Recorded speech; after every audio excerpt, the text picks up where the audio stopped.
started so that I don't have an erroneous starting screen up anymore. I'm still tweaking my cameras a little bit. The lighting here is totally different than my usual setup, so bear with me.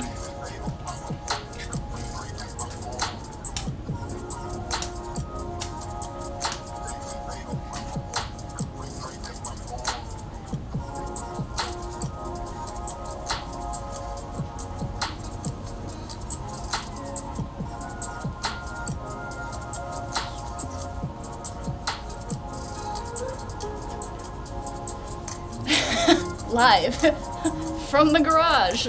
It's kind of a shithole. Once I get it set up here, I'll do a little toursy of the of what I got going here. Very exciting.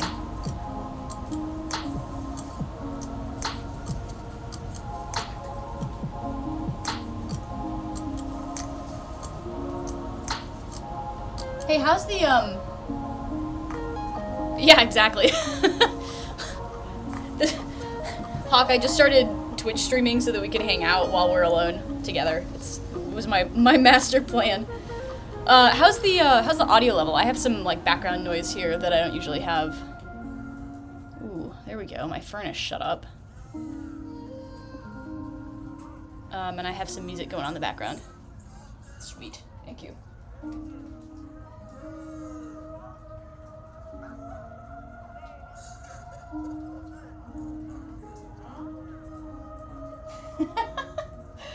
Oh, sweet. Thanks for tweeting. Is there a reason for censoring Twitch?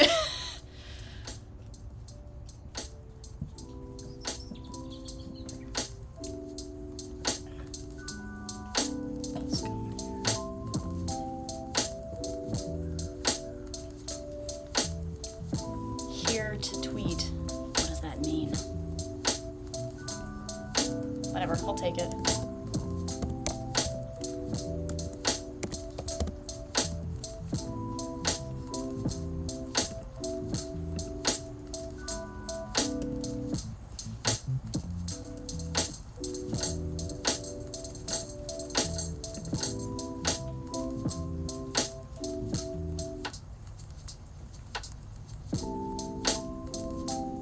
Oh man, that's really good to know.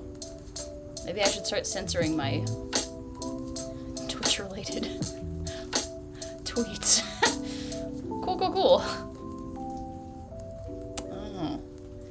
Oh, this is great. I'm learning new stuff every day. Alright. My whole setup is a little different than usual. So if like something cuts out or the audio is crappy or you can't see something, just LMK. Alright, does that help? Kinda. Interesting. Yeah, I feel like I've heard a lot of different stories about censorship on Twitter, but that does sound very believable. I'm sticking a bike light on the bottom of this camera contraption I have here in hopes of like shedding a little bit more light on this situation without blowing out this situation so that everyone can see everything. It's great. It's gonna work out. Okay. Hi. So, before I get started, I'm gonna, I don't know, do you want, like, all two people who are here, you get to make the choices now. Do you want, like, a tour of this desk and what we have, or should I just, like, get going? Hi, Hawk. I miss you already. Alright. Oh, here we go. More light. Try that. Oh, that's way too much light. Okay. You'll probably end up seeing everything anyway, but...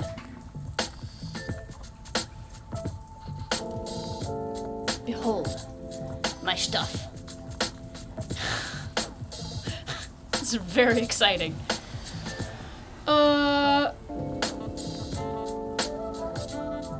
It's kind of hard to control this camera. This is a pot of boiling acid. This is where I put things before I set them on fire. This is where I hit things really hard. And this is where I store crap. That's about it. Thanks for coming.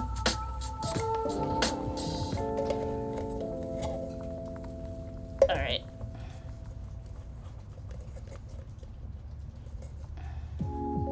Okay. Back to writing with you. Yeah, it is really a pot of boiling acid. It's called pickle. I'll kind of explain stuff as I go along, but whenever you heat sterling silver up, oxides rise to the surface, and you gotta put it into something that'll take those oxides off, kind of strip off the top layer of metal. And so we use hot pickle for that.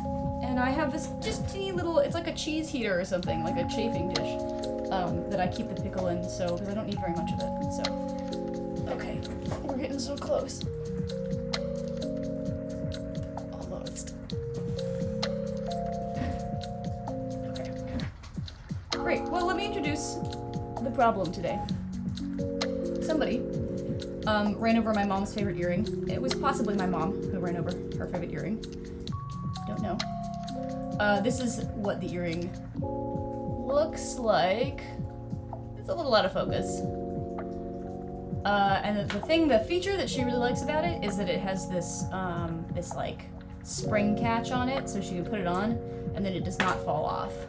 Except when it falls off and gets run over, I guess. Move this.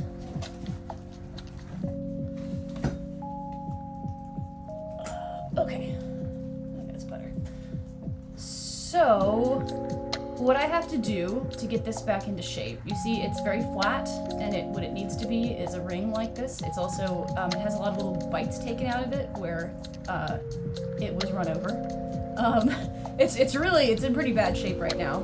So first order of business is going to be to straighten out the shape, and then I'm going to refinish it to take all those dents out, which might be considerable. I might actually have to fill some of the dents with a little bit of solder. And then once that's the right shape, and I have both pieces straightened out correctly, I will reset the little, it's not a gem exactly, it's a piece of shell, but I'll be resetting this in there with some epoxy. I will also be taking this one out, cleaning it up, and resetting this because for some reason whatever was used to mount this has started to decay, and it's not really doing its job. So, yeah, the video might be kind of laggy. I was afraid of this. It's because I'm in my basement, and usually I'm like right next to my router. You can try changing the bit rate, so take it down, like take the quality down a bit.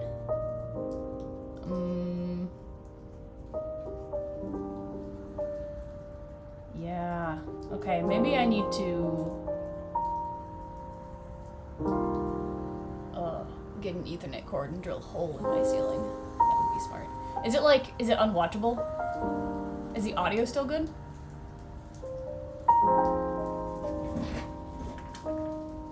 Let me do some research.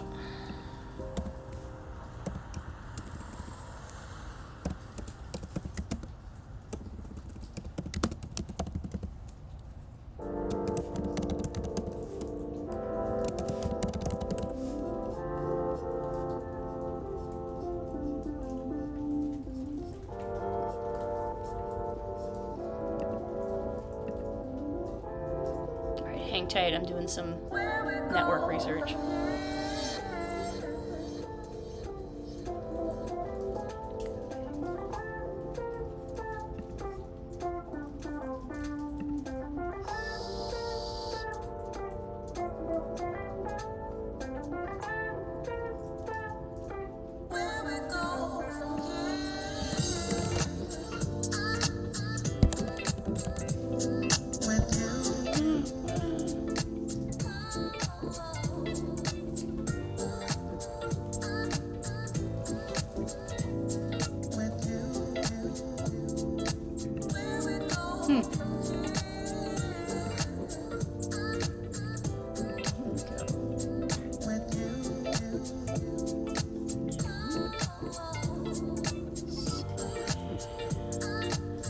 Yeah. Gangle, you would have me drill a hole in the ceiling. Let's see. I think I'm gonna try changing the encoding rate on my end. You can also try dropping the quality, the video quality on your end, which might help. I'm suspecting it's on my side, though.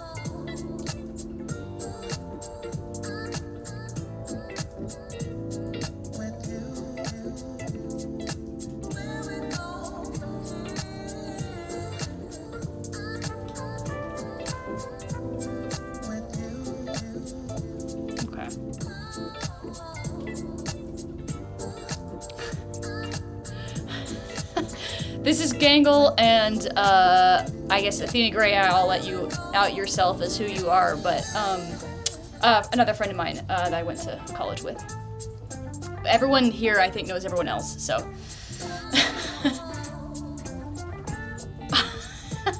Ali's off teaching a class right now that she did not quite wake up in time for.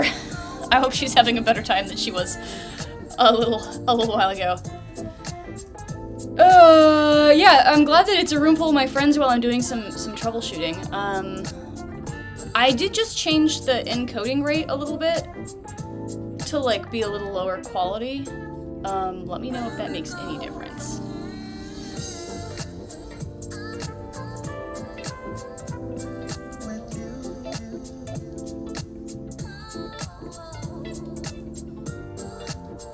Ooh, so many options.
Okay, let me try something new.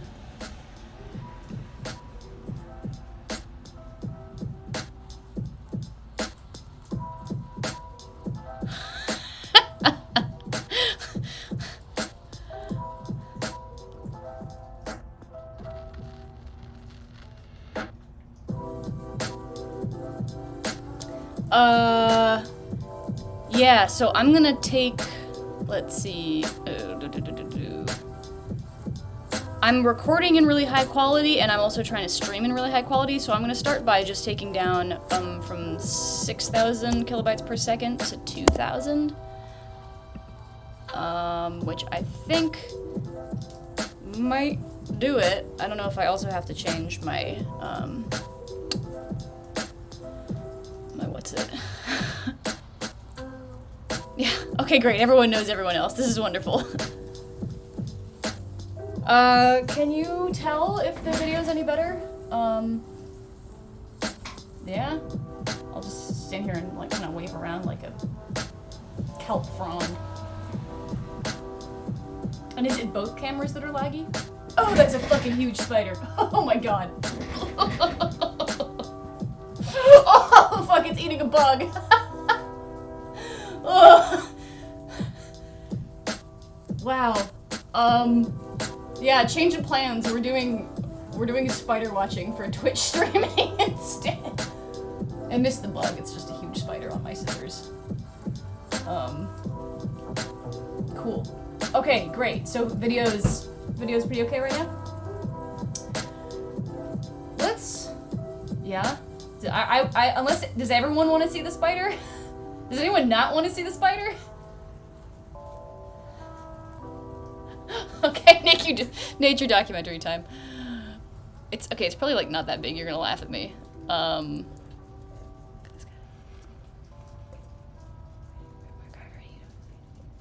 Oh shit. Oh, my video is swapped. That's why. Okay. Oh. Hang on. The lighting isn't made for this. He's hiding back there.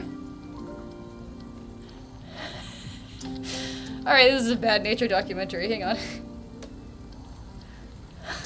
I knew I should have brought a flashlight.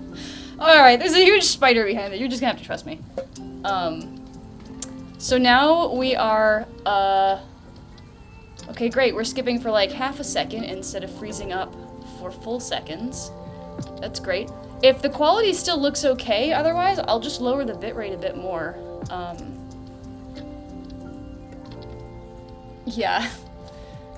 Thanks for joining my stream, spider friend. Oh,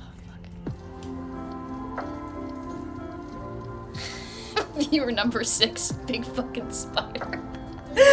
Spiders don't know how to use Twitch, but they definitely do Twitch, and that's kind of, that's the problem. Here's the bug that almost got eaten. You can see this guy. He's right there. He's so close to death, he doesn't know it. He's already forgotten about it with his stupid little bug mind. Alright. My attention span is, not doing great. Let's lower the bitrate just a little bit more. 1,000 kilobytes per second? And if that still looks okay...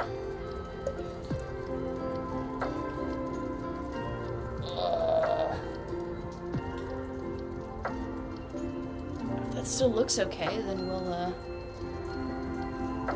yeah, I don't actually know what the, like what the bottleneck here is.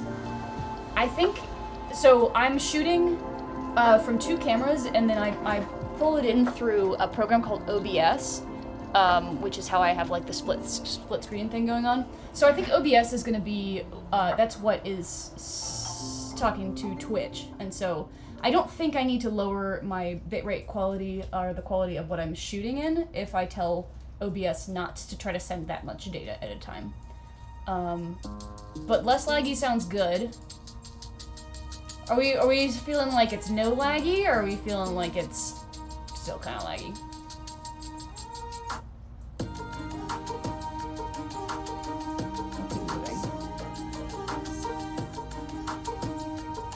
Okay, cool. Thank you everyone for being here for the first 20 minutes of troubleshooting. Okay, so I already explained what I'm gonna do with this thing. Let's get going. Just let me know if things start to be weird again, and I'll try to make it even worse. Yes, and everyone helped. So the first thing I have to do is to take these 2 pieces apart, because there's a little piece of spring steel in here. Take this down a bit. There's a little piece of spring steel in here, and this is what provides the flip-flop action. And the first thing I'm gonna have to do to this is I'm gonna have to get it hot. This is where the fire comes in. and anneal it, because right now, if I try to bend it, it's pretty likely that something's gonna break. Sterling silver is like a fairly, it's a ductile metal, it's pretty bendy, but once it's been worked a bunch, especially if it's been bent in one direction, if you try to bend it back in the other direction, it can break, it becomes brittle. So the way that you make it soft and bendy again is you anneal it. And to do that, I need to bring it up to about 1100 degrees. However, if I anneal the spring steel in here, then it will no longer do the snippy snap, because the spring steel is what actually powers that that flick action. So steel, depending on the alloy, anneals anywhere from 500 Fahrenheit to 1400, I want to say. So the fact is that if I heat this whole thing up to be hot enough to anneal the silver, I'm probably gonna end up annealing the spring steel, and then this whole buddy won't work anymore. So let's go ahead and take this out. You were bent in one direction, Gangle.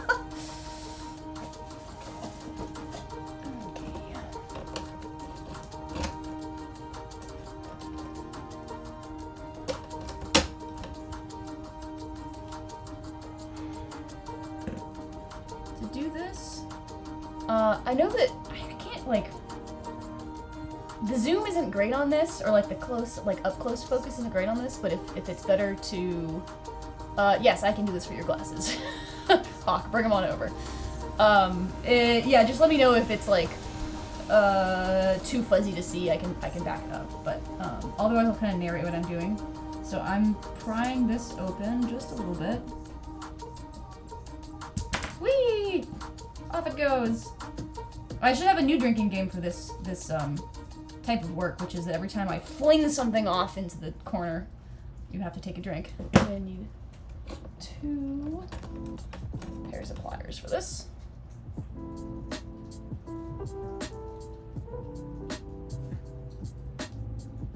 The really good thing about this stream is that it made me clean my desk for the first time in like 6 months. Honestly, it's really weird to be trying to do this, like, not uptight next to my chest.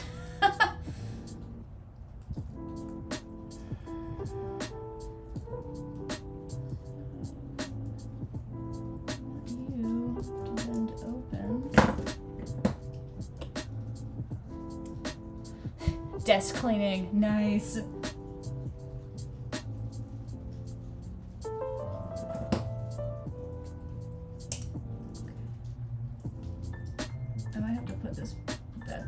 Which you might not be able to see.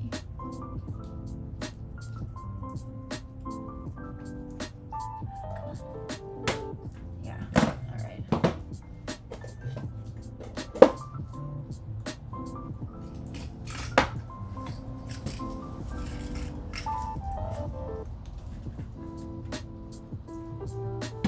We'll try some prying action next. There's a lot of like gunk that's kind of trapped in here too that I might have to get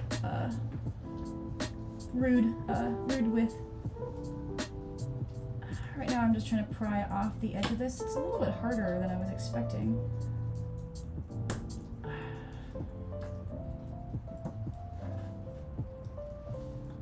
Let's get something to pry with the other side.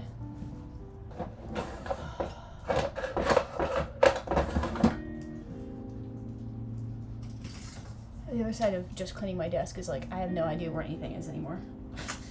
There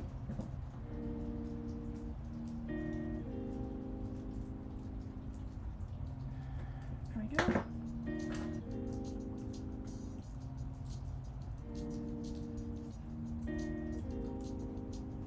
It's got some wiggle in it. There we go.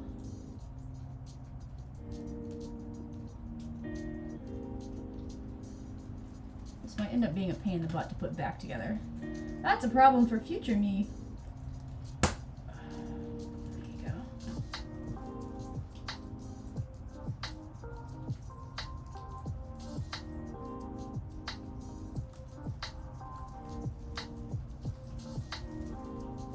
There we go. So I will be straightening this piece separately and probably trying to clean it up a little bit too. I wish I had a sonic cleaner. Those are so cool. You clean things with noise and also like soapy water.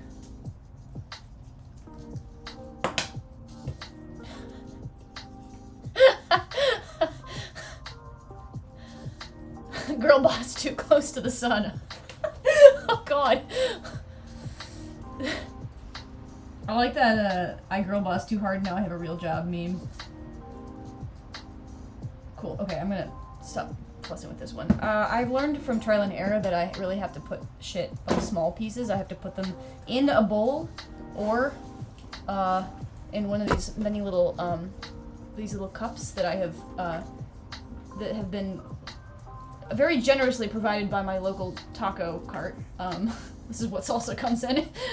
But I have to keep track of little things in tiny cups, otherwise they go off into the night.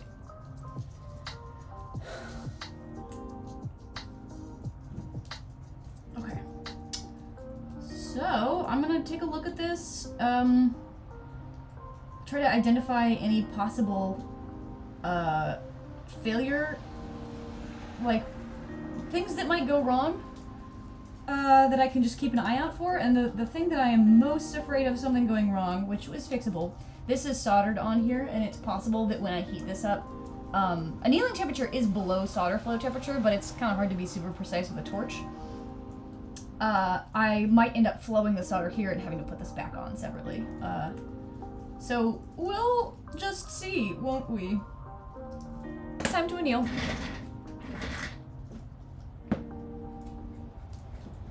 First order of business is to cover this piece of sterling silver with some flux.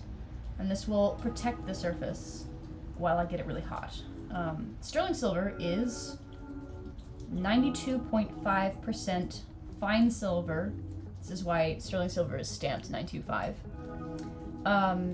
And the rest, the other 7.5%, this is the legal definition, is like, kind of whatever. Usually it's like nickel or copper or, you know, some combination thereof. But what this means is it's an alloy, it's not a pure metal. So alloying pure silver is really smart because it makes it harder and more durable. But it also means when you get it hot, sometimes those impurities start to rise to the surface and you get something called fire scale, which sounds really cool, but it's really just a huge pain in the ass. And so to prevent fire scale, we protect the surface of the piece with this mix of, what's probably borax. It's called flux. It's got some stuff in it. I know it has borax in it. It probably has some other things. And what this does is it will harden into a glassy, like it kind of melts and turns into a, oops, glassy-like surface, and it prevents that oxidation from happening. I'm just literally jamming the stuff in here. This is professional work. And then the way I clean it off,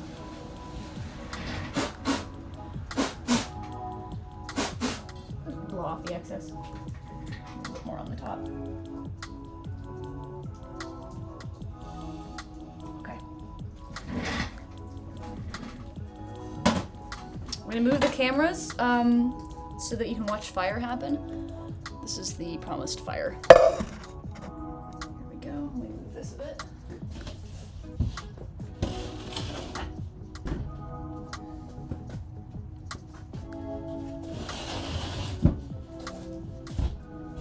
I have to have my garage door open for airflow, but it also kind of means that the lighting is really hard to control.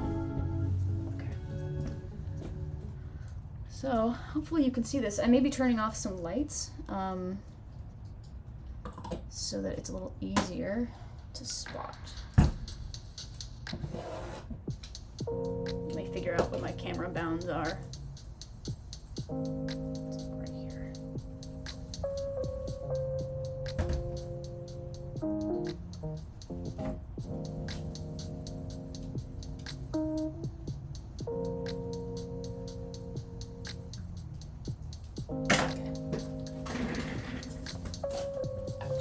lights because the glow of the metal is going to be, ooh yeah, now it's dark, is going to be what tells me what temperature it is. I don't have like an infrared sensor or anything, so...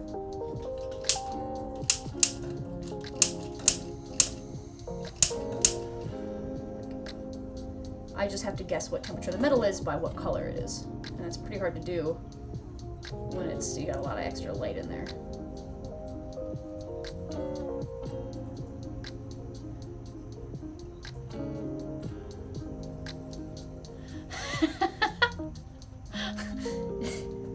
It is Aries season.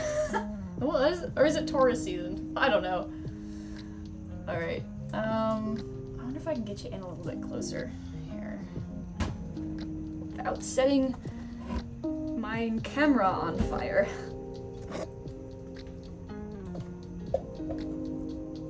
Okay. Oh yeah. There we go. So first thing is I just start to slowly heat it up and you'll hear a bit of a sizzle if I stop talking.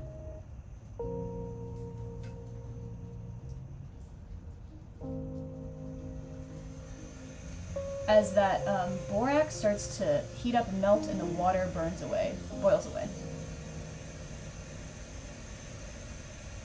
And I want to make sure the surface is well protected, so I'm going to dab a little bit more on in here.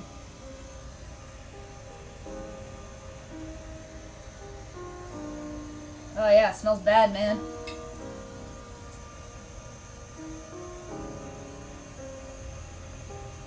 You know what I forgot? It's really important. Gotta put on my spectacles. PPE! No, I don't need to be wearing a mask, but I did need to be wearing my, my goggles. Alright.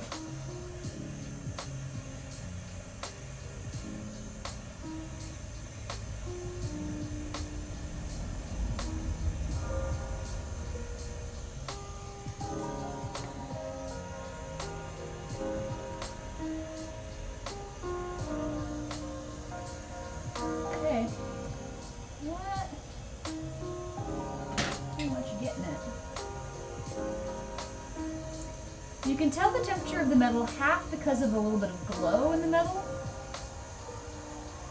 and half because how the flux behaves.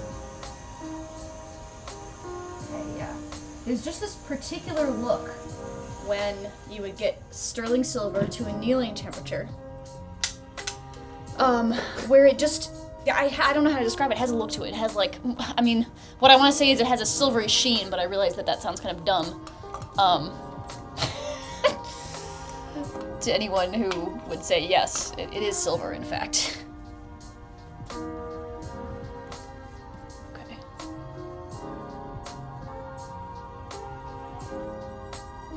Yeah, breathe in that flux. Love those glass shards. I'm not always super good about, wearing goggles. Let me see if I can get you guys the hiss.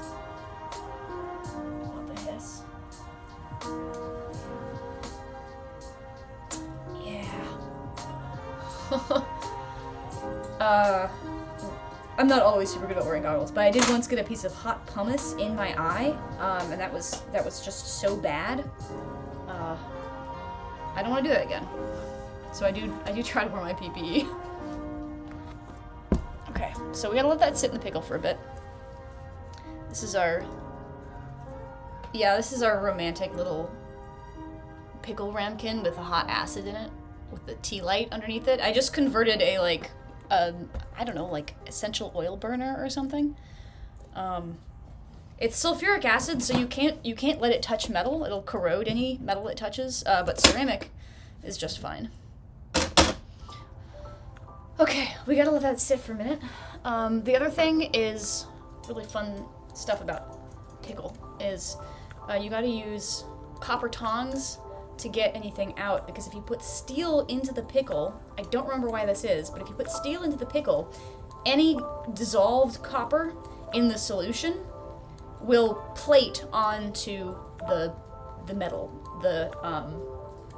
whatever, like, silver piece you have in there. It's really incredibly inconvenient. I will not be drinking the pickle juice.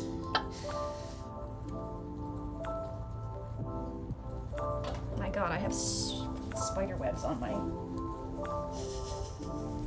So what happens when you go into painting hardcore is you abandon your desk and then your copper tongs get fucking...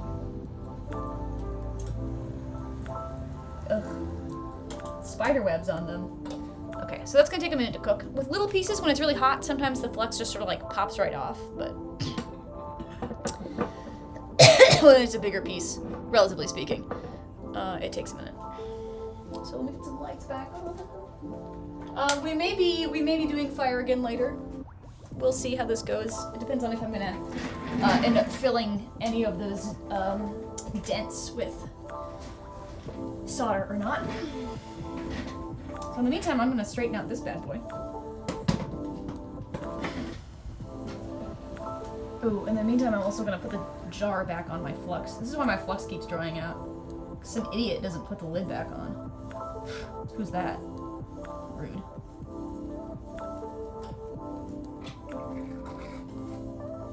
How's the lagging? Is it still hanging in there?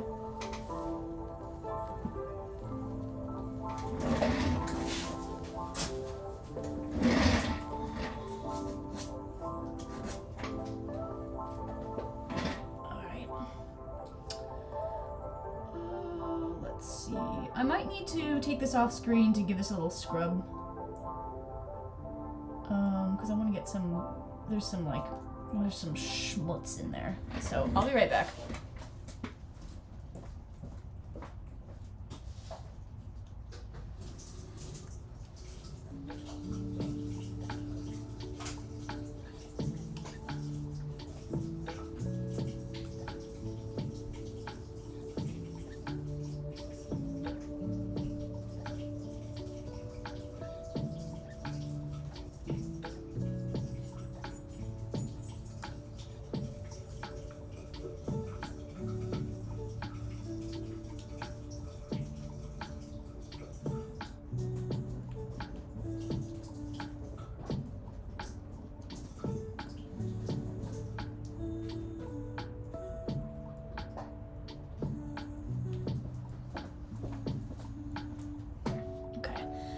Okay, sporadic lag, but better.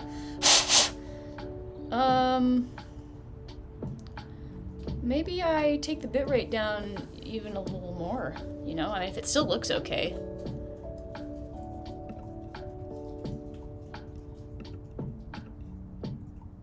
We're gonna go down to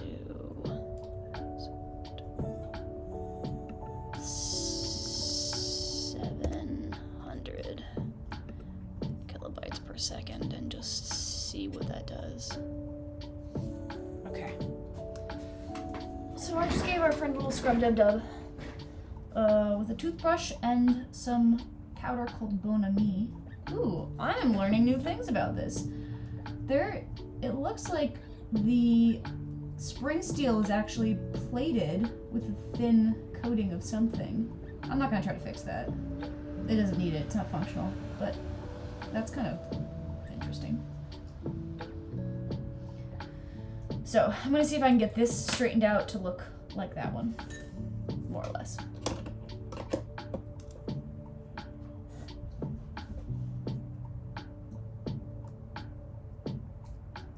This would be a lot easier if I had annealed it, but like I said, I can't anneal this piece without likely losing the integrity of the spring steel.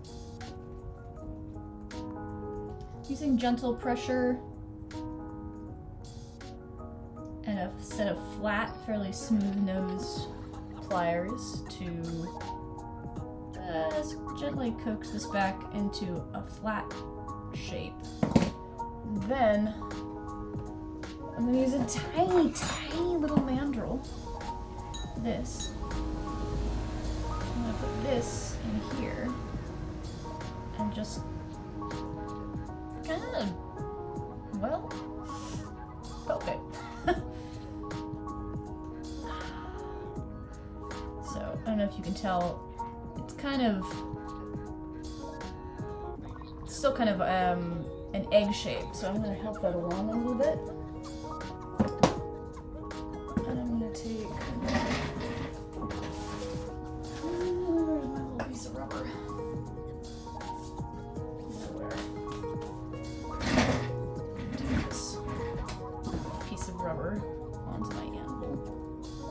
just to dampen it a bit. Let's see this. Probably don't need that. We'll do it just by hand. It'll be great. So I'm going to gently, using this itty bitty guy, gently tap on the sides that are sticking out. I'm trying to re-round this hole.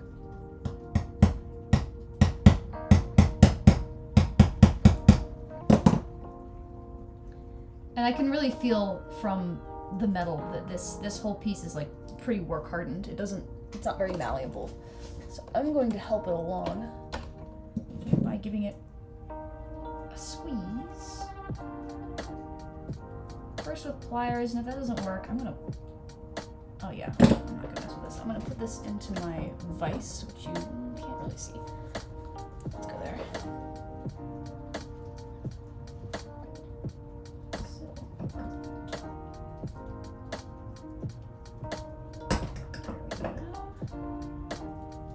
And that's gonna help round this out.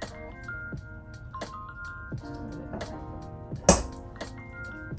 I always feel like a Bond villain, you know, sticking Bond's fingers or whatever in a vise.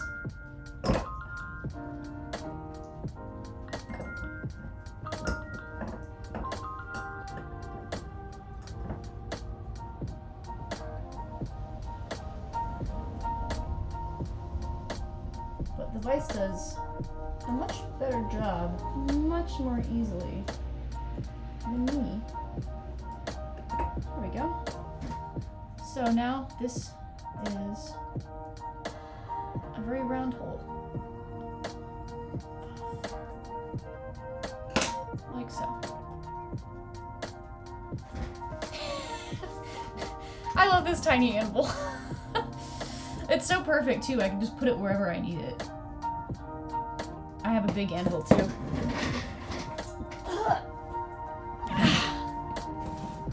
That's the big boy anvil.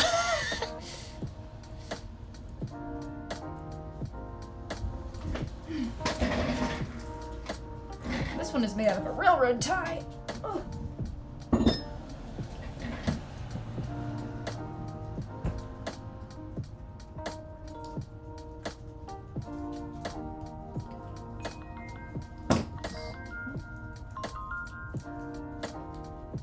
I could almost certainly just buy this piece new from somewhere and it would cost me less time and effort, but I'm not gonna do that because it would take a different kind of time and effort that requires executive function. I would much rather spend hours trying to fix something that I could order online to avoid having to order it online. Okay. This is in pretty good shape. I'm gonna give it a little squeeze. Here again. Just to get it back into shape. There we go. And straighten that out. A second there.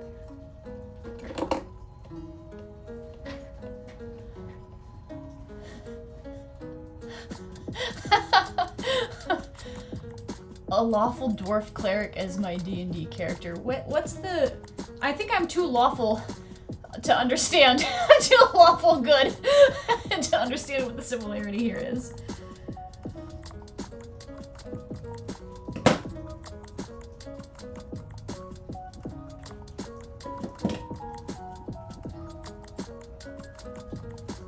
Come on.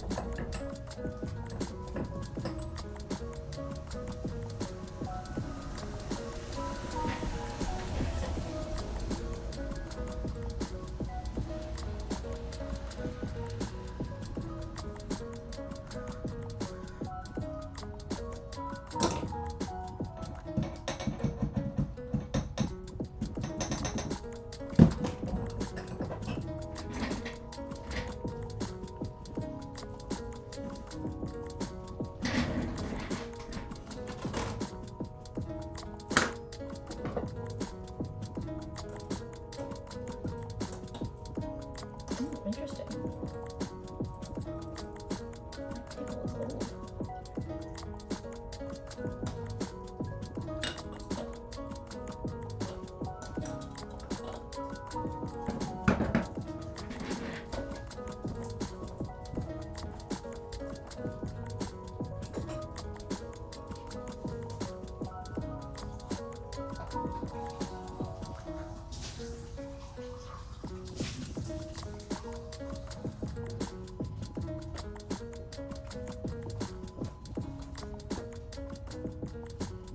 Oh.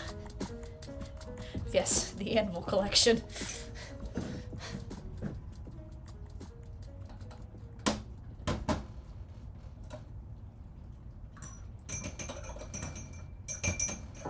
So I'm moving the,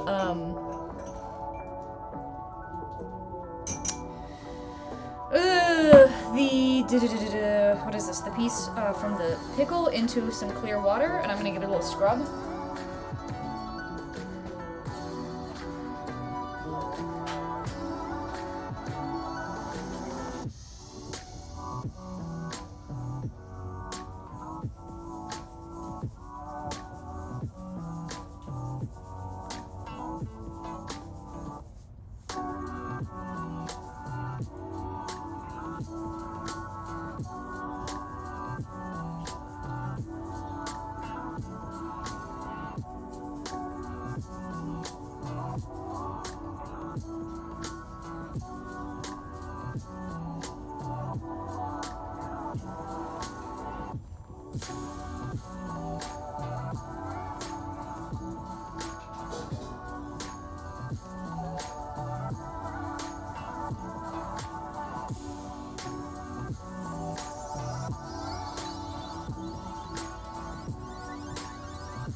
So, remember how I was like, if you put steel in the pickle, it'll plate your silver with a little bit of copper, whatever the copper is dissolved. So, sometimes, when you leave your pickle out for like 6 months to a year, it gets contaminated, and so most of it's come off. I don't think you can see it, but there's a very light coating of copper on top of the silver. So literally exactly that just happened because there's a iron filing or something somewhere in there. So I'm gonna have to toss that pickle and make some new pickle. Not a problem. I have a whole bag of acid, but just thought that would be cool to show you how that works. Not a problem in this case because that's gonna come off with a little bit of abrasives. Wow, you forgot to buy cornichons. Or what? Also, deepest sympathies. That must be difficult. I'm sorry. Alright, so we're gonna see if I got this hot enough. Oh yeah, it's bending. Love that for me.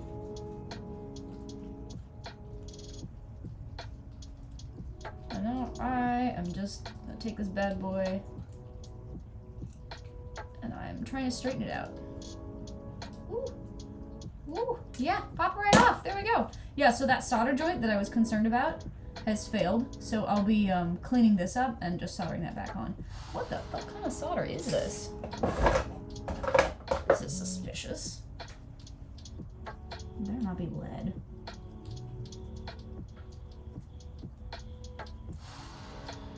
Not totally sure.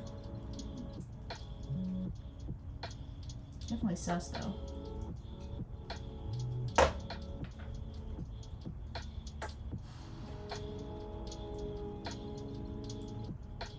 Cool, okay.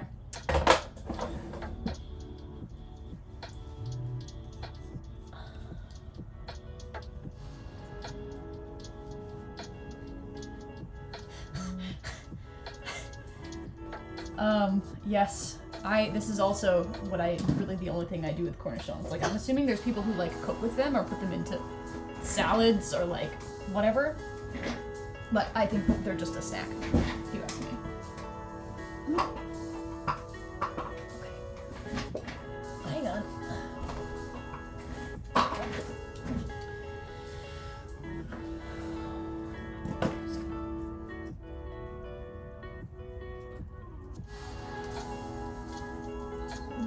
trick. It looks like this is soldered on, maybe with the same stuff, which I have zero faith in. And I'm just gonna see if I can unbend this. Oh, wow. Ooh, this piece has also been plated. That's shitty. I may end up having to, solder a whole new... Oh my god, I do, yeah. This is failing. I don't know what kind of metal they used for,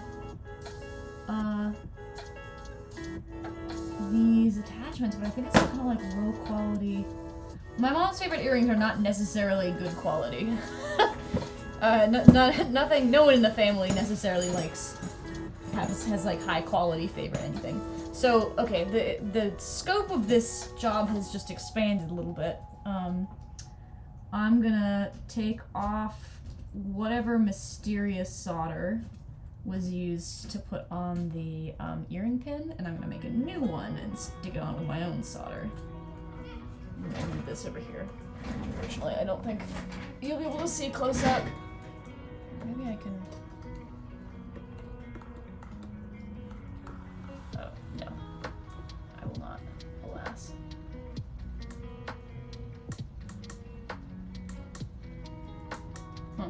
Cool, okay, well. So for silver gangle, big surprise, I use silver solder. So what it is a, an alloy of silver that just has a slightly lower melting point. So like sterling silver is 925, 92.5% fine silver, and 7.5% something else. Copper, usually. And then silver solder comes in 3 grades, sometimes 4. You have hard silver solder, medium, easy, and then sometimes extra easy. And each of those has progressively more and more copper in it. And oh, I need to plug my laptop in.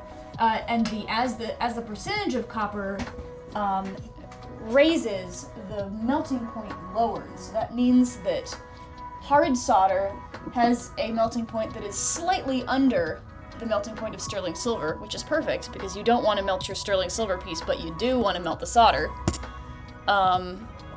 And easy solder is you would go down in grade like as you add more stuff to a piece. If I was putting something together, I would start putting things together like with multiple pieces. I would start putting it together with hard solder, and then if I was going to add more pieces to it, I would have to use a solder that had a lower melting point than that to avoid it like falling apart. So it works differently than like the type of lead solder that you would use for glass. That's the long answer. It's funny because copper, I'm not totally sure about this, but the melting point of copper and the melting point for silver are both significantly higher than the melting point of an alloy made between the two. And I think this isn't always the case for alloys. Alloys are weird. You mix metals together and you just end up with like properties that neither pure metal had. It's pretty cool. Right now I'm cleaning up the, I'm using a tiny file to clean up the join down here and up here where I'm gonna solder some new stuff on, but not before I get this to be the right shape. I'm just cleaning this up for now. Oops. Already clean.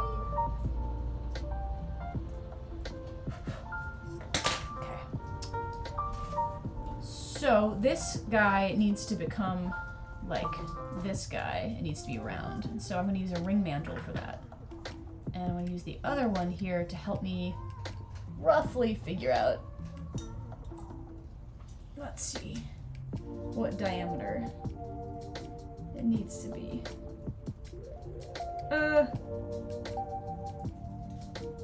It's roughly like making a size 16 ring, which is big.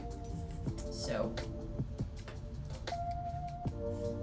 this on here, and I'm gonna start just like this. Hold it down with one side, and then I'm gonna start off with a mallet because I don't want to leave marks on it. But if the mallet doesn't move it very much, which like frequently it won't, I'm gonna pull out a different tool.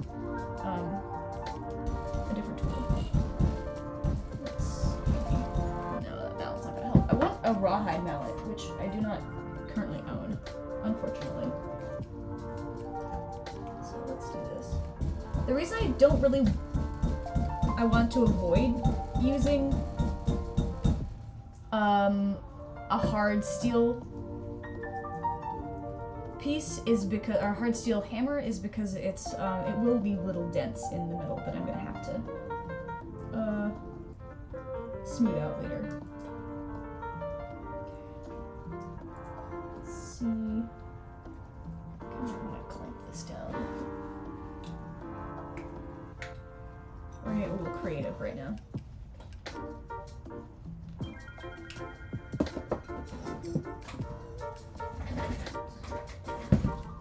Somewhere in here.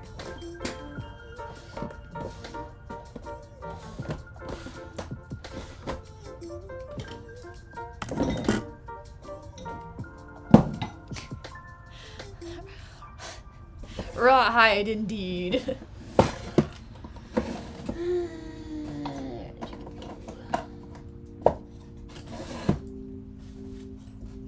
Usually I have little covers that I can put on top of this that will prevent the vise. Oh, I just gesticulated, but you couldn't see it.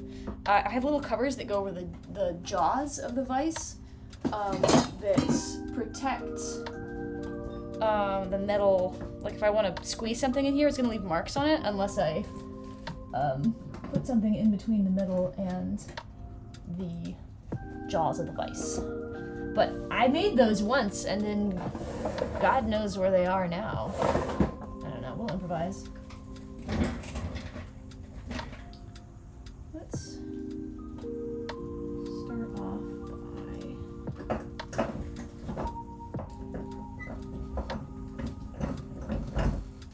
This may or may not work. We'll find out.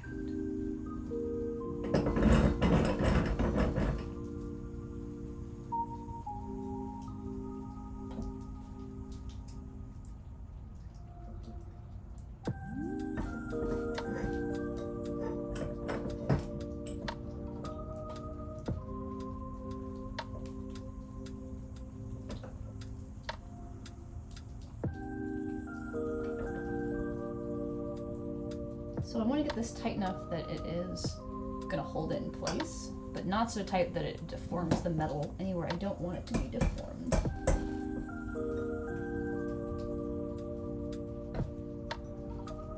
Which is really a very careful balancing act.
We're doing a combination of like hand bending and tool bending. I don't want to stress the metal any more than it needs to get stressed, but I also want it to move. So I've already got the curve lessened significantly.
tool here.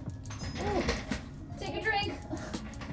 I'm using a little tool that has leather tips. It looks like this, as an assist to grip part of the metal, so I can bang at it from another side. Okay. We're getting close. We need to be close.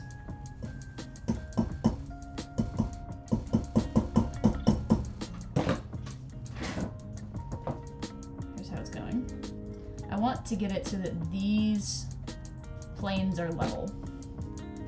I also need to straighten out this edge. I'm not totally sure how I'm going to do that yet. But I can check if these are level. Yeah, that looks about right.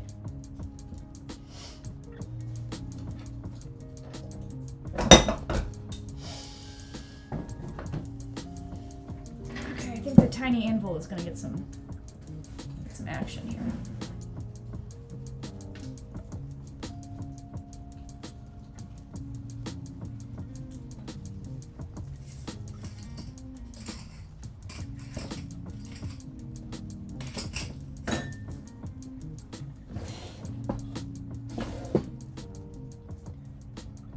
A whole lot of doing this kind of like small, precise metal work is like, it is having a piece of metal like a tool that is exactly the right shape. And a lot of what I used to do in the metal shop was like making the piece of metal, the tool or whatever it was, to be the right shape so that I could do the job. So that's what I'm looking for right now, is something preferably like square that I could fit in there and help me pry this edge out a little bit. I think I might just try doing the opposite job of what pliers usually do.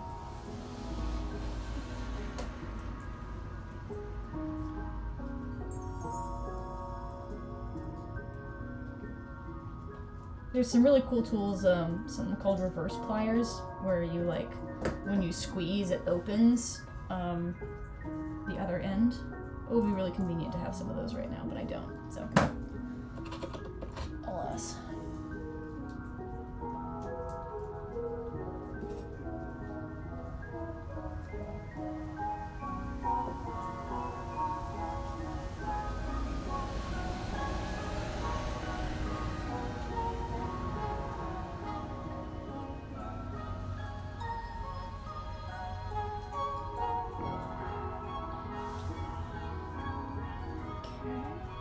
Working slowly.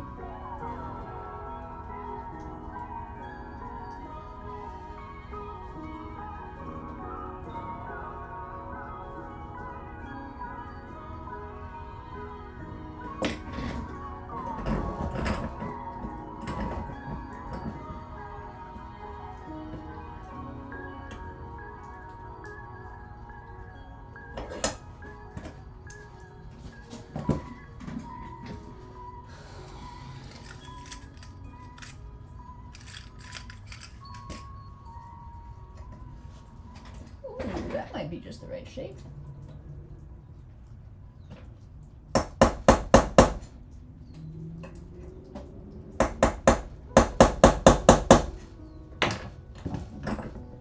Yeah, hell yeah. Okay. Breaking.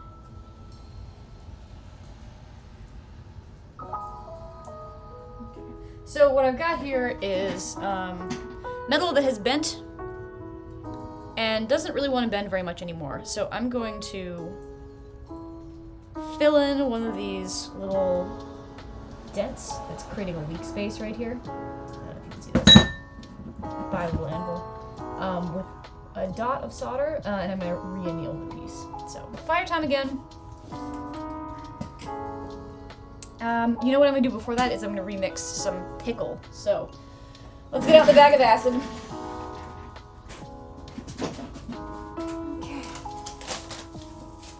Please still be good.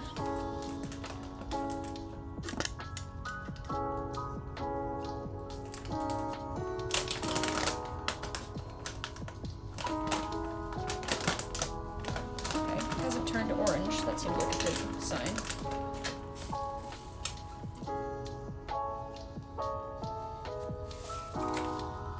What is this?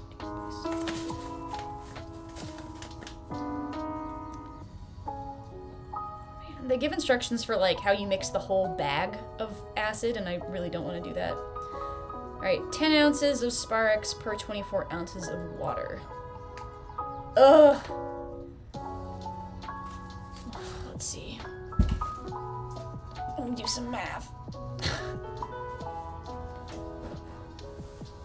I gotta go microwave some water upstairs, so hang tight here for a minute. I'll be back.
Okie dokie.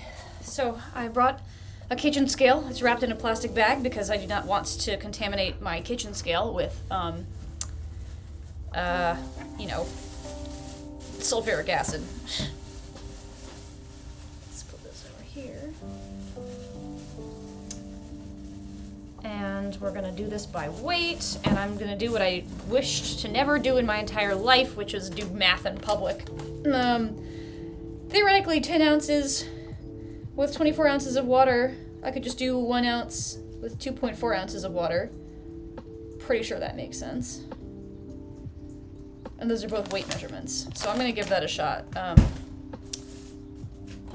If that seems wrong, LMK.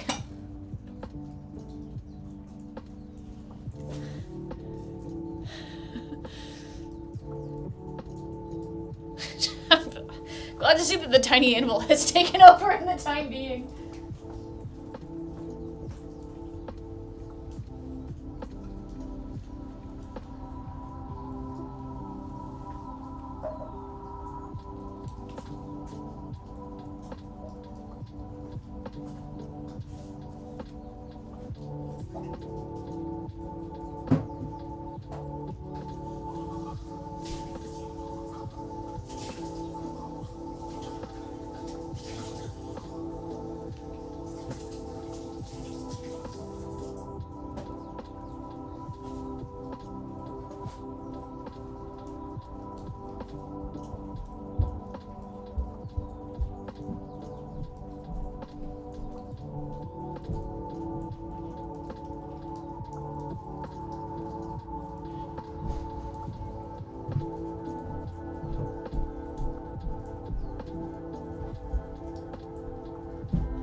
Okay. Kitchen scale. Microwaved water. You're gonna have to watch me crawl out of my... Well, maybe you don't have to watch me, but I will be crawling out of my basement underneath the garage door. Goodbye. Have a great time. See you later.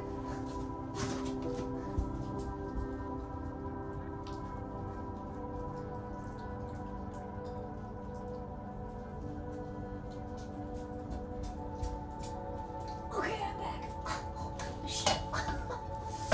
Not the best way to go in and out, but it works.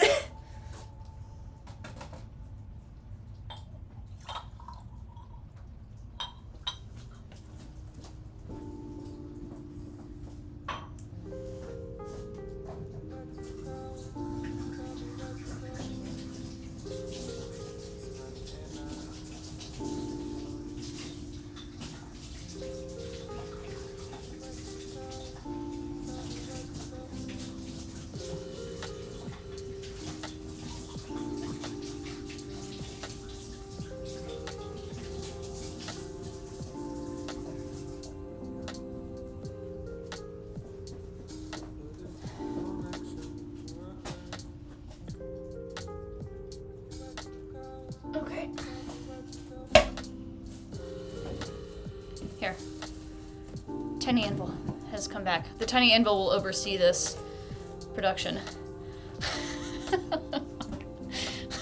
You know, if I knew how to stop being a goblin who crawls under garage doors, yeah, I probably still wouldn't anyway. Alright, let's see how much 2.4 ounces. Let's turn this to ounce. Wow, does this even work inside a bag? Hopefully. Let's see.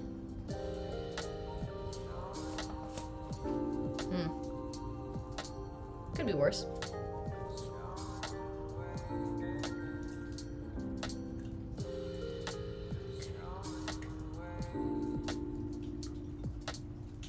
Alright, I don't think we're quite getting to 2.4 unless I want to overfill this, which I don't.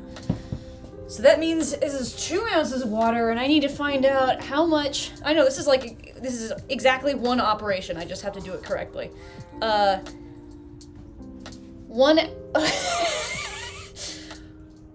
Okay, crap. Hang on. 1 ounce to 2.4. So let's see. 2.4 divided by 2.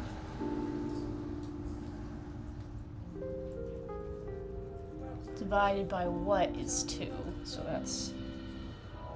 Ooh, I don't know if you guys can hear, but the tamale guy is in my neighborhood. He's singing the tamale song. Okay, wait now. 2 by 2.4. So 0.83. If 2 ounces is 0.83 of 2.4, then 0.83 times 1... Oh yeah, dude, yeah, I literally just put 0.83 times 1 in my calculator because I'm that kind of dumbass. Okay, that means I'm putting in 0.83 ounces of acid to my 2 grams of water. Pretty sure that makes sense. If it doesn't, I'll die. Okay, thanks for coming along for the ride. So we're gonna take this, put it back over its little hot container right here. I'm gonna move my kitchen scale. Wait, no, I'm gonna need that in a minute. And then we're gonna light the romantic candle.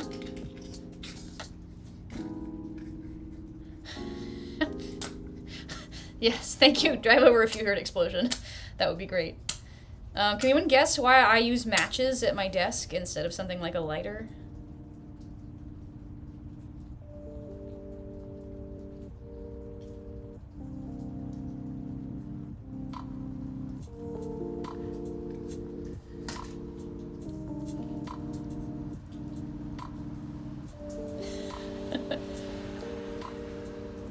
I can't sing the tamale song, because I'm not the tamale guy. He's like, get your hot tamales! But he does it, it's way better when he does it. I'm also not entirely certain what all the words are, but I know that he says tamales, so. Yes, it is something about gas. If you have a lighter that's full of, this is why I use one of these bad boys that's completely empty. It does not produce a flame, it only produces spark. If you have a little container of gas at your desk, you have a small bomb at your desk. And if you just hit that wrong with the torch, then all of a sudden there's an explosion, so. No one wants that. Okay, I need a plastic spoon. Also, let's get fancy. We're gonna put this whole arrangement on the scale. And we're gonna tear it.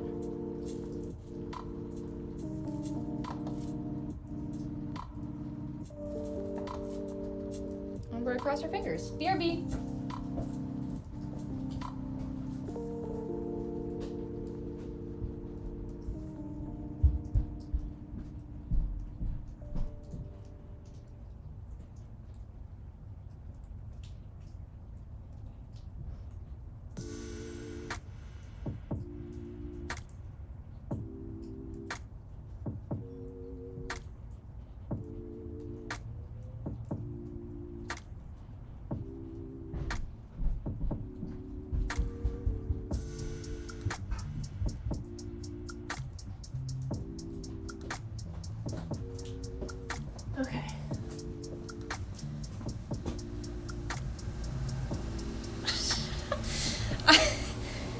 actually used the blowtorch to light the candle before, but the thing is that sometimes it just melts the whole candle, and then where are you, huh?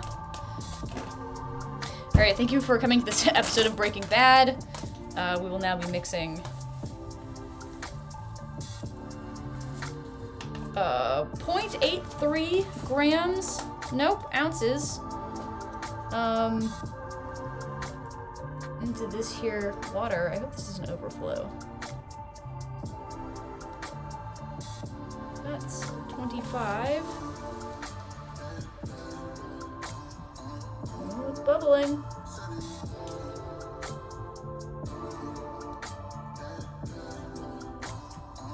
I always say add acid to water, or, you know, add acid to whatever you're... That's 40.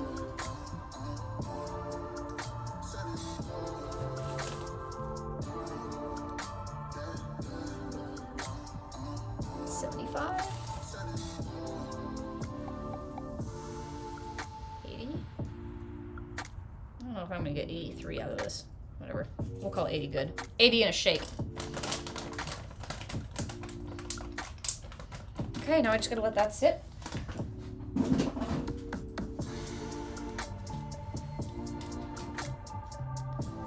We'll stir.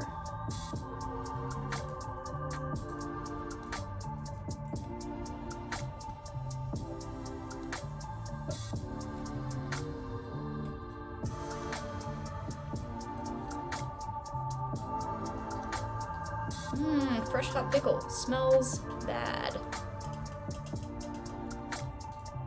Okay, I'm gonna put this over here. Let that sit for a bit.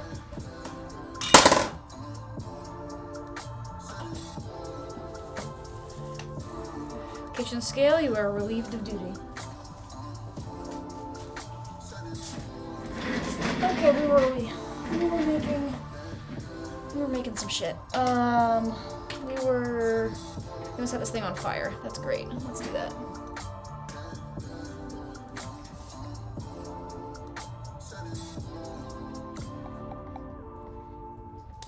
Cool.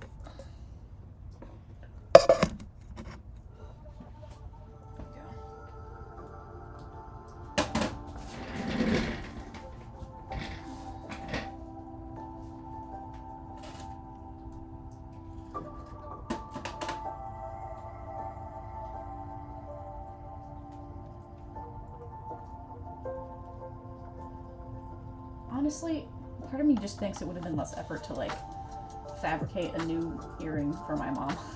She really likes these. I'm nothing if not a filial daughter.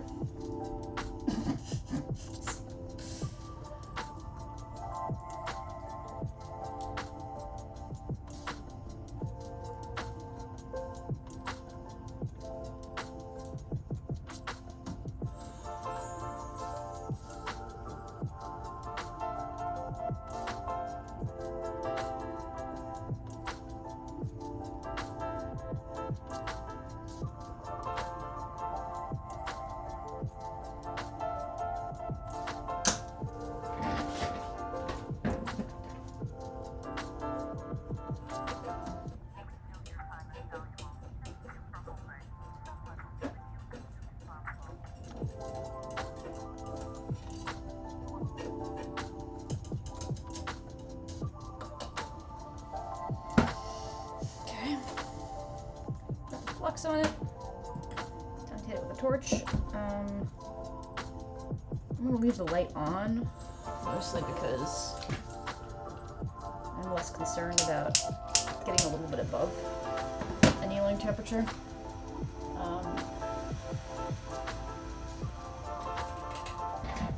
Since all those other pieces have already fallen off.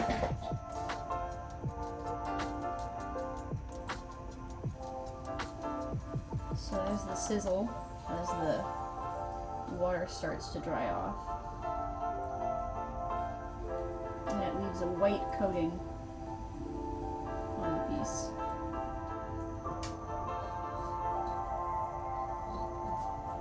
Now I can take the temperature up a little bit. Make the flame bigger.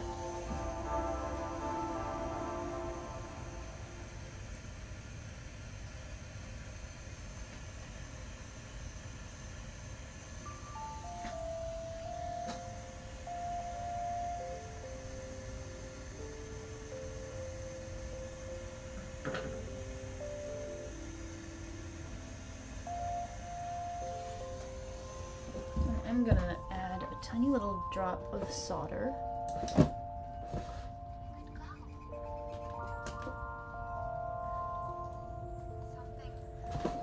See if I can fill this quick.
So while that is cooking in the pickle, in our new pickle, I'm gonna strategize about how I want to replace this ear wire.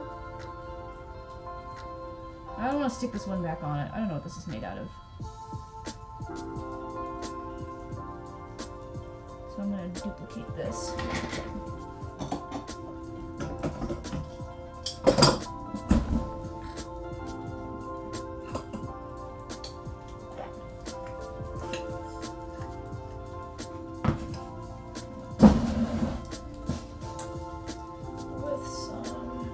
Spiderwebs, yeah! Constant reminder of my failure to keep up with my hobbies. This is 18. Okay. 18 gauge.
Learned one of the most important rules of having a bench, which is that you just put things away after you're done with them. And for me, it's like I put nothing where it's supposed to go. I just set it out and then periodically have to like spend a couple minutes making space.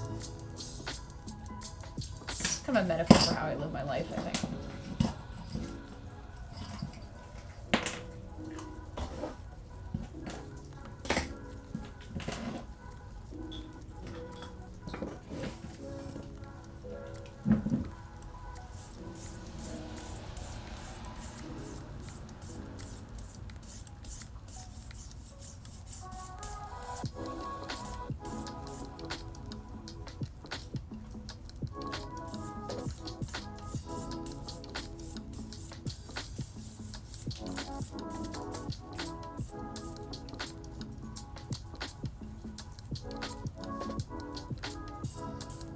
I'm rounding one end of the ear wire because the other one's got a round end.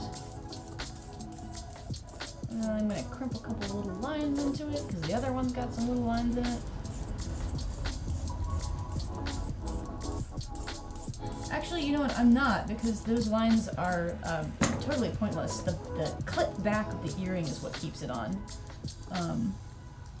Those are pretty extraneous, so I'm just going to round the end, make it nice and smooth.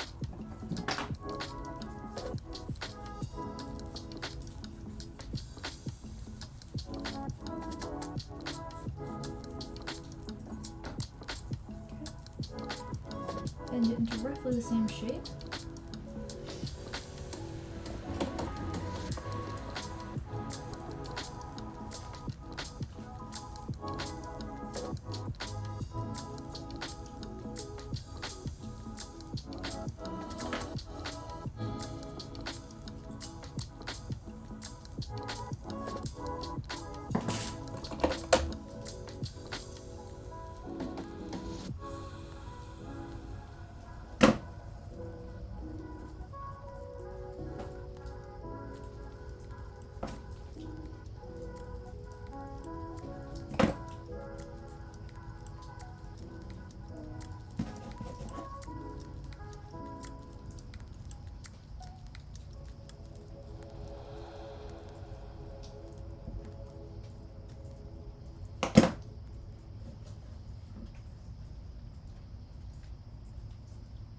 Copy.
Our new replacement ear wire.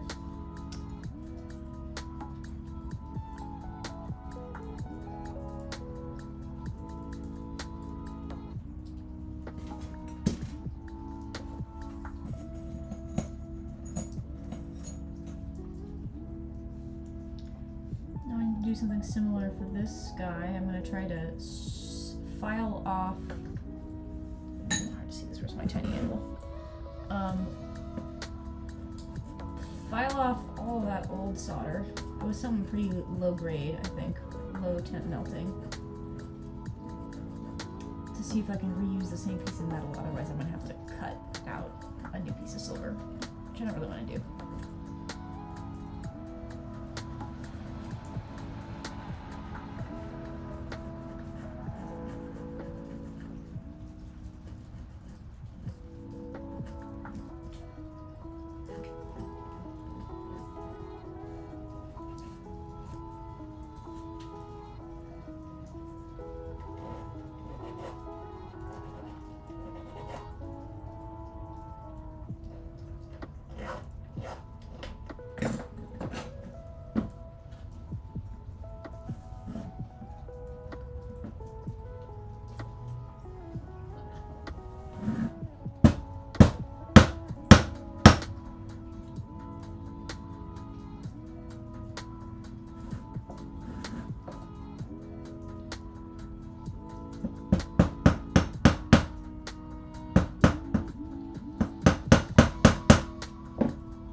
Off into the wilds.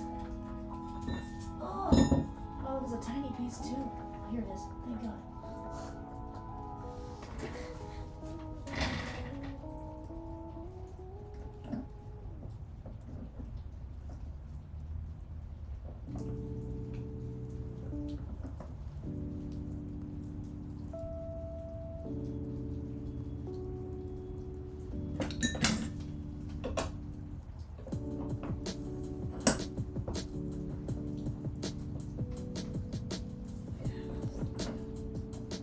using the power of squeezing in my vise right now, which is saving me the power of having to do it with my fingers.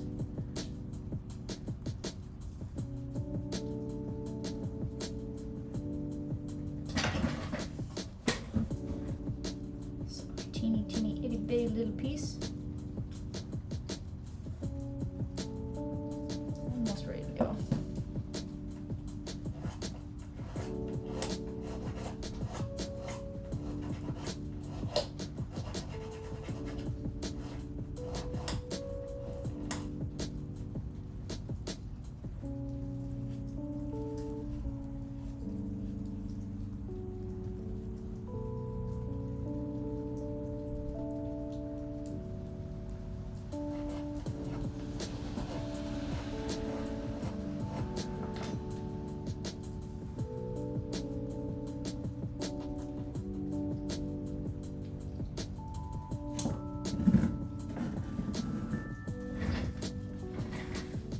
On this.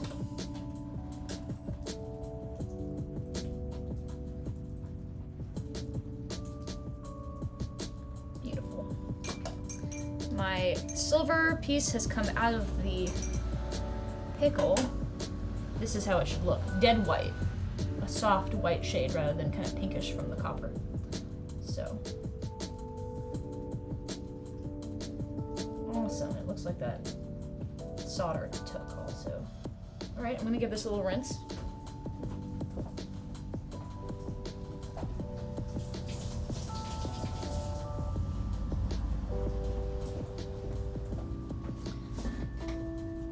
So what I did here was I took a little tiny chip of solder. You can see, can you see it?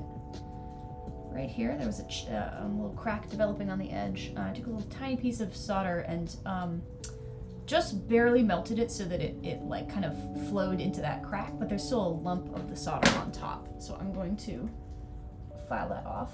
Actually, I'm going to clip some of it off and then file it off. Beautiful.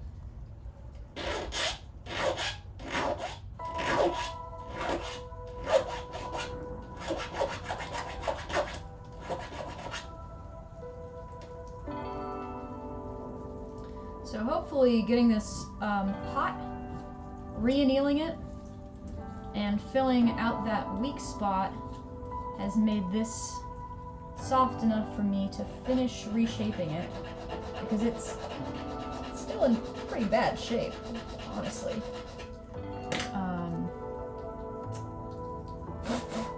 Before I start soldering pieces back onto it.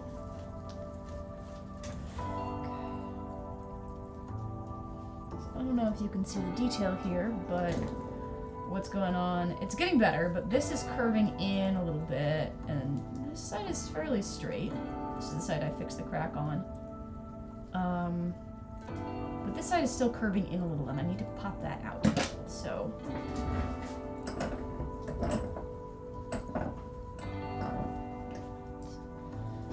This back over here.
the mandrel.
Twitch heard explosions and was like, fuck, I'm getting out of here.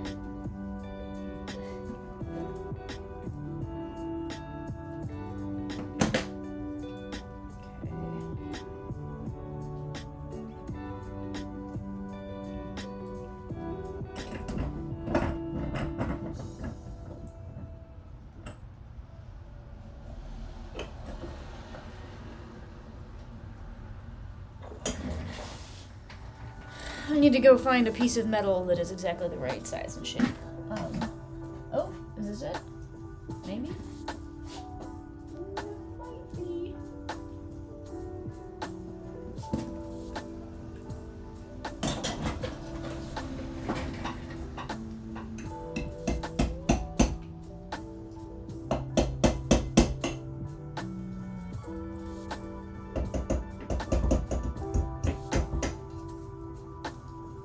I'm basically trying to ream out the rectangular hole here to use this rectangular tang on the end of this file to help push these edges out and get them nice and crisp. As opposed to what they're currently doing, just being floppy.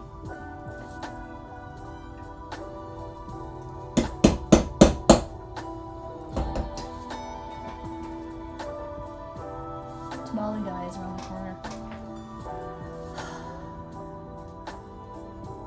Oh no. I'm glad you made it back, Gangle. That's very rude of Twitch. I don't think I have, like, had to remember an actual password in years, because I use, like, you know, Google Chrome password manager. And it's like either it's like, I'm gonna autofill this password for you. Don't worry, I got you. Or it's like, can you hear the tamale guy? He's so close. Maybe I should go get tamales. Anyway, so either my password manager has my password or it doesn't have it, and then I'm absolutely fucked. So, oh, hi Tin, welcome. We're doing some jewelry repair today, and also discussing the tamale guy who's, yeah, the tamales are calling.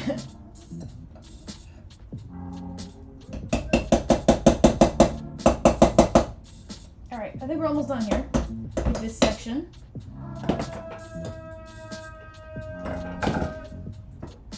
Can you guys hear that?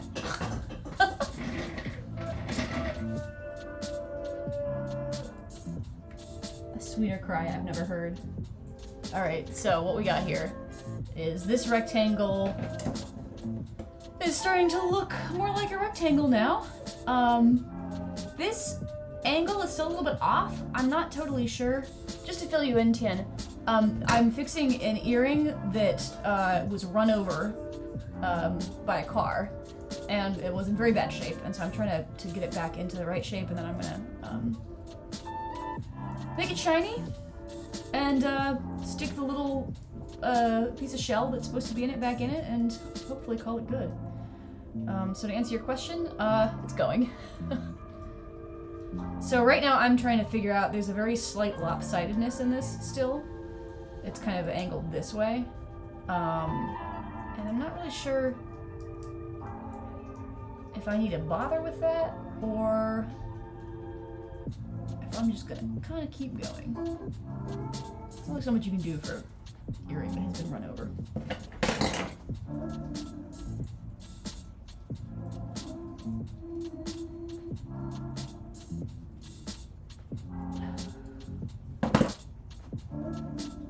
Oh, there we go.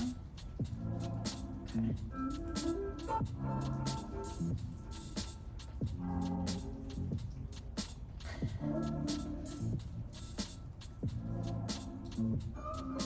So I'm comparing these two. I don't think they were very similar to begin with, because this piece of shell is like kind of way bigger than this piece of shell. I'll have to reshape the shell a little bit at the end, I think, to get it to fit back in. But I'm gonna say it's basically the right shape, and so it's time for me to start trying to get some of those dents out. And then I'm gonna start soldering the little pieces back on. So far, so good. It's happening. It's time to pull some files out.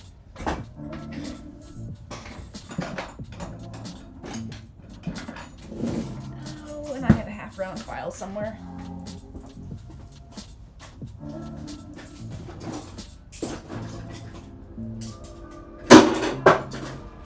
It's fine.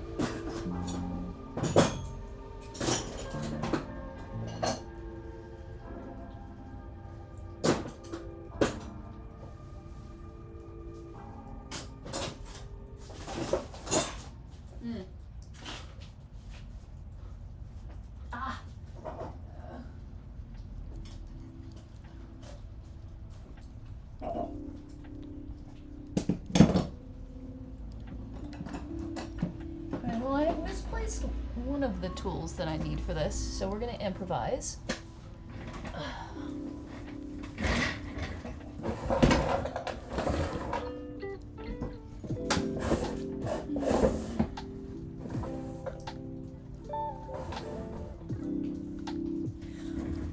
What is KEKW? I am uneducated. What is this lol speak you kids are doing?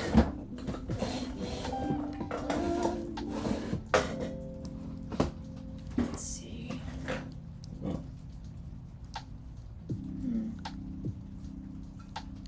So, what I need is a half-round file, which does exist somewhere in my house, probably.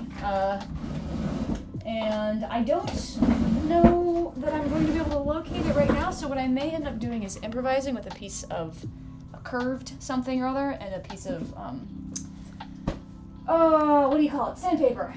So hang tight for a moment while I rummage.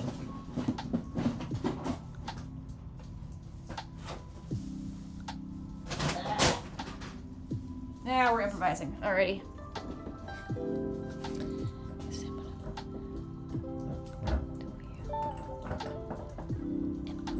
Of a guy laughing. Got it. Okay, it's an emote. The emotes. I'm figuring out what those are. So I'm putting my mandrel back in the vise, and I'm gonna put a little piece of sandpaper over the curved edge. I really don't want to sand my mandrel by accident. So I'm making sure there's no grit on the other side. And now, instead of using a half-round file on the piece, I'm going to put the piece on the half-round shape.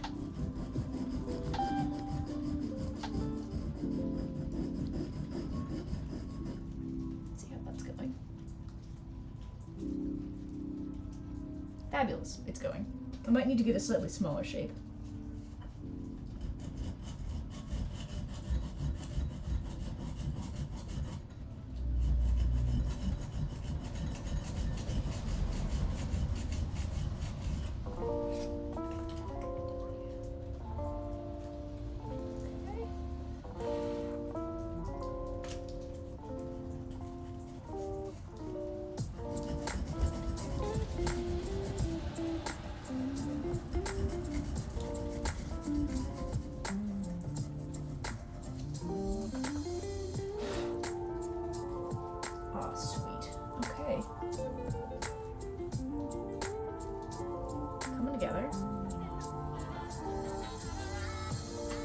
Still got a slight unevenness in one spot. So let's see if I can thin that out.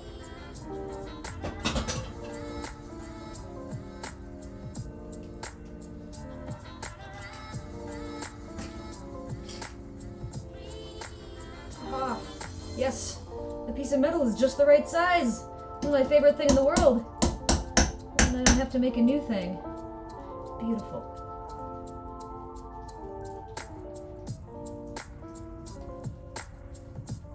That satisfaction of one thing that fits perfectly into another thing, even though it's not made for it. Oh, chef's kiss.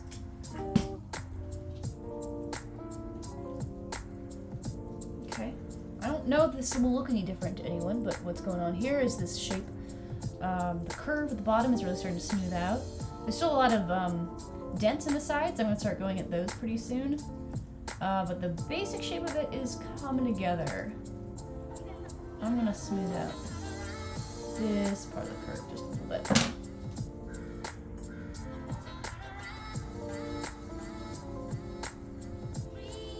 And I'm doing that by putting the piece on the mandrel and taking a little, I just have this whole cup of little pieces of metal. This is why I was so excited when it fit in properly. My hammer is, even though it's a tiny little hammer, is too big to fit into the space that I need to bang it on. So I'm going to take this little pin of some kind. I don't know, this was used in something else at one point. And I'm going to sandwich the bit that needs to be squashed between the pin and the mandrel, and then I'm going to hit the pin. And that's going to squash the piece the way it needs to be squashed. Ta-da! Alright. Put that away.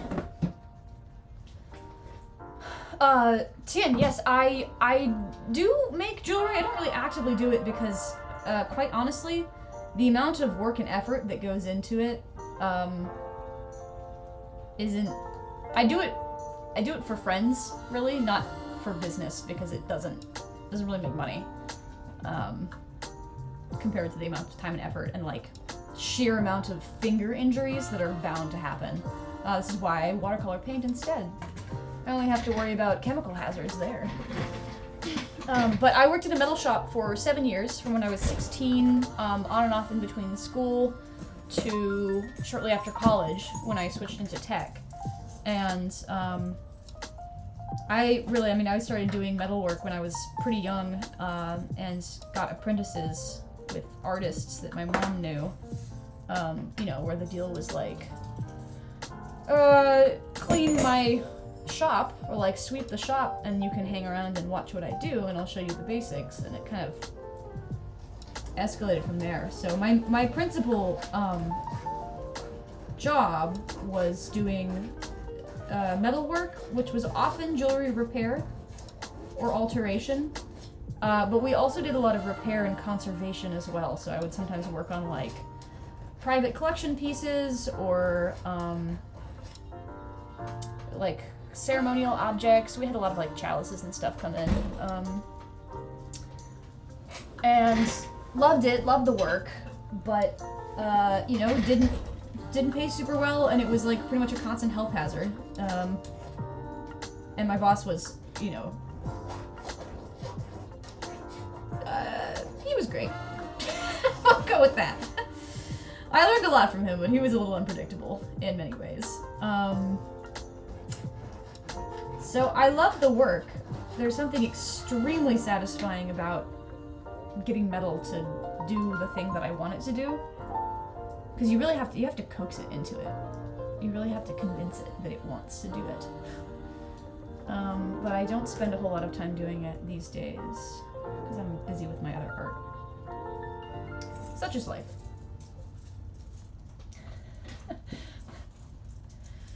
Yeah, it's important to have a casual chalice, you know? You don't want to take your like super ceremonial chalice out every day. You gotta save it for special occasions and then get a casual chalice out.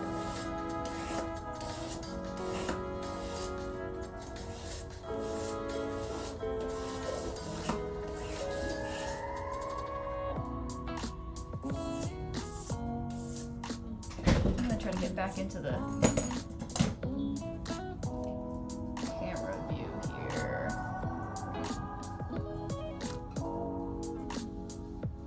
Is that gonna go? No. I have this whole thing is it's pretty rigged. To be completely honest. Okay, there we go. That should offer better.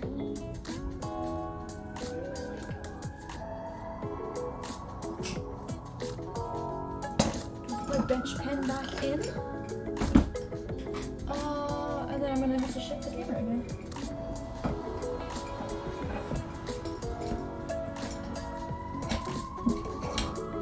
A jeweler's bench pen. Is really very useful for putting stuff on. Unfortunately, not great for my camera angle, but we'll make it happen.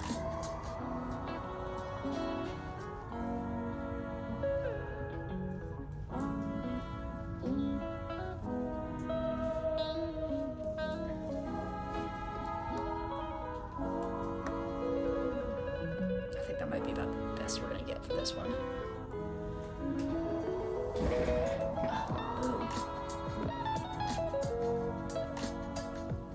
What's up?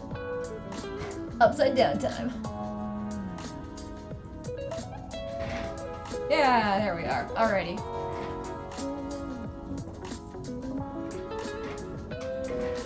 Oh, cool. So you already knew a silversmith. It's pretty wild. I fell super hard for metalwork, generally speaking, but like precious metals specifically. When I was younger, something was just so fascinating about watching something like all of the parts of the process that went into making something out of metal. Earlier on, we had a whole Breaking Bad scene because I had to remix some acid pickle. It's probably getting too hot, actually. Remix some acid pickle, which is something I use to do things with silver. It knocks oxides off of the surface. Maybe you already know about pickle if your ex used to do silversmithing, but it's an acid solution that I put the piece in after I heat it with a torch. And my old pickle, which I had just kind of left out for the last 6 months, was not great. It was a bit contaminated. So, this is smoothing out. I wish I could get like a zoom function or something, because I know this is a little out of focus. What's going on here is that this is flattening out, but I need to push this edge out a bit if I'm going to get a smooth surface, because there's still a lot of dents in here. The other side's looking pretty good. This is a sanding stick. It's just a, honestly, surprisingly expensive piece of plastic that I mount a bit of sandpaper in, and then I can just use it like a flat surface to sand with. Very helpful. And I can mount whatever grit sandpaper I want in there.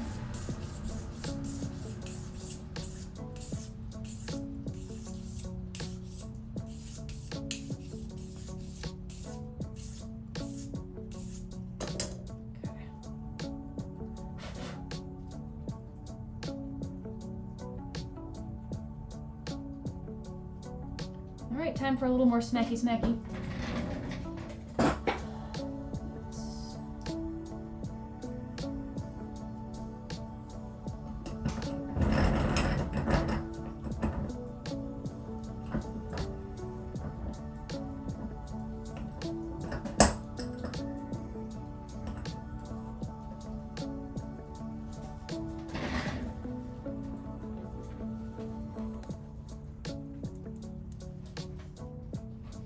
Did she use vinegar for pickle? I know that you can do it. It just takes a lot longer to pickle with actual vinegar. I use a sulfuric acid solution, which works very fast, but it's also like, you know, sulfuric acid.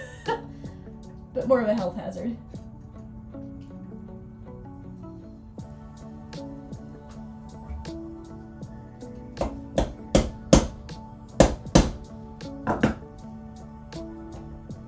Right here, I am blatantly misusing the tang, this end of a file, because it is the right shape. It's a hard square, and I'm using this to push out the edges of this little rectangular window in the earring. It is almost too small.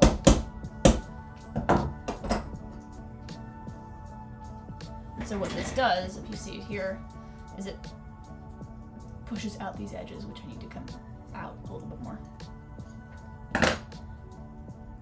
Let's see how that worked.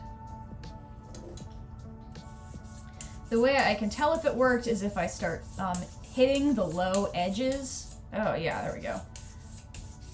As I sand, and it looks less like there's dents in it. Bye.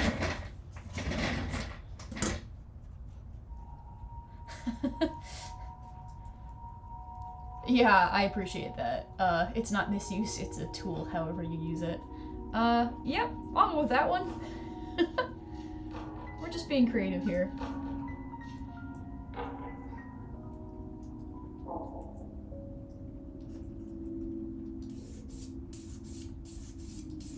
There we go.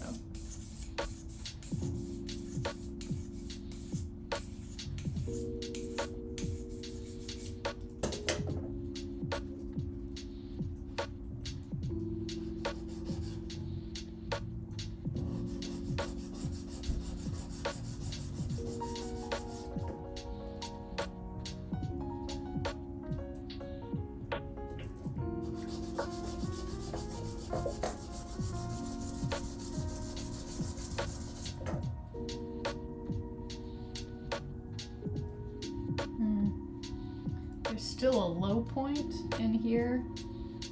I'm really hoping to force out so I can sand over it to get a smooth surface.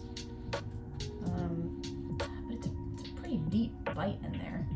This is why you shouldn't run over your jewelry with a car, just in case you were considering it. I'm gonna let that sit for a bit, and I'm gonna take to this edge and decide if I need to. There's a dent here, a chip taken out, and I'm gonna decide if I can sand it off or if I'm gonna need to fill that with a bit of solder. Chances are pretty good I'm gonna need to fill it, but we can hope.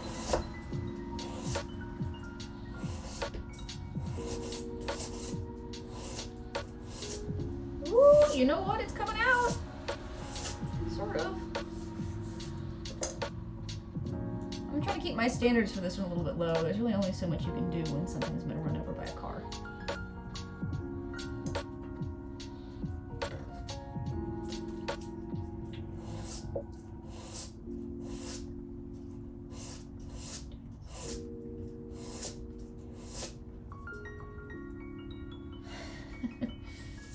It's a good general rule of thumb. Don't run over anything except for the road with your car.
swap out the paper that I have in here right now for a fresh sheet because I've started to lose a lot of grit.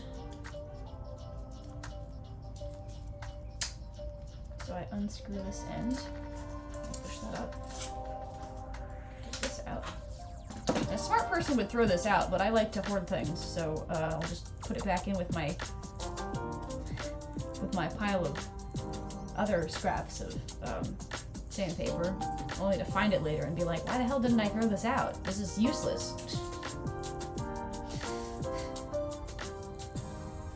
At least I know what I'm doing, you know? Once it's in there, just tighten that down.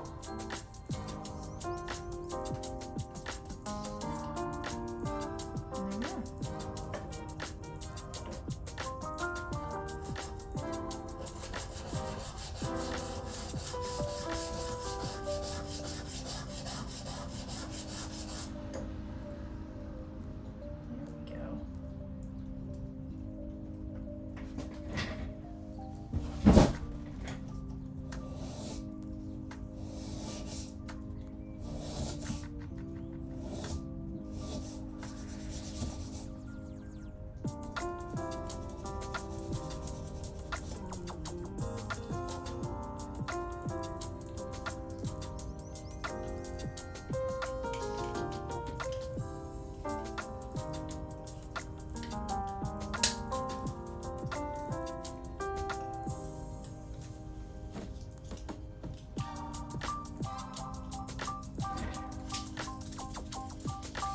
Thank you for coming, Laramie.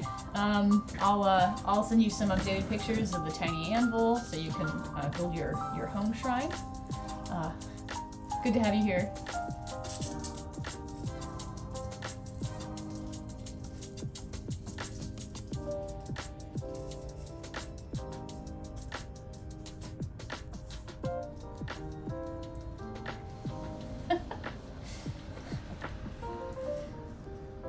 Accidentally started a new religion. Sweet. Cult, probably.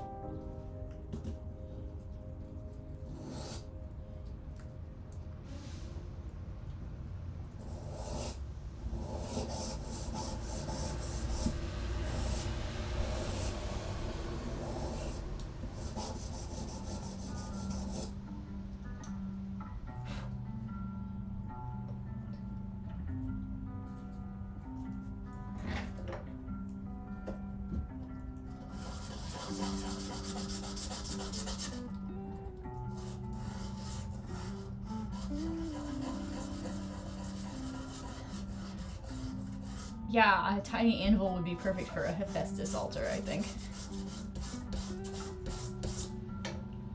I'd love to tell you where I got this one, but I honestly have no idea. I've had it for a very long time.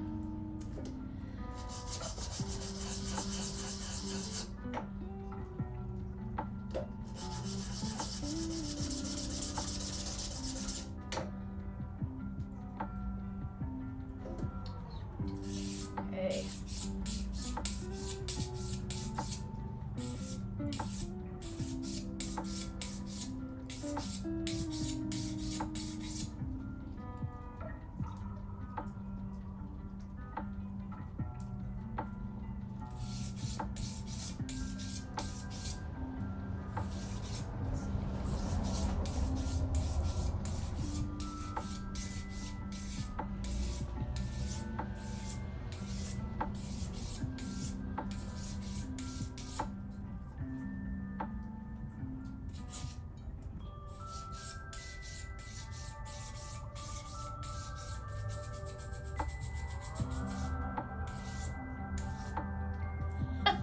Tiny anvil cult.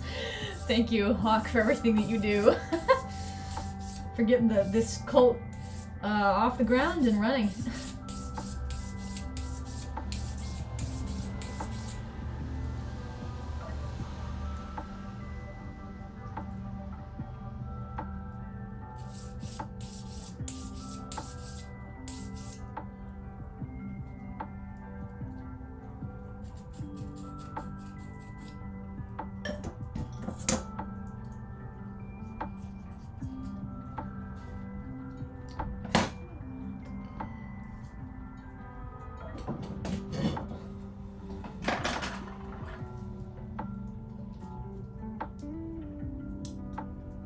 into the last rando tool I made, which is a mandrel with a bit of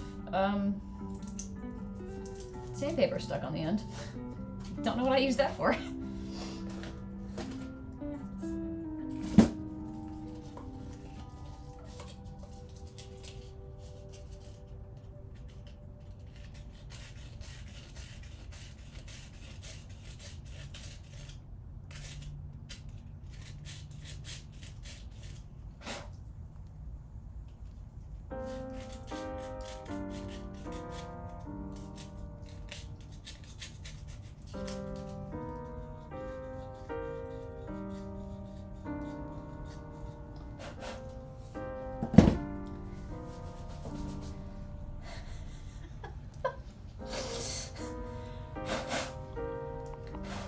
Hey, Bathan. Yes, welcome back, and this is the fire stream. There will be fire shortly. You have... I don't know if you were here for the sand part of it, but we've been sanding for the last probably half hour or something, which is arguably one of the most boring parts of metalwork. And we will be setting it on fire very shortly, once I am satisfied that it's been sanded.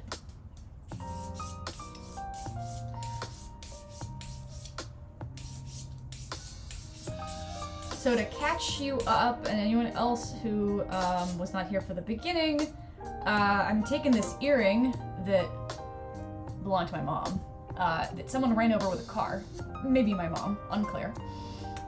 This is the earring, this is its pair that still works, and this guy was very mangled. It was basically flat, which is not how a curved earring should look. And so I've been taking it apart and I'm reshaping the main body of it so that it is the right shape.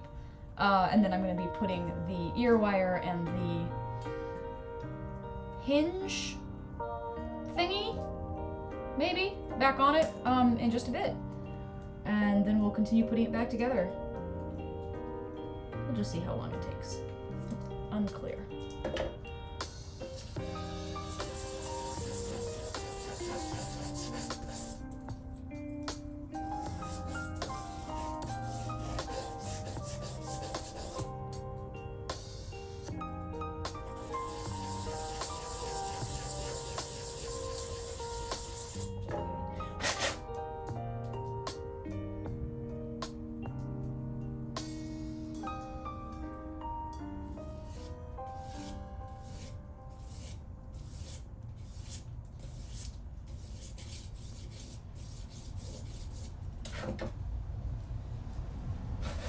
Most of what I'm doing with the sanding is taking the dents out.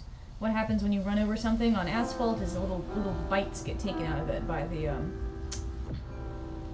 the surface of the asphalt, and we don't want those in the final product. So out they go.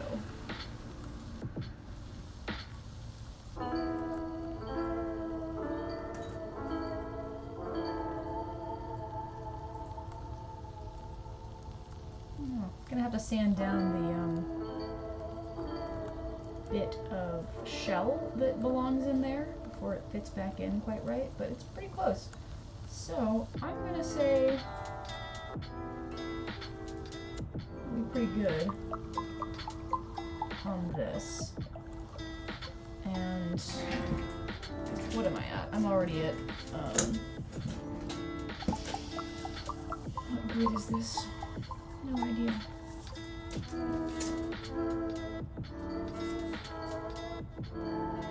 Well, it's not 6,000. We'll do a little bit of 6,000. So as I sand, I go from coarser to finer and finer. And that means that at the end of it, when I'm trying to make it very, very shiny, I won't have as much work to do.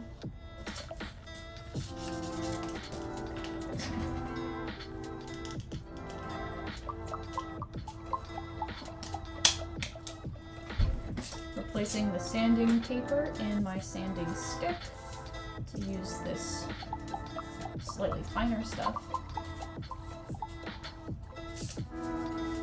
It's 6,000 grit. The other one I was working with is, I'm not totally sure. No, it's 600 grit. Yeah, this is 320? Maybe? Yeah, it'd be really helpful if I like wrote this down or something on my strips of paper.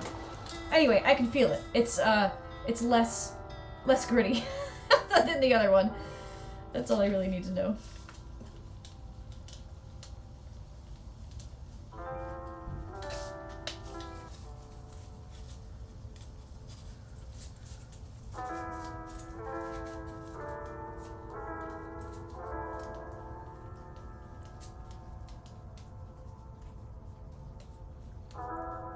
Yeah, it really is a lot of grit, Hawk. It's just so much grit.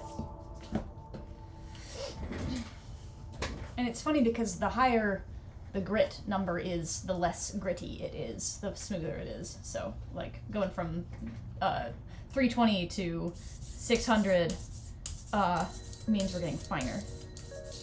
Much like gauges.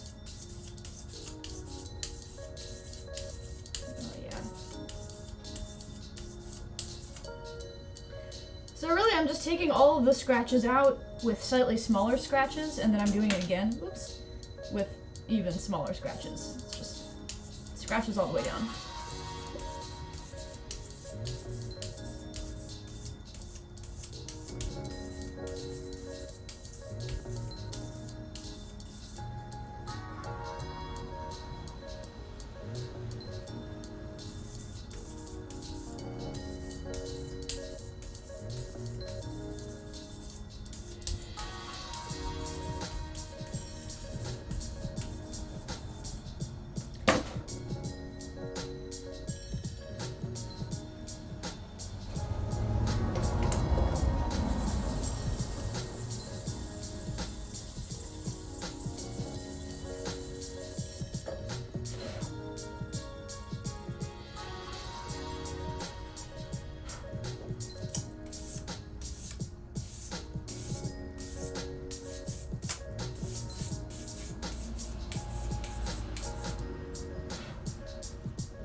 Alrighty.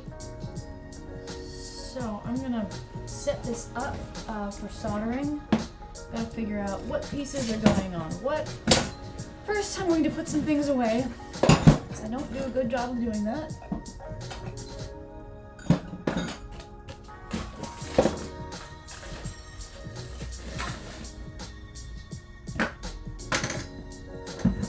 Sorry, I'll move the tiny handle. I'm so sorry.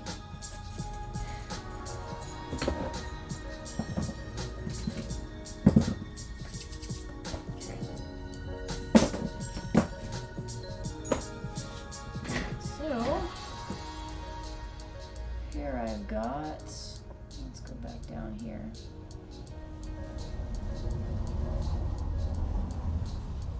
Let's get closer.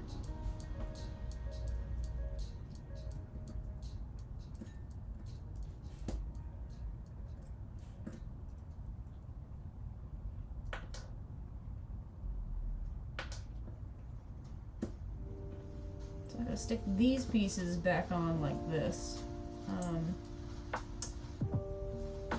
I'm gonna bend the hinge. This piece right here is this piece. And I'm gonna try to bend this so it's got roughly the same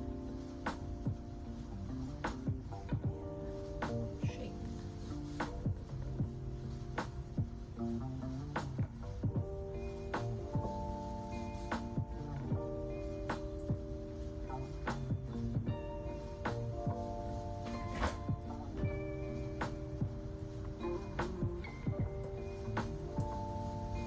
This piece is pretty work hardened, in part because it's been run over several times, which will harden anyone, and in part because I have been bending it to get the shape back. So what I really don't want to do is snap it by accident. I can make a new one of these if I need to, but if I don't have to, I'm not gonna. That's about right.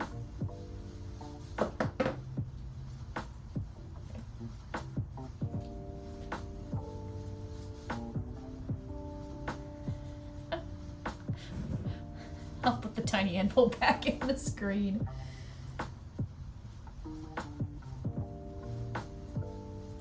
I know what you all are really here for. Just want to see my tiny anvil. Honestly, fair.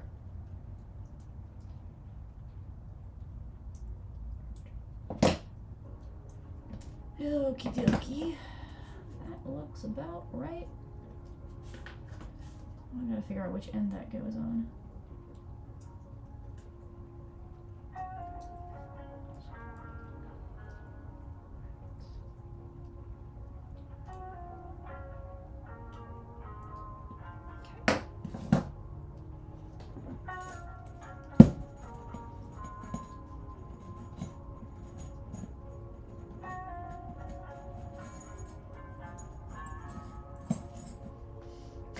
Right? Like, I don't think I ever thought I would have been describing an anvil as cute, but here we are.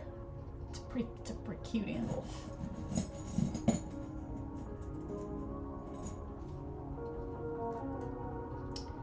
I'm preparing a solder joint, and for the solder to flow, I really need to make sure that the metal is clean. So one of the easiest ways to do that is just to take a layer off.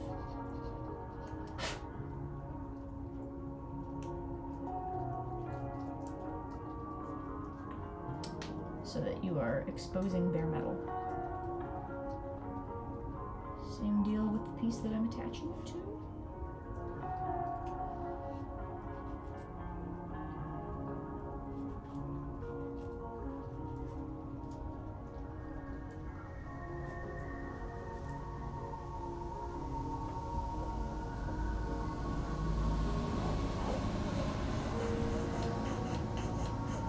There's oxides or impurities. Grease, usually grease kind of ends up burning off, but then that leaves impurities. So anything other than pure exposed metal can cause problems in the solder process. I have two pieces that I need to connect, and they're both kind of, they're going to be attached at angles that are kind of inconvenient. Like, they'll fall off easily during the soldering process. So I'm considering doing this in 2 parts. So we don't have to pay attention to both of them at any given time. Oh god.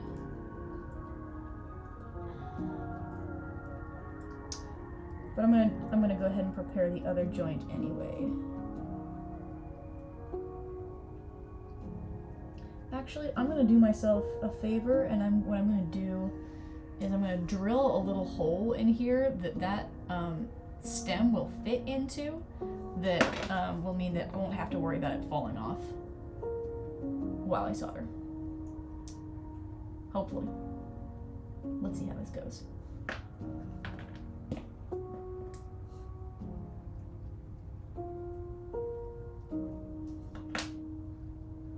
Sweet.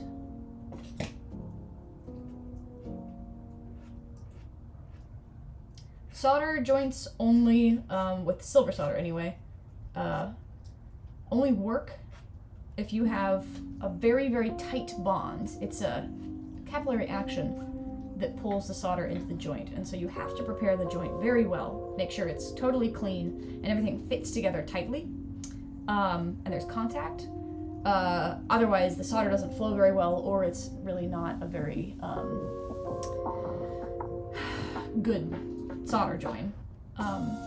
So unlike other types of solder, like electrical solder, the type of solder that you use for stained glass is all acts kind of more like a glue, in that it's you know, it adds on like a third material, and the bulk of it will like hold things together. But in this case, a good solder joint, you really shouldn't even see the solder, because it has disappeared. It has created what is called a eutectic bond, which means, if I'm recalling correctly, it's when the two metals have basically alloyed together in a gradient of alloy. So it's like, it's pure metal, and then as they come closer and closer together, there's a greater and greater concentration of each trade-off of each metal. So like if it's silver and it's copper, which is what's going on the very small scale with your silver solder, there's a blend of, like a molecular blend that creates a very strong bond called the eutectic bond. Anyway, that's enough science for the day. I gotta find my drill.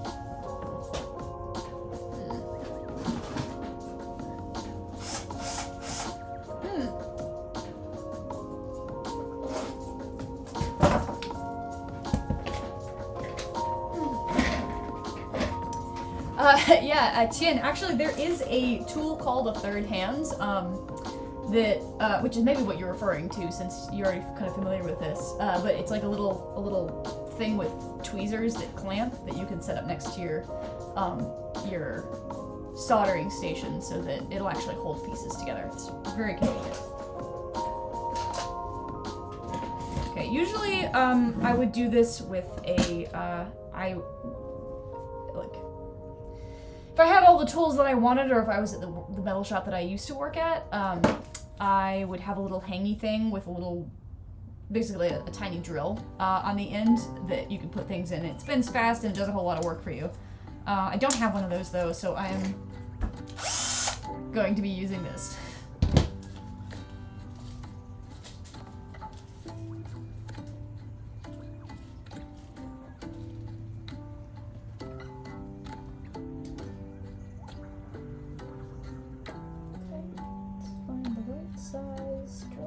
Is it this? Maybe.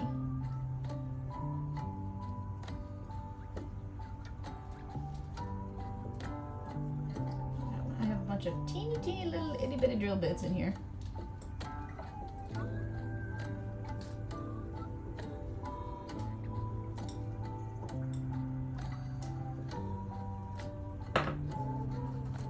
Most of which are actually pretty dull.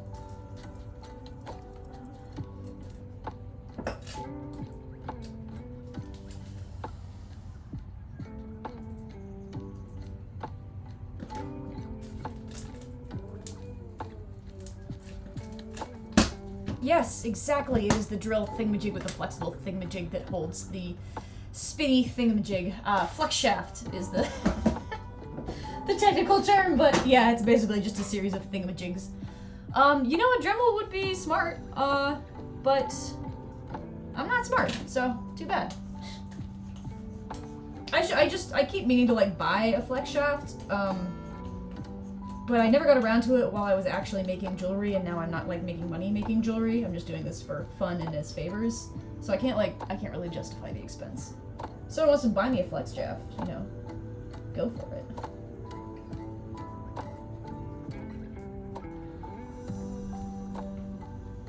Okay.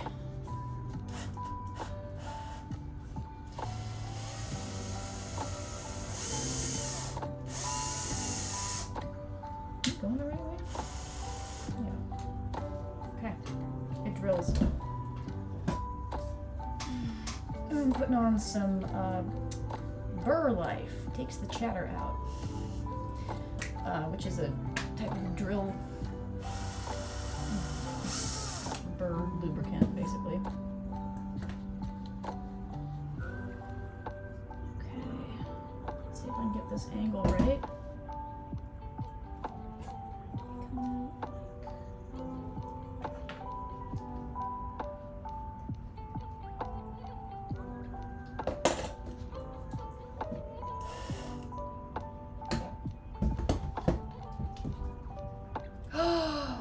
Hawk! Thai food, come bring me some, please.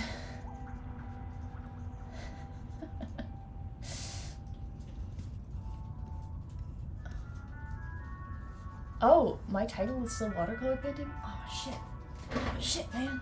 Wow, yeah, thank you for the heads up. Welcome, Lucy and Obsidian. I'm gonna fix that.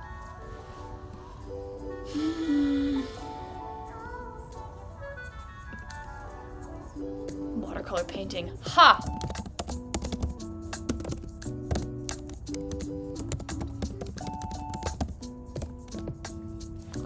Cool. Nice. I hope that fixed it.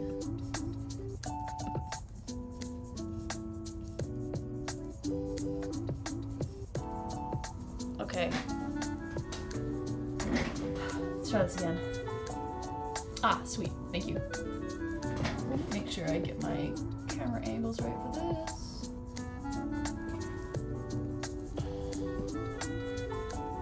You can pretend I have like really fancy equipment here, like you know, super professional, but really what's happening is that this is hot glued on, and this one is balanced on a tomato can. So, kind of like diced tomatoes. Empty can, to be fair. There we go.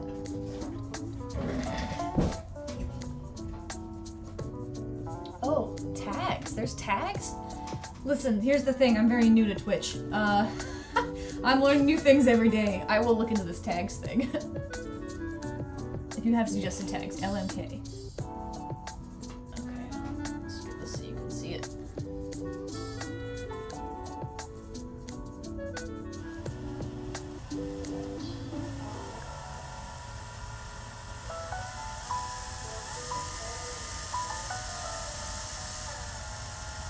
I'm gonna give this something to bite onto.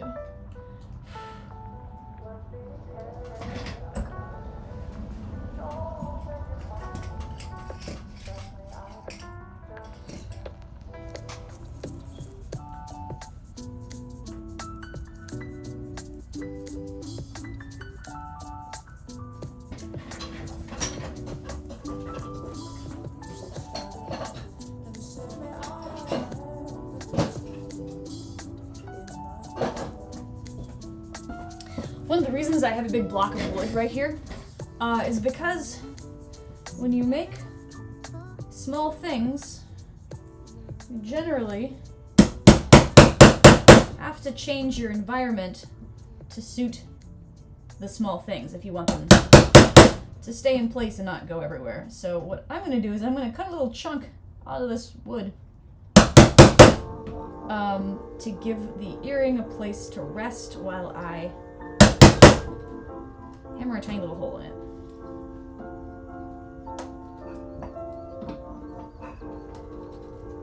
So the block of wood is sacrificial.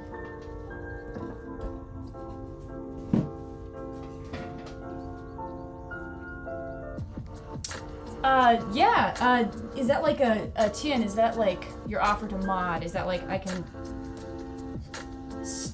give you mod privileges right now? Or is that like a ongoing thing or something? Explain it to me, assume I know absolutely nothing and I'm dumb.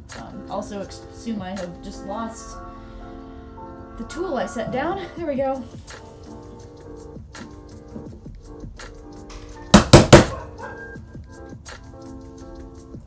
Alright.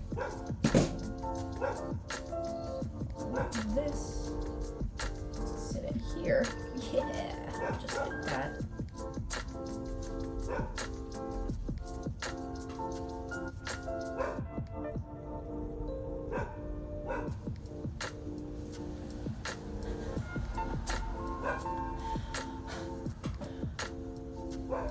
Okay, hang on.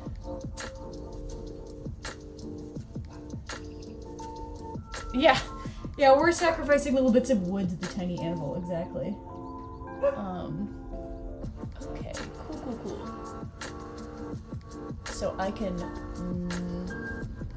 overlays up. Yeah, you've had very good advice so far, so. Tien is my friend who actually does Twitch streaming and knows more things than I do. Just for anyone else following along at home. So I'm just making a little hole here to give my drill something to bite into. Because, honestly, this is not OSHA approved. Just to be extremely clear about this.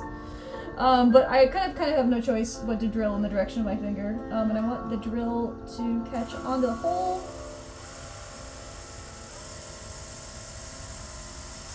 Oh, there we go. Okay. And you know how I said I have no choice but to drill in the direction of my finger? That's not true. I can customize my environment.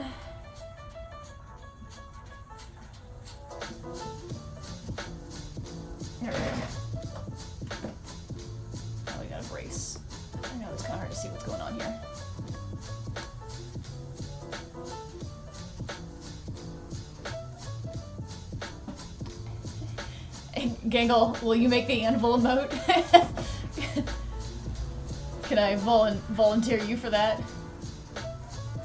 Okay, so I'm gonna figure this out before I start drilling again. So I can /mod Tianxi. You could be telling me to like RMRF my hard drive and I would be doing it.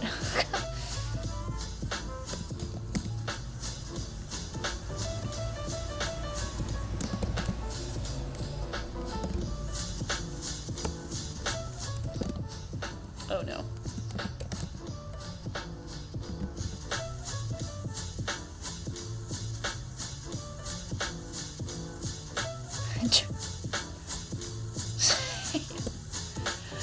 Oh, I think that worked.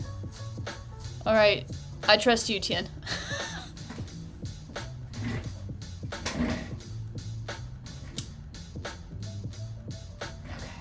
Alright, we're drilling.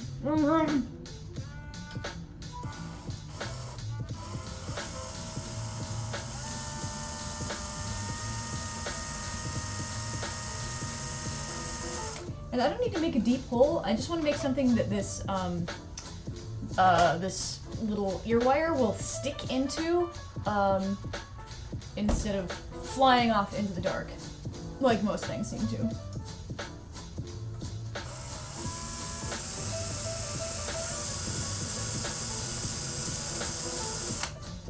Man, my drill bits are real dull. So what happens when you don't, like, get new drill bits for years and years?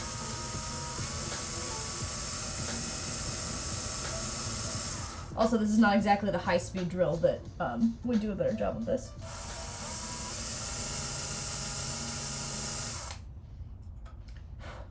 Okay. Let's see. Do you fit? Not yet. Oh, it fit!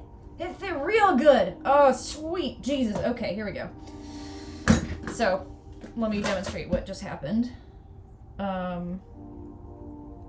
want this to look like this. We want this to be attached. Angle doesn't matter right now. Haha, it goes out. It goes in. Out. In. That means that this can hang out and I can be really careful about setting this up so that my other little piece is gonna isn't gonna go fly off into the night while I solder, and I won't have to worry about the ear wire being falling off or anything. This one might make a little bit more sense once I get the process going.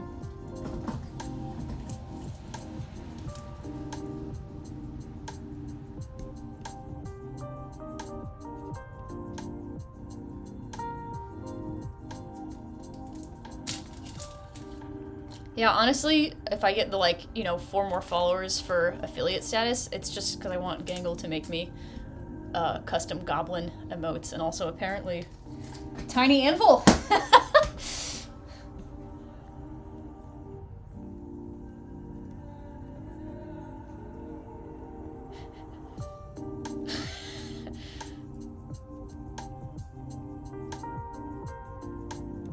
Yeah, Tian, exactly, it's a mechanical fit.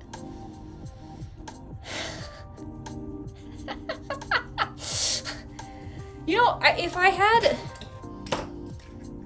I love doing this kind of maker stuff. It's just like... It's totally different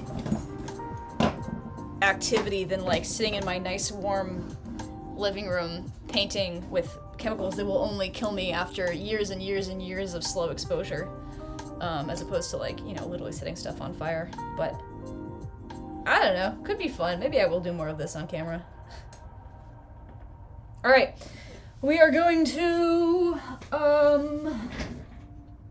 we're gonna clean up the end of this baby just a little bit.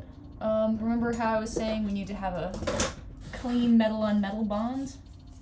I just touched this with my grubby, hamster hands, so I'm gonna just put a little bit of sandpaper on that, just to make sure we have some clean metal.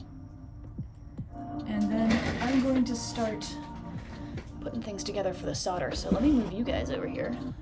Ugh.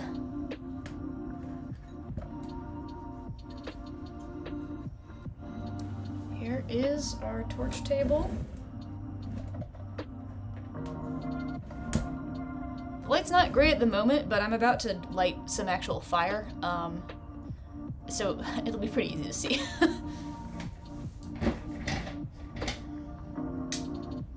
Okay. Yes. First order of business is to cover this piece with some flux. This is going to protect the surface from fire scale.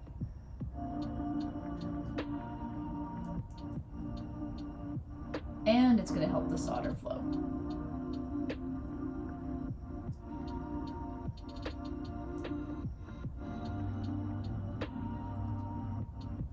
It's also going to make kind of a mess, but such is life.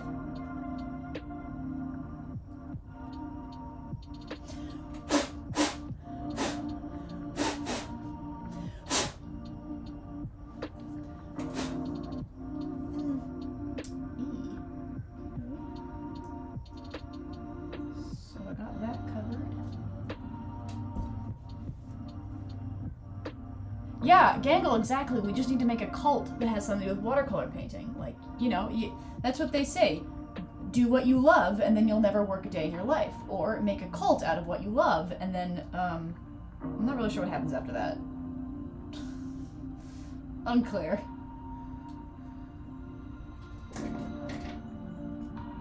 I'm mostly handling this with, tweezers right now, because while the flux isn't, like, deadly or anything, it does kind of make my fingers itch, which is probably not a good thing.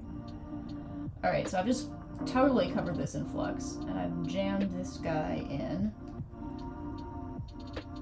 And now I'm gonna try to set this up like this, using one of my little bricks as a rest. The name of the game right now is going to be Don't Drop Anything. Which, honestly, I should get a beer before doing this. Great way to study the hands. As long as you drink more than, you know, a beer. Otherwise, you have other problems.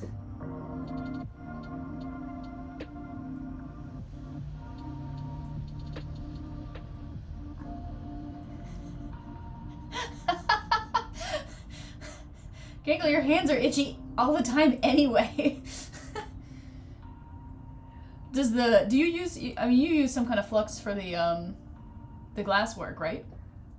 Does that also make your hands itchy? Does anything not make your hands itchy? I'm sorry.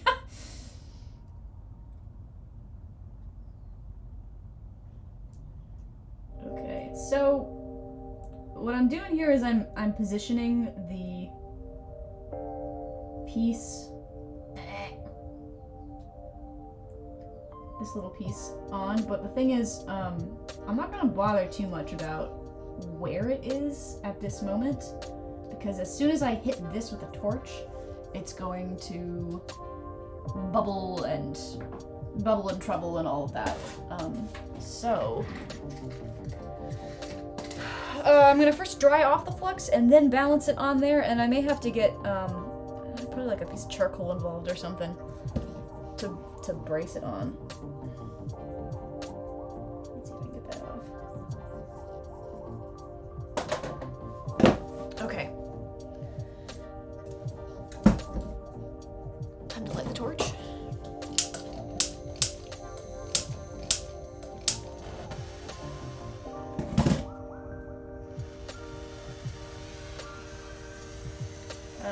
Just for you, Gangle, or whoever it was that wanted me to light the candle with the torch.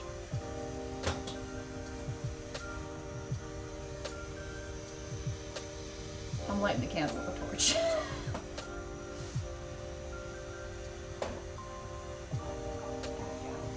Okay. That's my PPE. Oh, put the goggles on. So as I hit this with the torch, it's gonna start drying off that flux, and everything's gonna bubble and go everywhere. So if I had just put that little piece on and gotten it positioned exactly where it needed to be, it would be somewhere else. So just gonna get that dried off, And then I'm gonna come back, because I forgot to cut my solder. You can tell it's been ages since I've done this. And I'm gonna cut a couple chips of, this is hard solder. You see that very well. I'm gonna cut a couple chips of this off. Always cut more chips than I need because they're gonna go fly off into the distance, and then I'll be digging around for a piece of flux with the torch in one hand and a rapidly cooling piece of metal in the other, and it's just a bad time, so I like to cut lots of little tiny pieces of flux instead of trying to do exactly as much as I need.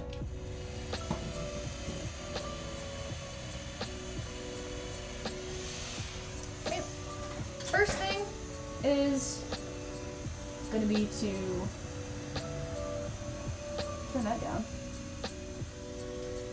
I'm going to get the top joint soldered, and to do that, I'm going to heat it up. I'm going to get some solder on my solder pick, like this. And here's my job right now is don't melt the little piece. It's going to be very easy to melt the little piece. So I have to evenly heat this, which means I'm mostly pointing the torch at the larger piece of metal, and I'm just barely brushing the edge of the smaller piece of metal. And now I'm going to shut up because I have to focus.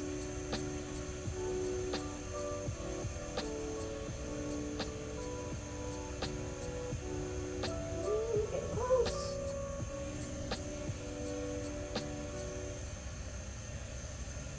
Boom.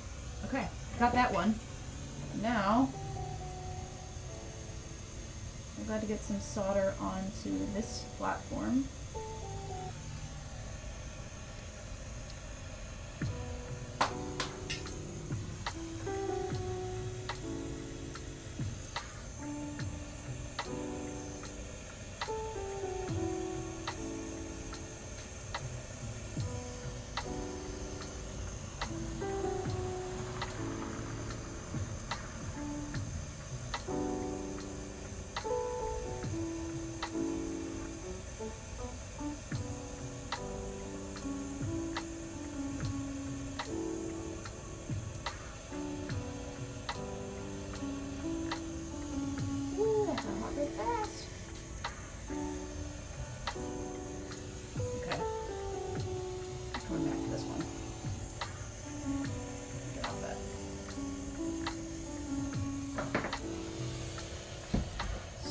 What I need to do here is get this little guy to prop up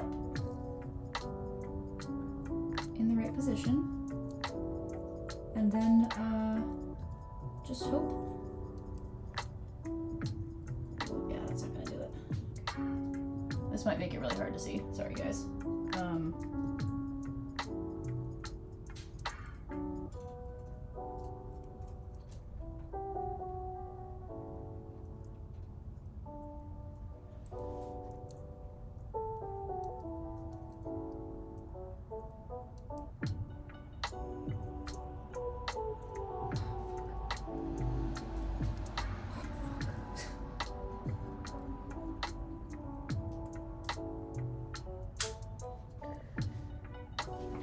Alright, we're just gonna see how many times I can drop this before I get it in the right spot.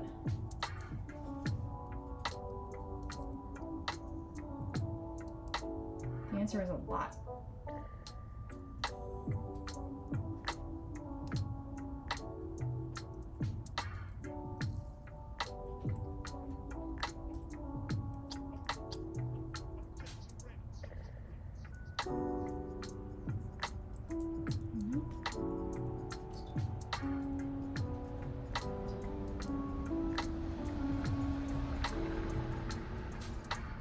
Best part of it is that when I drop this thing through the grate, it's like dropping your socks underneath the bed and having to go fish under there with a broom. Where did you even go? Come on. To get them out. So much of my life for so long was just predicated on getting tiny little pieces of metal to balance on other tiny little pieces of metal. Honestly, I could be doing other things with my life. Alright, we'll just see if this works. I'm gonna try to adjust the camera a bit so that you can see, at least see the existence of the piece.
Take 2! You only get a few tries sometimes for some of these things.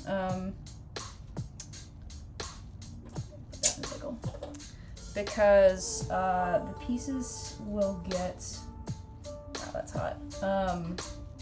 They'll start to get oxidized, like the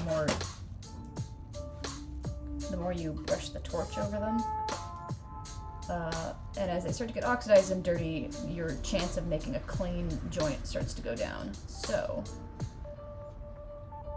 I'm gonna let these pickle. We got one of the 2 joints solidly done. And I'm just gonna have to set up the other one a slightly different weight to,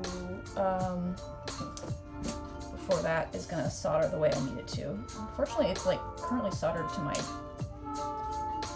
tweezers. Which is not my idea of a good time.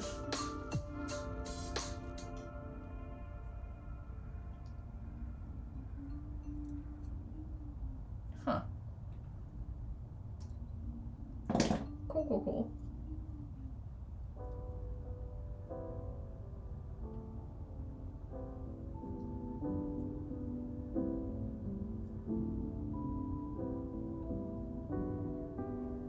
I'm just making sure that there's no piece of tweezer stuck on that, because if I put the steel into the pickle gets contaminated, and then we're back where we started.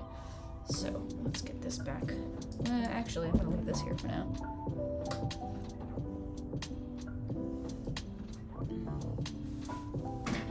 Ooh, we have an emote update.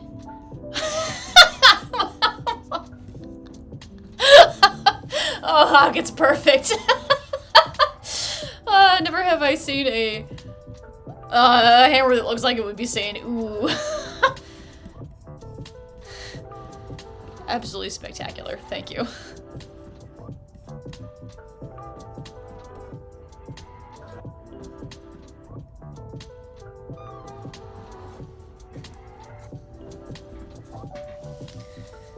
Okie dokie.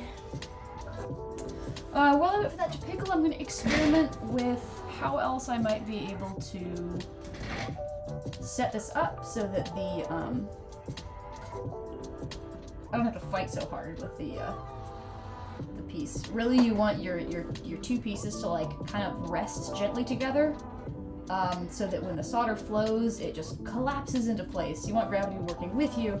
Gravity's kind of working against me in this particular case, so...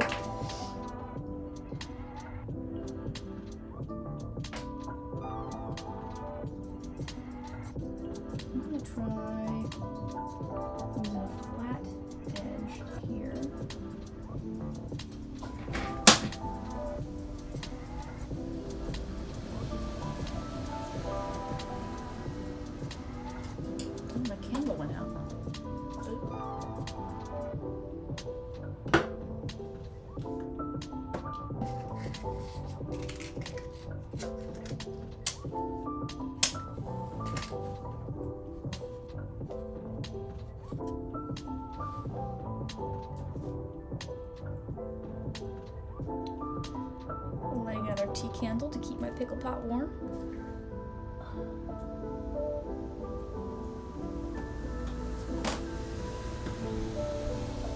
You don't have to heat the pickle technically, but it works a lot faster if it's hot.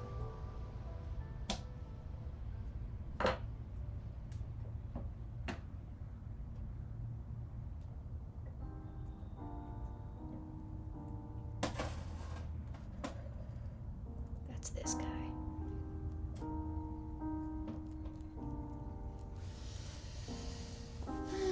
Okay. We're gonna be waiting for a minute. I'm gonna clean some stuff up.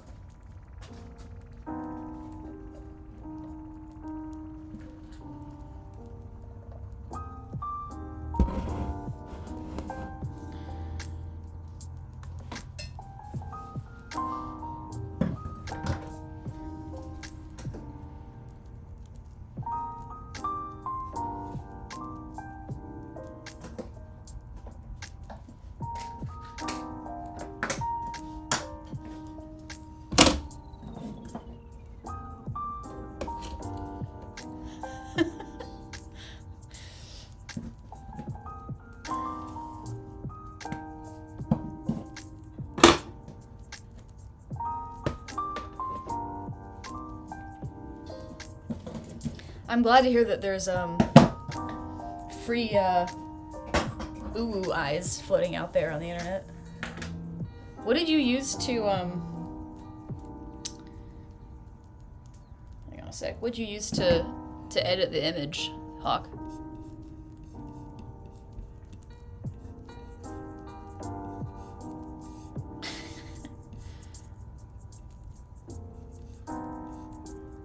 I want to catch up on what's been happening on Twitter, apparently, while I've been doing this.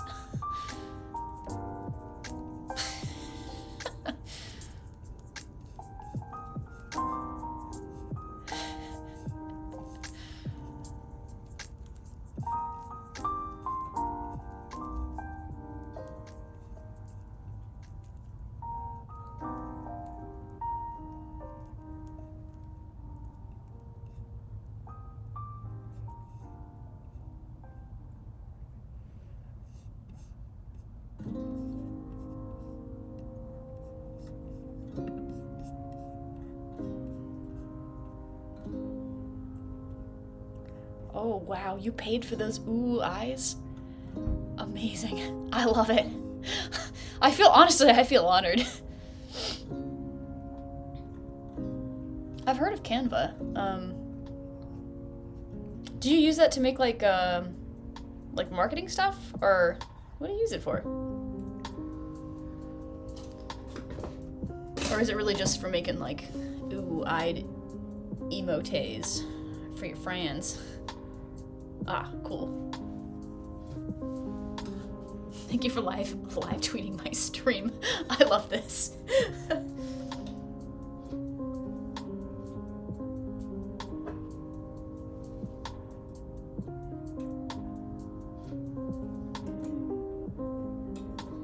buddy.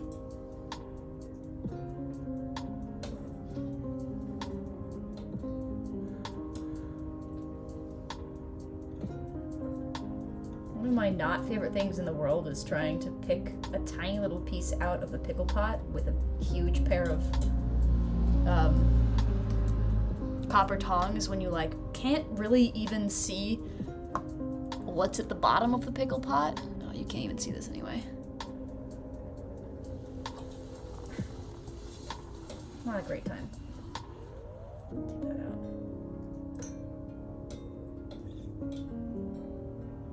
I hear you. I know you. Oh, there you go. Got it.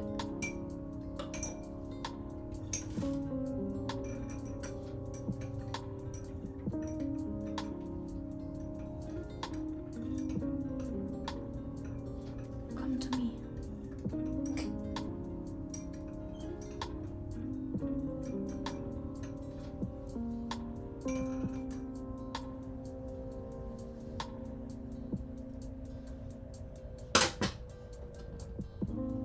Gotta go rinse these off. BRB.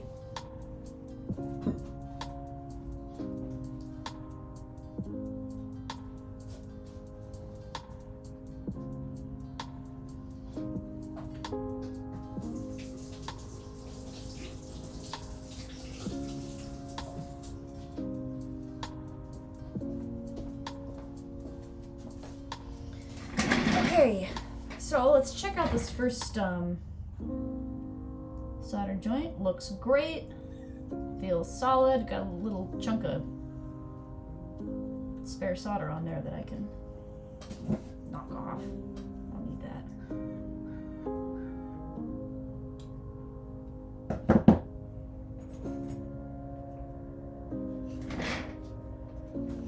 Let's get this back here.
So I'm setting up the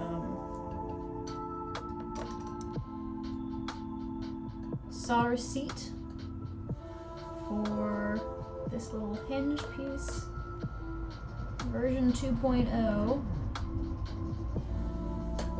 And I think what I might do for myself is something similar to how I drilled a hole here for the other one. I can make a little groove that would kind of you could sit into. I'm not sure that's going to be easier than just setting this up correctly though. So, going to be some trial and error, as with all things.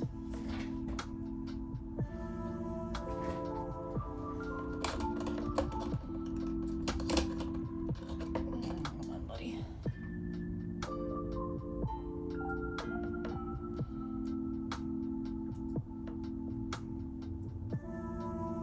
In the meantime, I'm neatening up the ends of a pair of tweezers to make sure that they meet in the middle.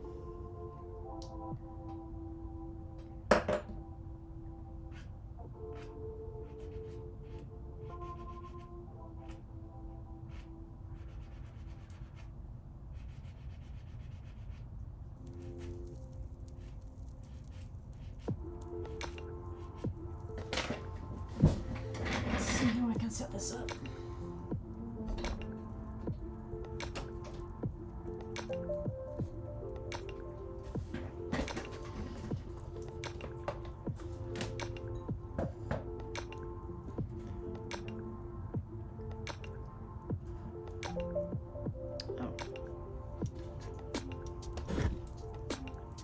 I've got this this tower of I have one jar of patching paste, and then I have this diced tomatoes, empty diced tomatoes can that's currently holding up my whole camera setup here.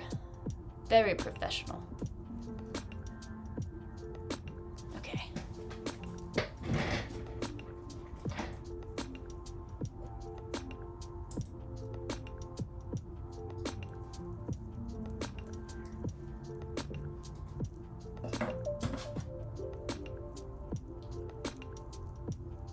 So I'm gonna try propping this up like, oh yeah.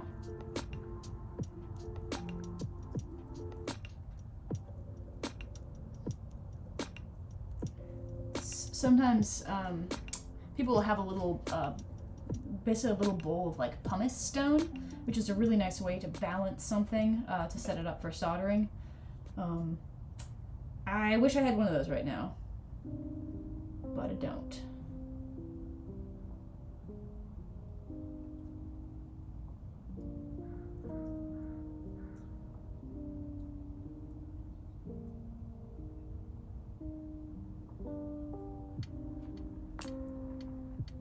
Unbend this.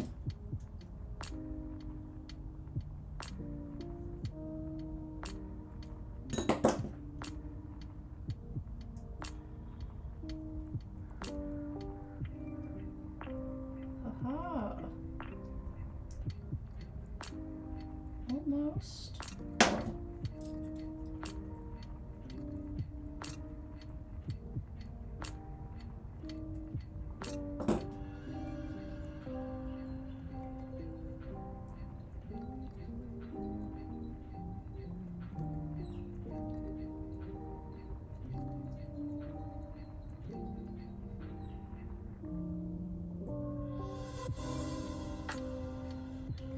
I think that's gonna work as a setup. So now I have to take everything off and cover it in flux and then set it up like this again. So let's do that.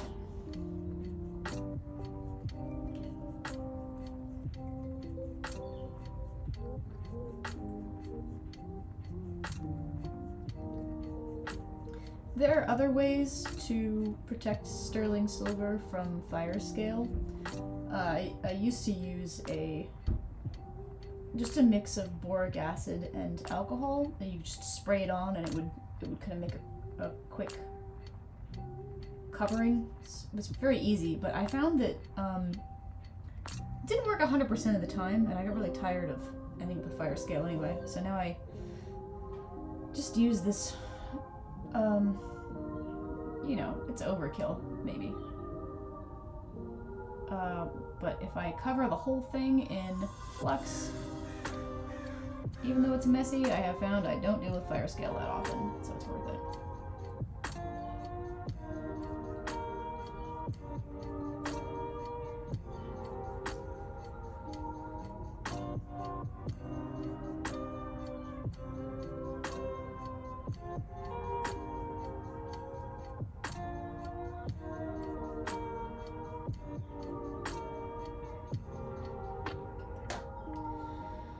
Fire time.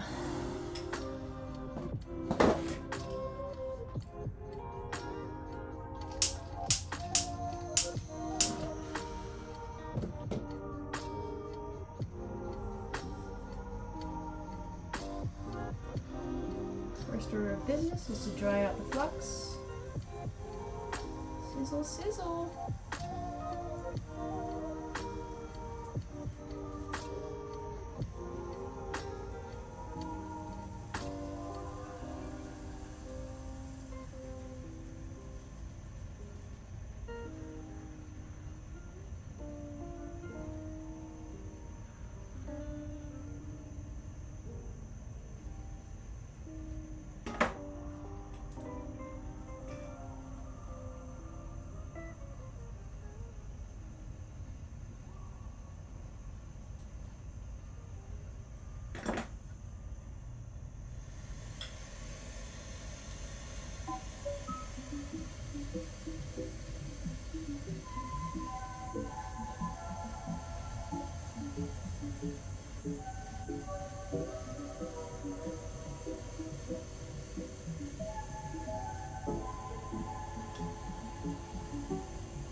Toasty! You know, it's in almost the right spot. Yeah.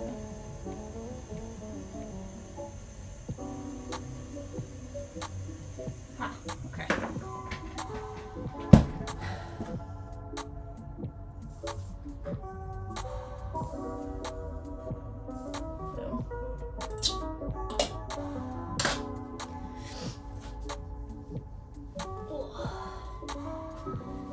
We'll see how that turned out. I think I would have liked to have it a little bit, like a slightly different positioning, but we're talking half of a millimeter here. It might do just fine as it is. So we'll just go ahead and see if it does the job it needs to do.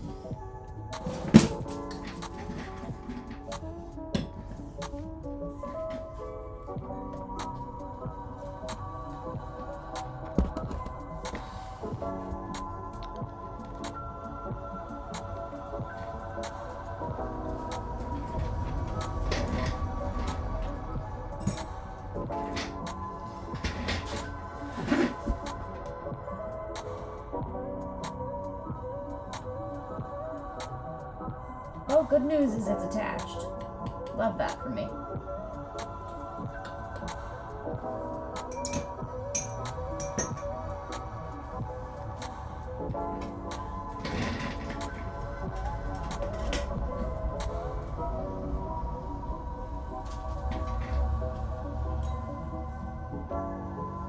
In the meantime, I'm gonna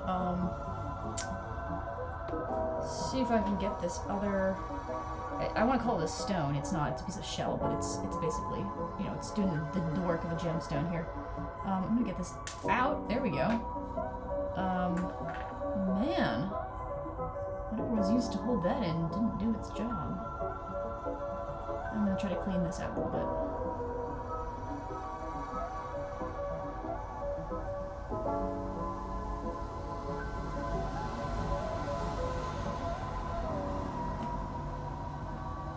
Looks like some kind of epoxy.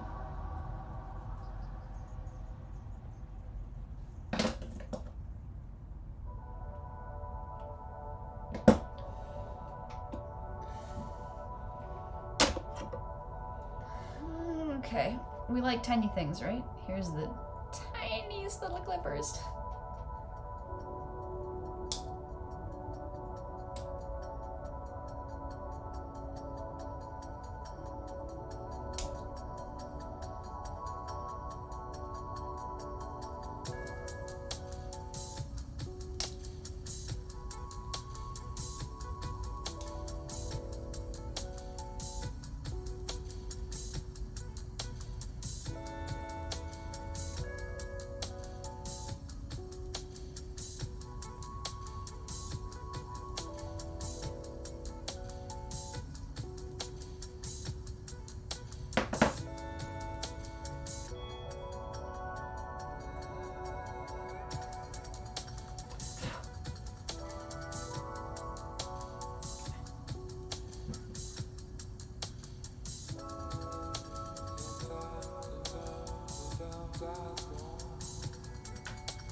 On this piece.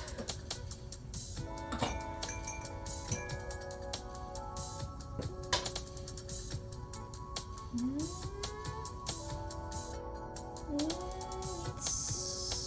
some work. Okay. Ooh, take 3.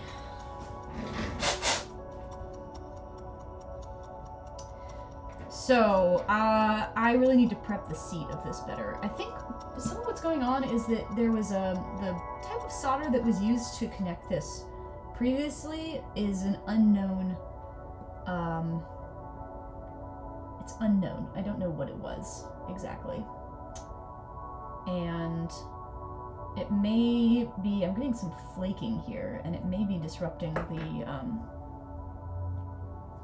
the solder join that I'm trying to make. So what I'm going to do is dig down, remove a little bit more metal, and then I'm going to cut a groove in here I'm going to just jam that piece in. So like what I was talking about earlier, how if I wanted to be smart, what I would do is cut a little shape that the hinge could sit into. I'm going to do that now.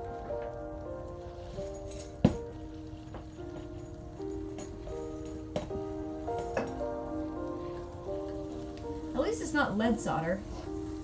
Sometimes we would have pieces come into the shop that had been repaired with lead solder at one point.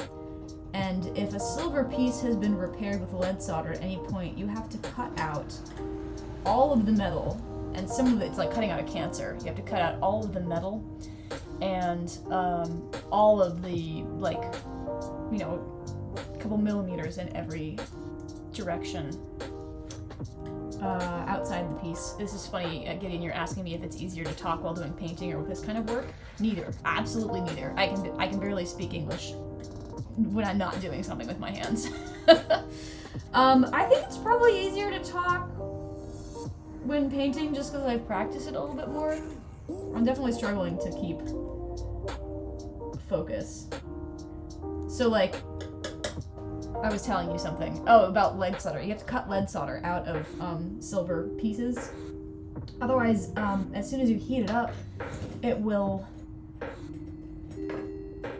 alloy with the surrounding silver. It will, like, it'll eat away at it, basically, and all of the surrounding silver will have a much lower melting point, and it'll be this, like, silver-lead alloy. It's bad. It's bad. You have to surgically excise anything that has touched the lead solder and then replace that with actual silver. So don't repair silver with lead solder. It's possible that something similar but not so bad is going on here. If a lower grade solder is being used, it means it, or was used previously with this, it just means that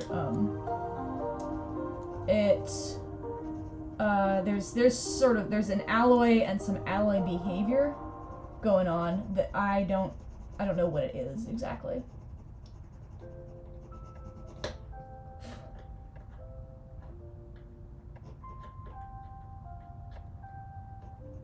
So if I scrape down deep enough, though, I'll get past that mysterious solder, and I'll be down to pure metal, sterling silver, which is more predictable. My files are doing exactly what I want them to do, though. So...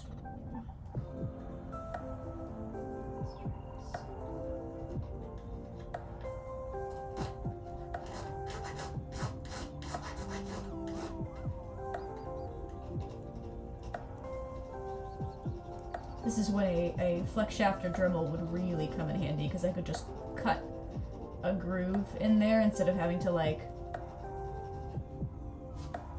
you know, by teeny little nudges, very slowly file away pieces of metal.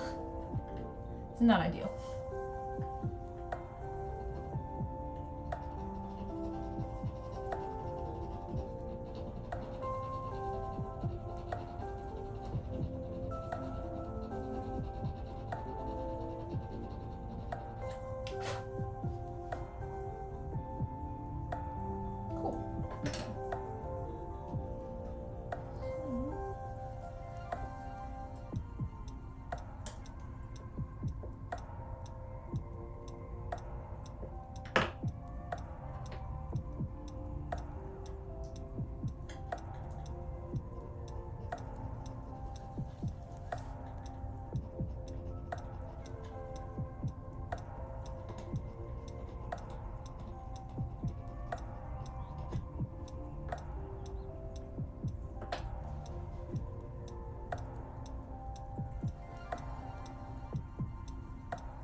I'm trying to think if I have a better tool for this.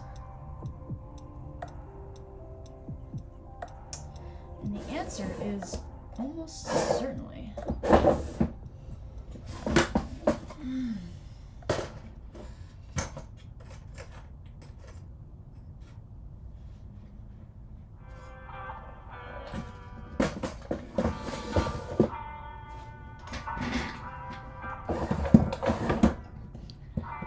What I really want is a little burr that I can attach to my drill, and I know I have some of those somewhere.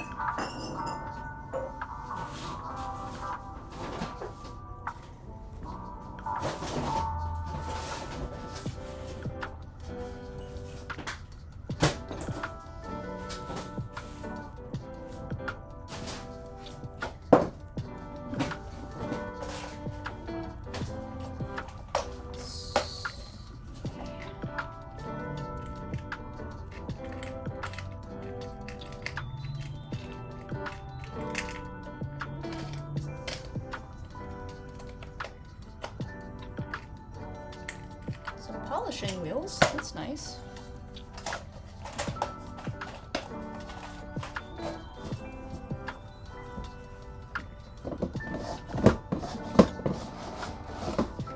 And an entire drawer full of toothpicks.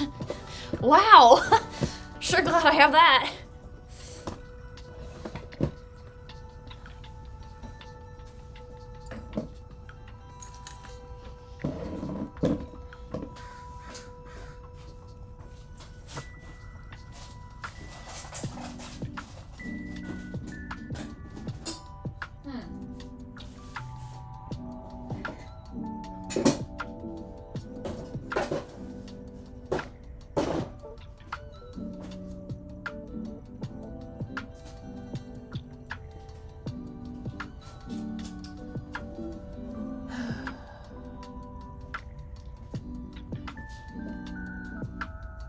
Well, if I had little burrs somewhere, they've run off into the darkness. So, back to my original plan. Very exciting. Hope everyone's having a very good time watching me prod at this piece of metal for hours.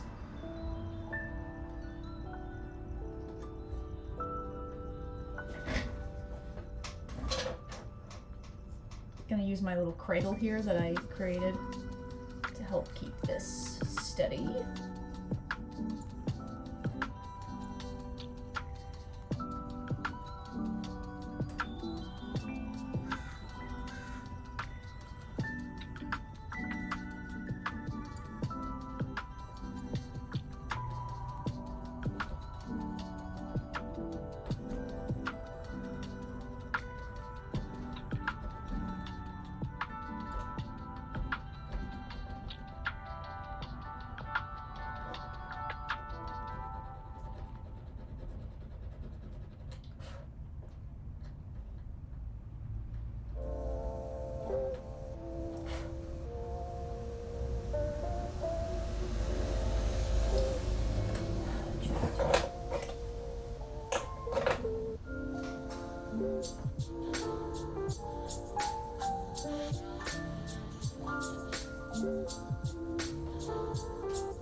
I'm using a graver right now. This is this kind of tool. It's got a sharp tip to dig out a little channel so that my file can bite into there. A graver is an excellent way to remove a tiny strip of metal or to stab yourself in the fingers very, very badly. Both are acceptable. My fingers are out of the way, I promise. I'm pushing towards the wood.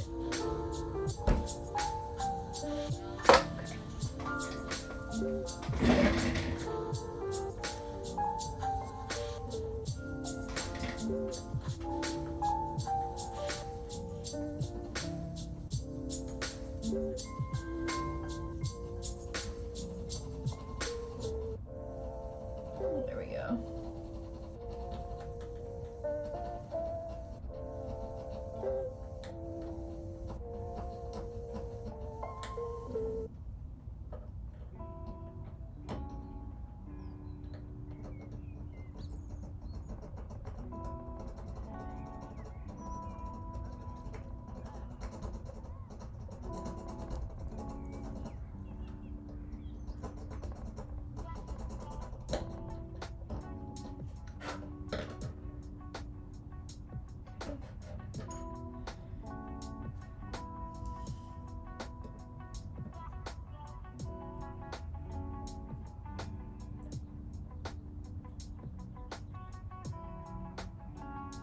Getting closer.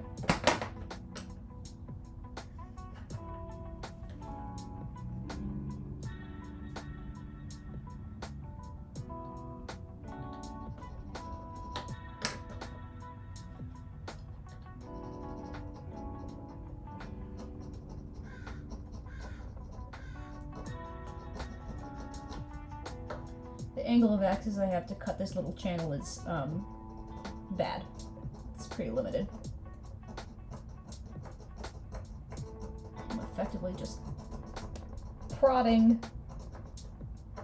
with a file again and again and again until it eventually cuts a little groove.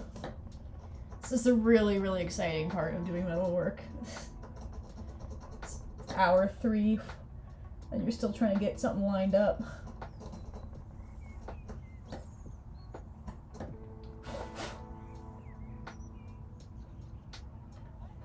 Okay, it's coming along.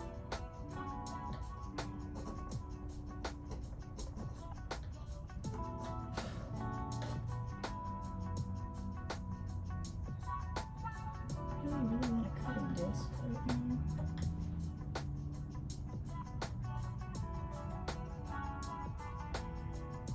Wait a second.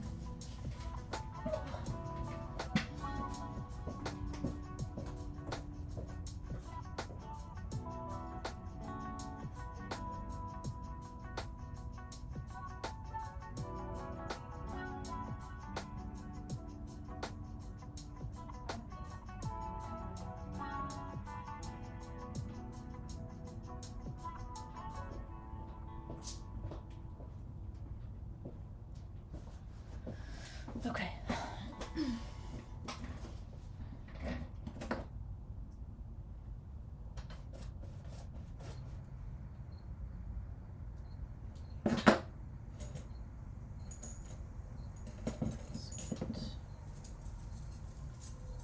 These are needle files.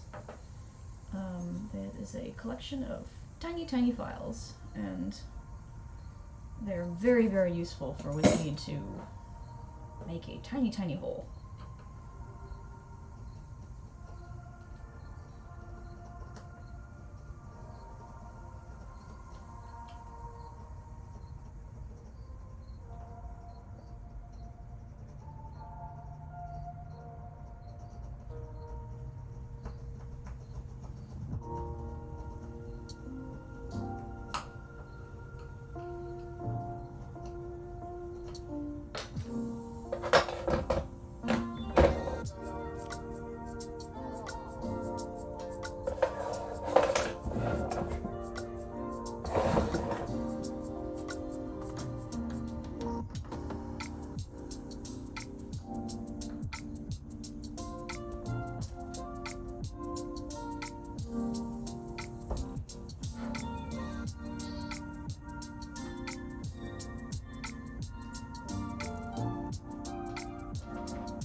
It's looking better.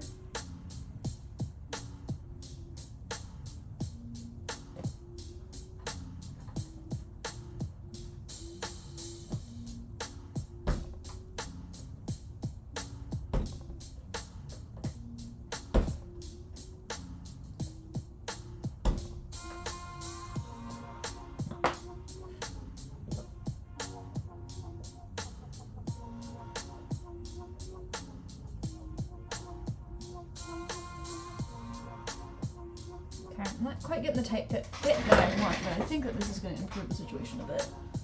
So...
slide in there. Yes.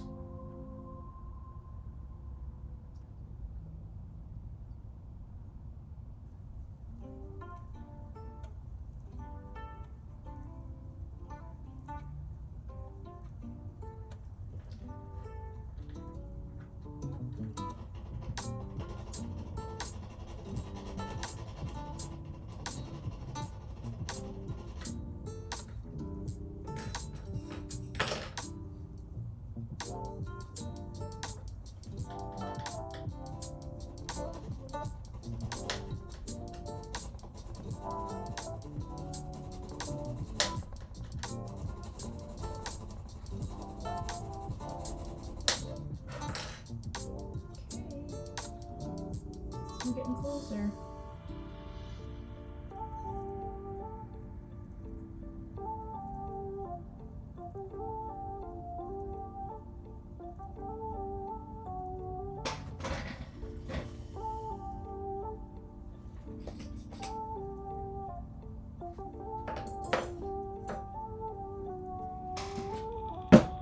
Tiny anvil, it's your time to shine.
Doing, off it goes.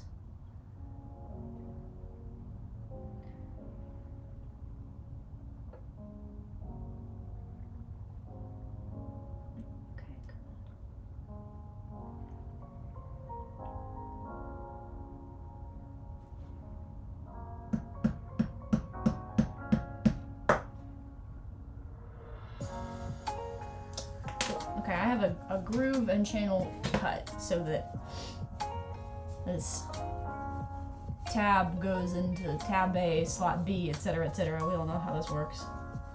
And I'm hoping that that is gonna hold it just steady enough for the solder to do its work. So. The other thing I'm going to do is move down from hard solder into easy, not easy, but medium solder, which will flow a little bit easier, and I don't run as much a risk of melting the little itty bitty hinge, because that hinge gets hot a lot faster than the rest of the piece.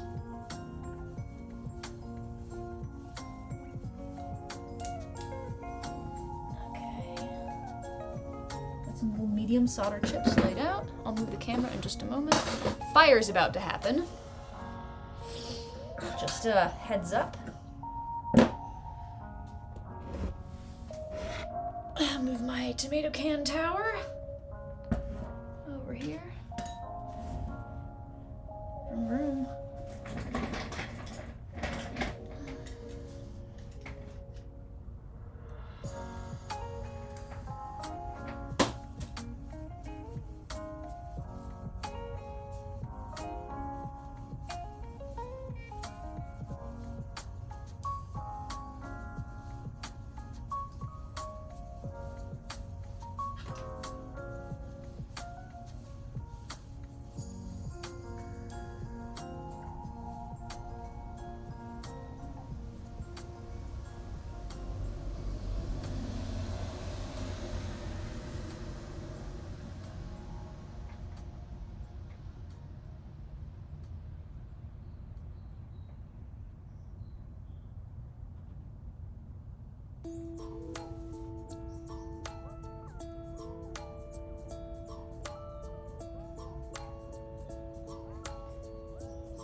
You'd think this would make me good at Jenga. Honestly, I'm not.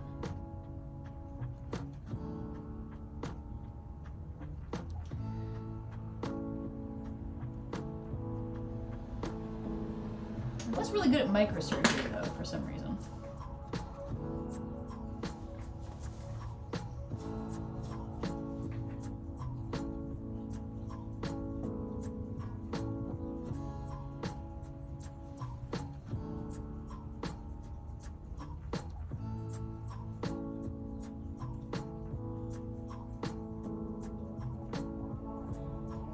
Spot I made just for you.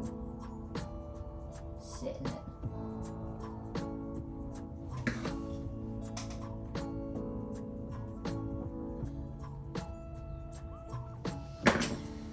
Okay, fire time.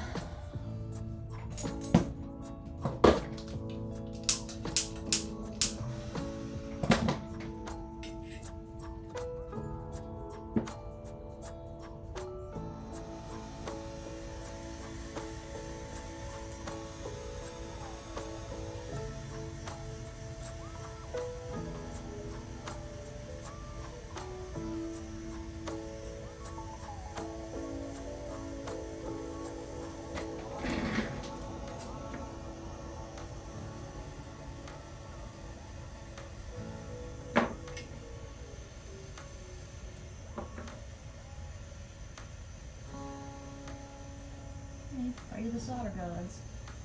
No! Solder gods have abandoned me.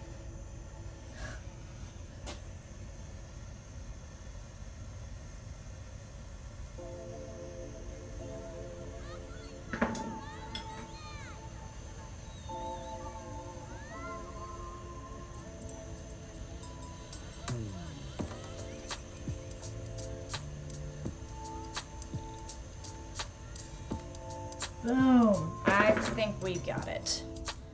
Let's total it.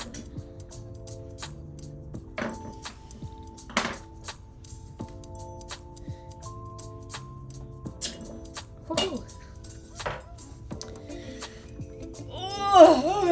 Okay. That was exciting. I hope that joint works. Because I'm hungry and want to move on to other things.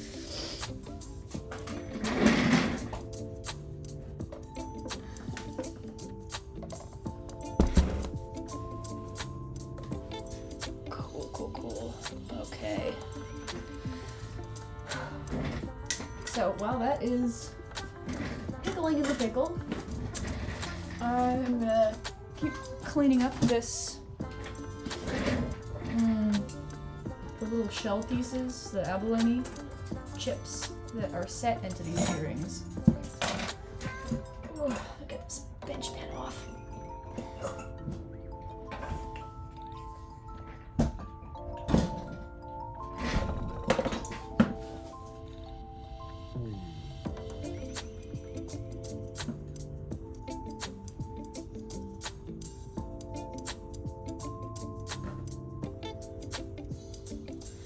I'm using paste flux. I think it's just called like Easy Flux or something. There is borax in it for sure. I don't make my own. I know you can, but I found that the Easy Flux paste works so well that I might as well.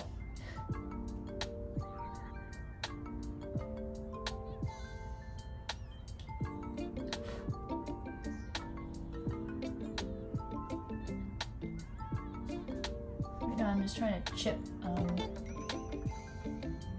this old dried up epoxy off the back of this abalone shell piece in preparation for putting more epoxy on it.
Weird that the epoxy kind of turned crumbly like this.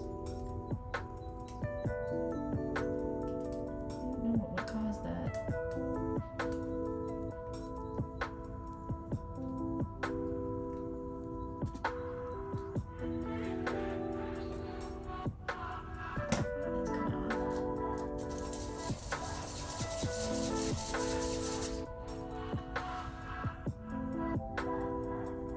That's coming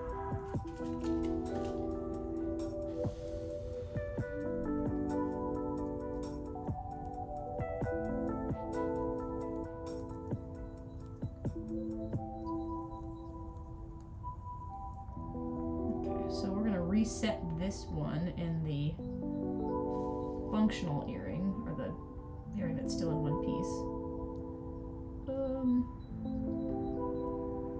Just like that, and I'm gonna use more epoxy, but a better quality 2-part epoxy. I don't know what was used to set it the first time. Something kind of dark, gummy, unclear. In the meantime, let's fish this guy out of the pickle.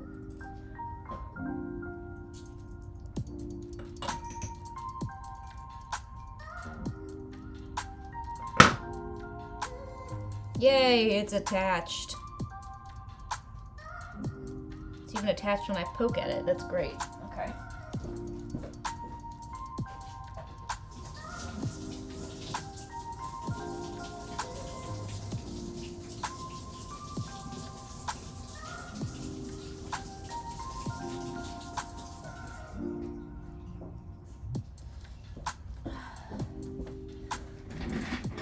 Yeah, we'll call that, absolutely, we will call that success. take success where I can get it. Alright, this is what it looks like. We got a hinge on one side, we got a ear or whatever on this side.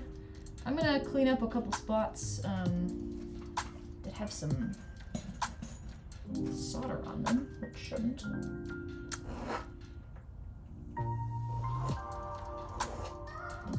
And then make sure that the hinge still works. Bend everything into the right place. Polish it. Put it back together. And stick that piece of shell back in there.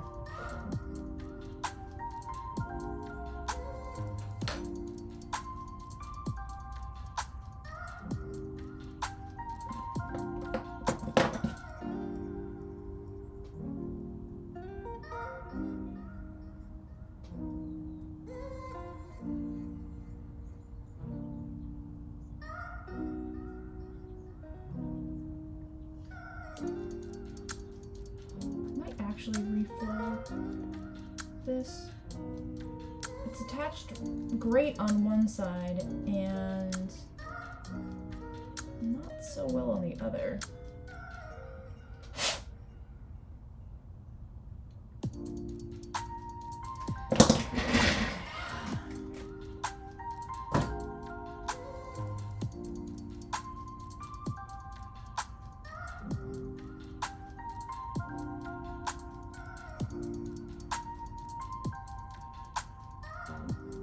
A little bit more fire coming up. Should be real quick.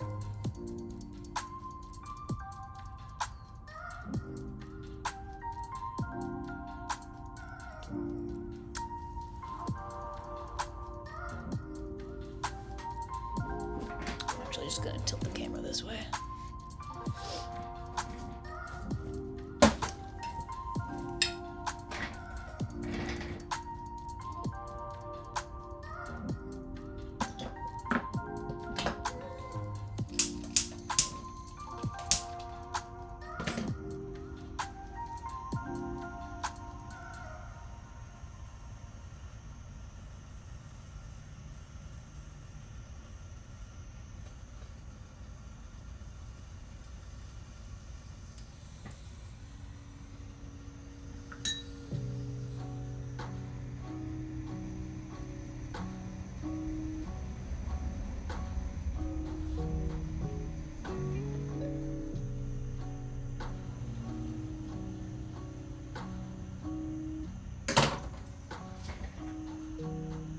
Hopefully this doesn't make it fall off. We'll see.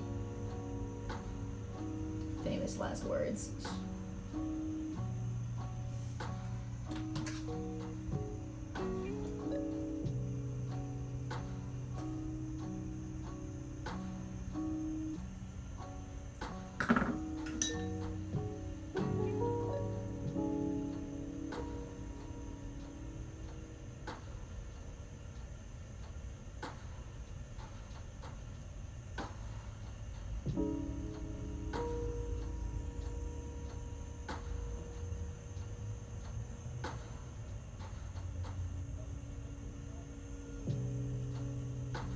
That's a little bit more secure.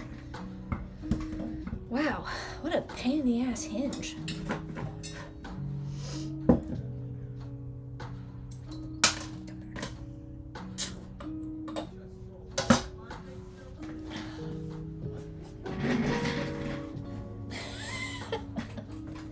Tommy Anvil. Oh, maybe our new deity has a name.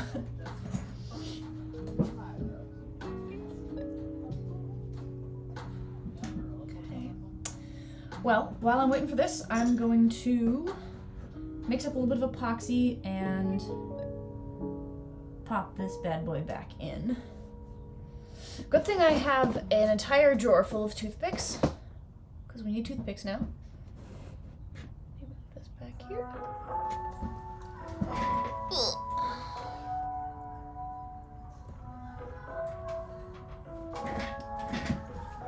Toothpicks and sticky notes.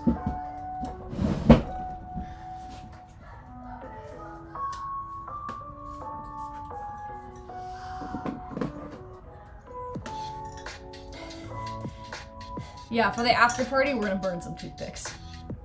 gonna get turned. Alright, this is 5-minute 2-part epoxy. Clear. I use this stuff for a lot of different things. I have one huge complaint about it, which is that I don't know what's up with the plastic that they make these caps out of, but the caps always fail. They always break and fall apart. I don't know, maybe it's because, like the epoxy is the solvent for... Get out of there. The epoxy is the solvent for the plastic or something, but like, I've never had tubes of epoxy that did not end up just absolutely leaking all over everything eventually. Does this even have epoxy in it? I've been lied to.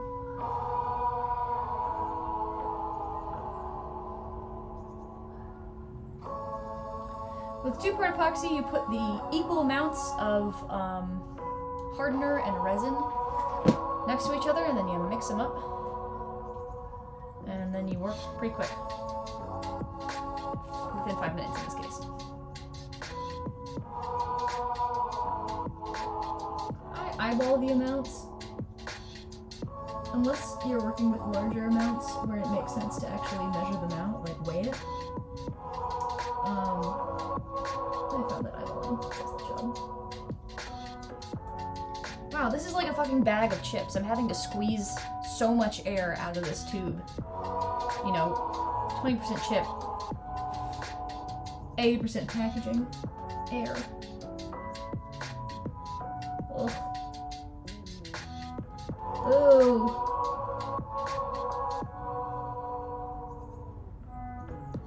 Okay, here we go.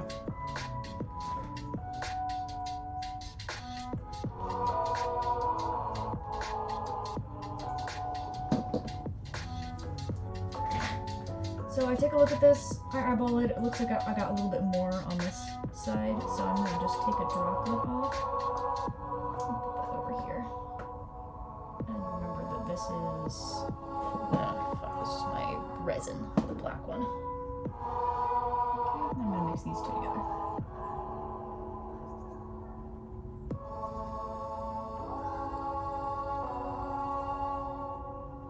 Scrape this up.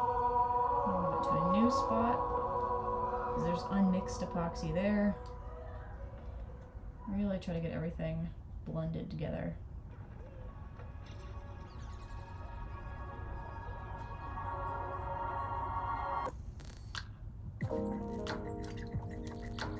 Yeah. Usually with setting, when you set stones, you don't use epoxy. You use the force of the metal, or you use prongs, or you use, you know, just the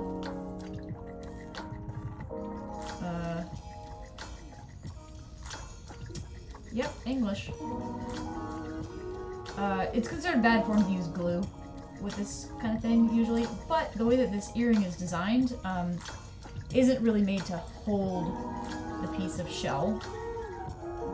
It was designed for it to be glued in. Oops, that's the wrong way. And there's not really much I can do about that. So, we gluing.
Yeah, absolutely. Mechanical connection is the word for that. Or one of the words, anyway. And absolutely. I'm there with you. If I can make it work by mechanical connection, I will. But there's just not enough metal holding on the shell. It's not contacting it enough.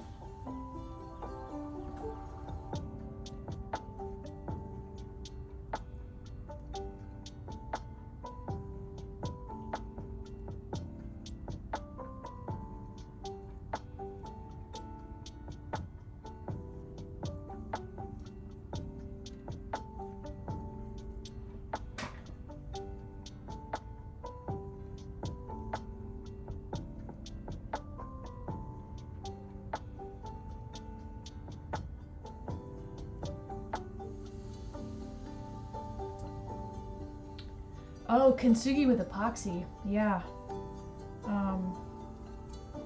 I've done something kind of like that before.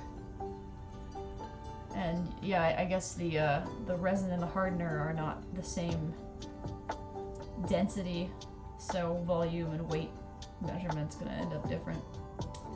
I always wanted to learn how to do kintsugi with the urushi lacquer, because when you do it with epoxy, it's not food safe. But theoretically, the urushi lacquer, even though it takes a million years to dry, you can continue to use the kintsugi pieces for foodware or whatever.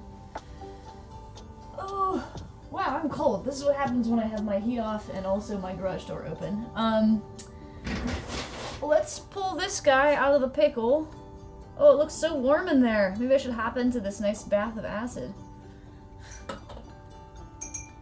And then I'm gonna...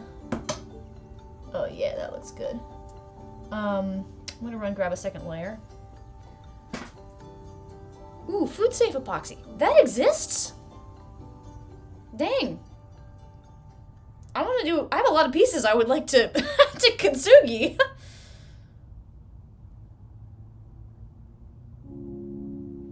So here's our little hinge guy that's caused us so much trouble. Nice and firmly attached. Beautiful. Okay, I'll be right back.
Speaking of food safe, probably shouldn't be eating snacks with some, like, leftover boric acid on my hands.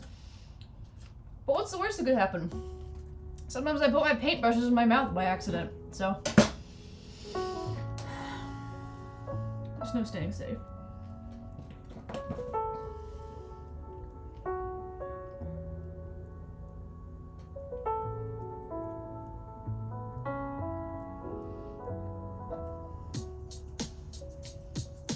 I'm now trying to bend the components so that they are about the right. They match the size and shape of the other piece.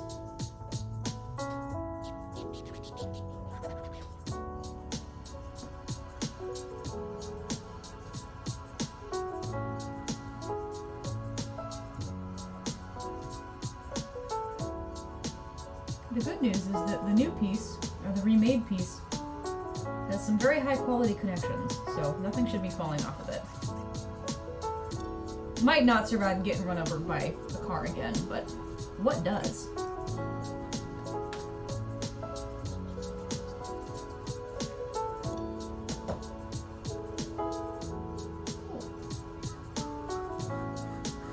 That is about right. I am going to polish it.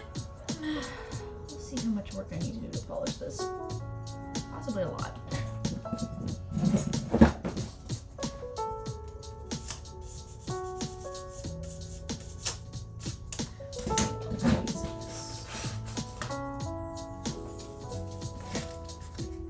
Back to sanding.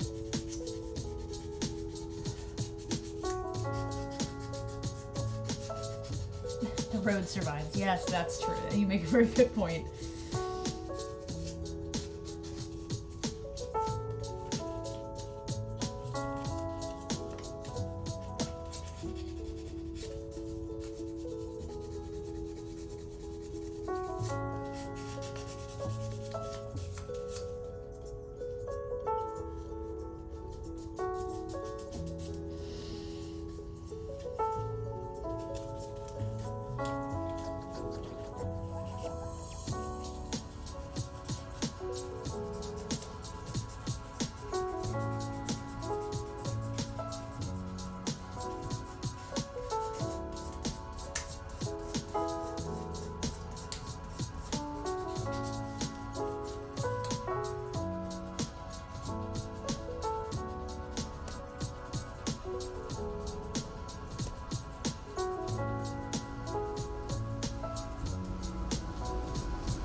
Your Twitch persona is welcome here, Tien.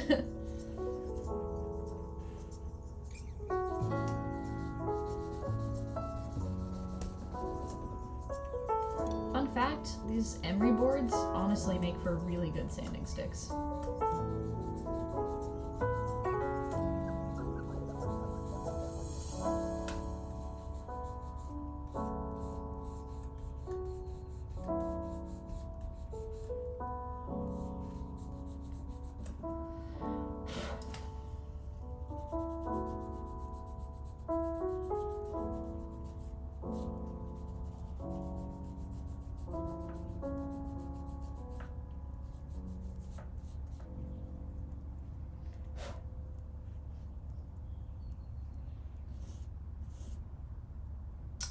Well, while we're here and I'm sanding off fire scale, I might as well tell you what fire scale is. You take sterling silver, which is 92.5% fine silver, and then 7.5% something else, TM. Usually copper, sometimes nickel, sometimes a combination of both. Usually there's copper involved. This makes it a stronger alloy. Also makes it cheaper. But when you heat it up, you end up with like this kind of weird sandwiching stuff happening. And I described this earlier as like oxides rise to the surface, and that's kind of true. You end up with a very thin layer of fine silver at the top. And then you end up with a layer right underneath that of higher copper concentration. And then underneath that you have your sterling silver. And so what happens is that you'll pull your piece out of the pickle and it'll be dead white. And you'll just see the fine silver layer on top. And then as you start to polish it, you'll start to see these like kind of bruise-like, vaguely purpley, shadowy areas on it that almost look like bruises or something. And so that is fire scale, and it happens really anytime you heat sterling silver up to a certain point. But you can reduce it, and you can you can reduce like the oxides happening on the surface as well by using flux as a protectant, the way I have been doing. Unfortunately, it doesn't totally prevent it from happening, but it does make it a lot easier to deal with. So what I'm doing is I'm just buffing off a layer on top to make sure that we're looking at the sterling silver and not some weird coppery alloy that looks funny.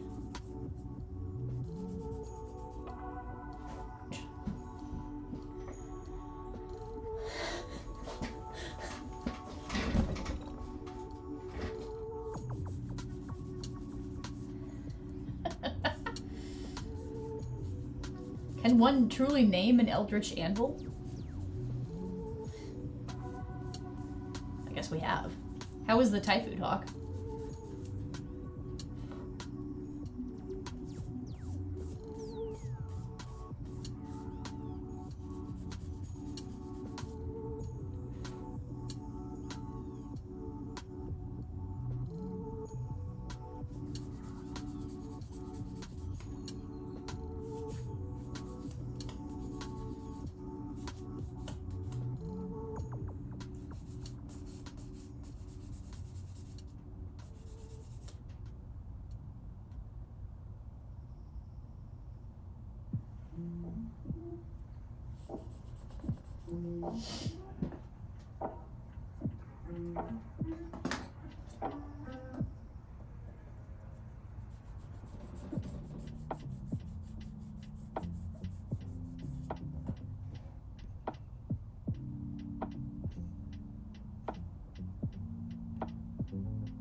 Yeah, heat control has an effect on fire scale, totally. Like if you're working with easy solder, or even if you're just really precise about it, once you get up to the melting point of hard solder, which is 80-20, generally is like it's pretty hard to avoid fire scale at that point. Totally possible, but you get a little bit too hotter than that, and then you're looking at fire scale zone.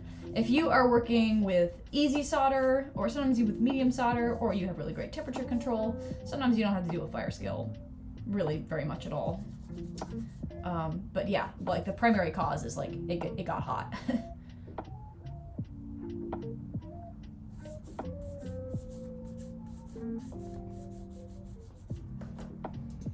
Oh, sweet. Okay. Tiny dancer. Yes. Beautiful. Your Twitter is brilliant. We'll have to do a group musical adaptation.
Now is when I really, really wish I had a buffing wheel, or even a flex shaft that I could use with polishing wheels with polishing compounds, which I even have.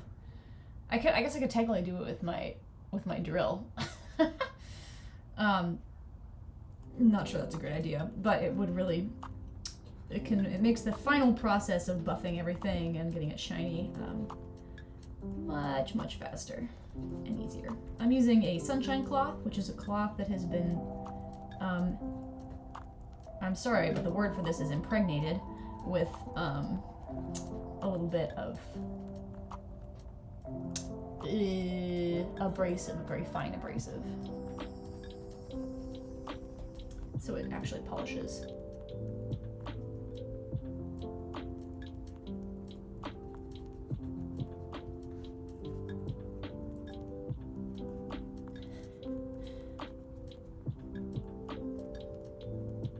Ooh, jade. Nice. Yeah, I can imagine doing lapidary by hand is challenging. Me sounds pretty cool though. Where'd you get the jade?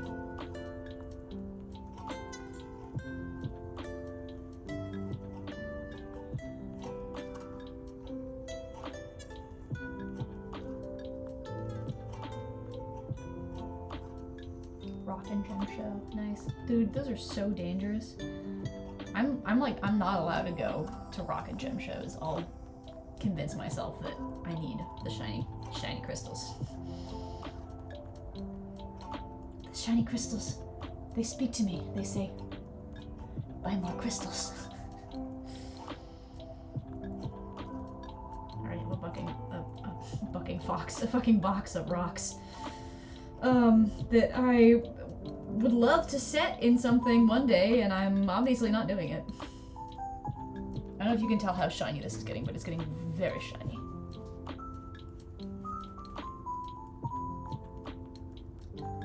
A bucking fox. I have an entire bucking fox full, though. I mean, like, is it a unit of measurement? Is it a... I don't know, man. Poor fox.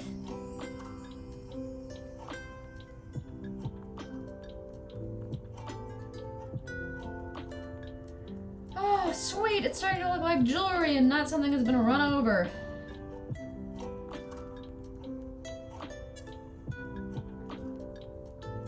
Whee!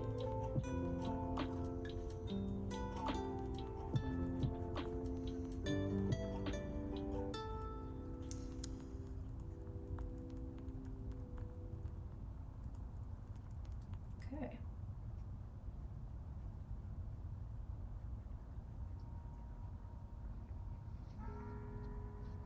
Ooh, shinies.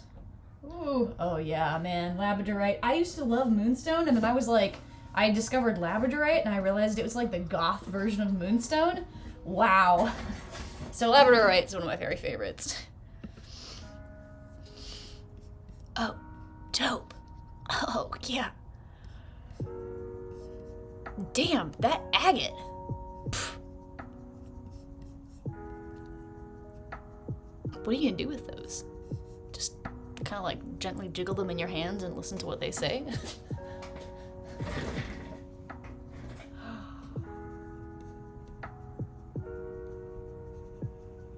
A raw labradorite ring? Oh my god! Ah, I want to see pictures of that. Yeah, that agate is off the hook. Absolutely. Oh my god, I love it. The chrysocolla is also really nice.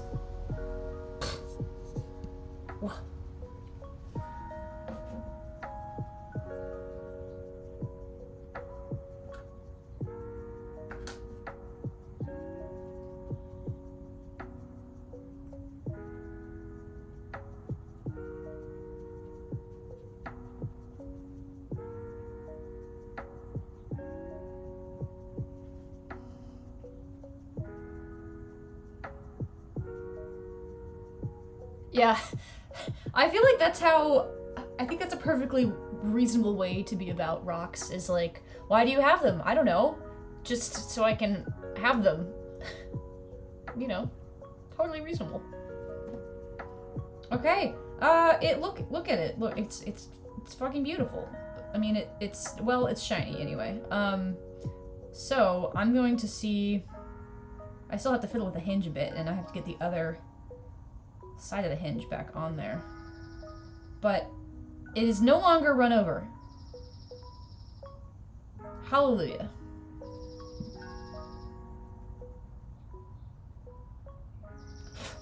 In fact, and now I need to polish the other one.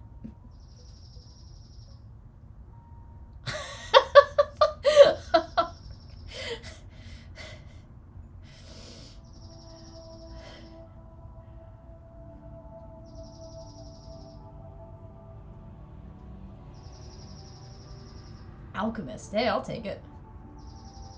What's the, art? You know, I think Artificer might be the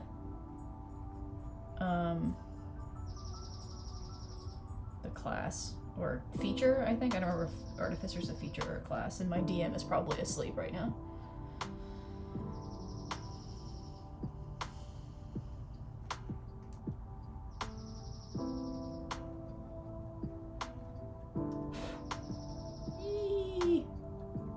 Alright.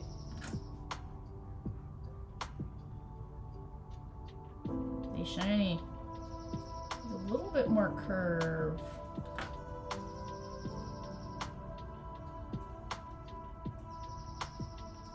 On this one.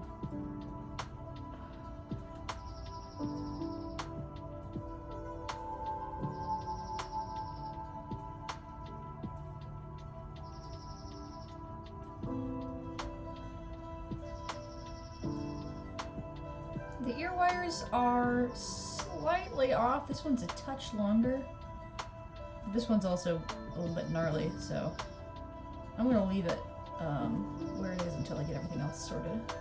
I'm a little worried that the hinge nubs might be insufficient or something, or might give me trouble. So we're just gonna find out. Here's the other side of this. It is a class, yeah. Ooh, an alchemist is a type of artificer. Okay, okay, okay. I'll take both.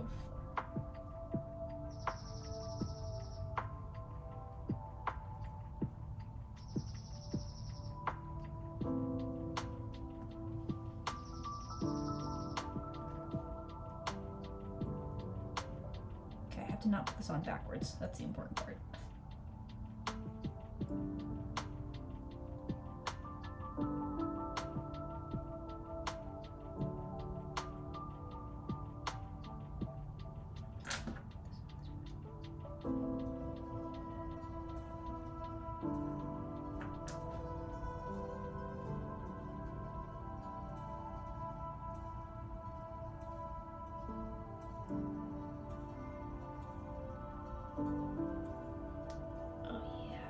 Snap right in.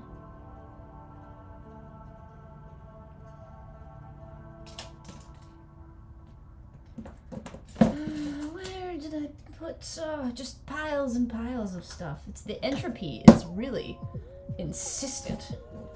It's my fault. I am the source of entropy, and also I'm mad about it. Hammer, go away. Oh, there it is. Okay.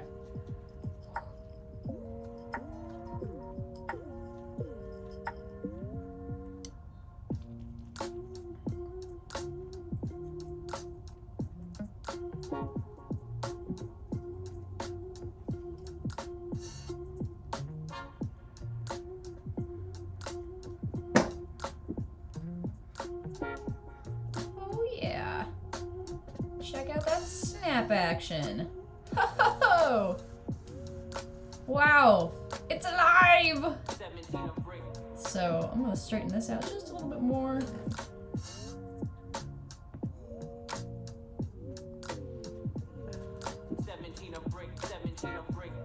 Actually, I'm gonna get my friend. I'm gonna have my vices help me out. It's just kidding, it's one vice, singular.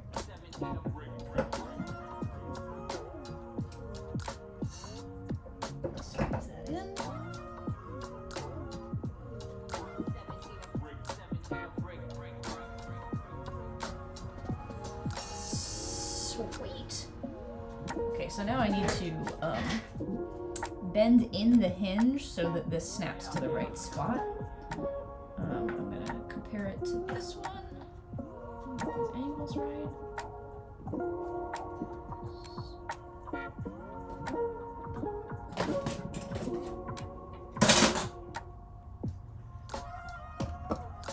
Ooh, are there more rocks? Okay, I want more rocks. Oh, yes! Is that the raw labradorite ring? Wow. Oh, that looks really cool. Oh, that's really cool. I don't think I've... 17 a break, 17 a break. I've never seen I mean, if it is labradorite, I've never seen unpolished labradorite. Oh, that's so cool. Huh, nice. That's bomb.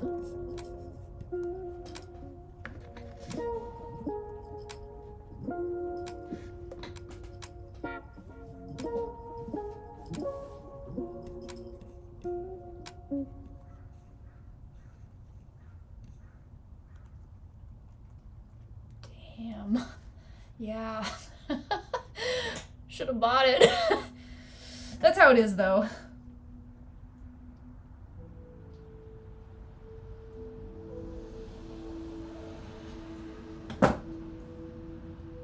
Okay, so we got a really solid snapping action here, which I'm very relieved about. I did not want to troubleshoot that. Also, I have chopped off a whole piece of my nail. Love that.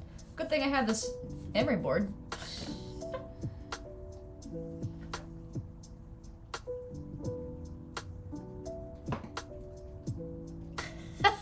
Yes! Yes! Thank you! Wow, baby's first F in chat. I can't believe it. I'm so proud.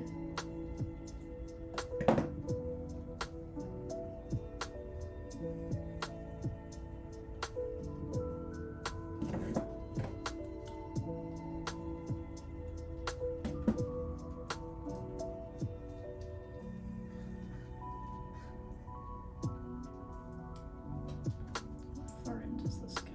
Just there.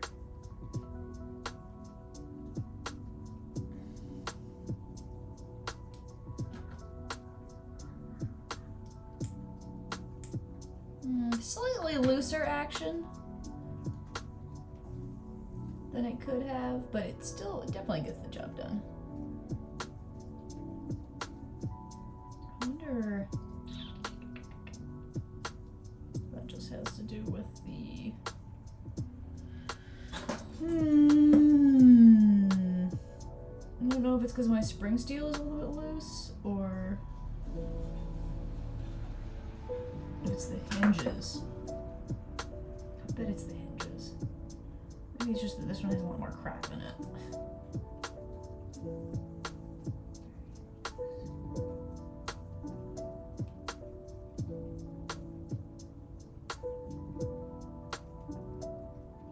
Nice. Okay.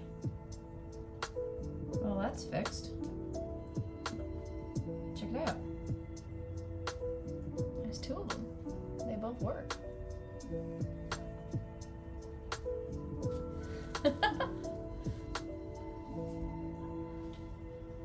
Those pre-pandemic memories are pretty deep, aren't they?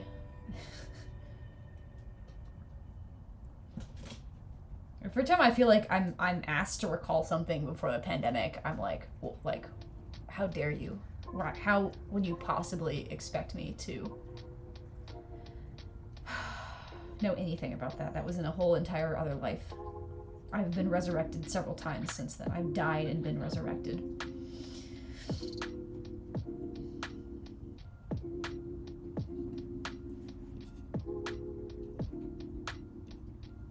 Wait, scuffed? What is scuffed? The guy stands. Don't they? Man, I don't know what's going on here.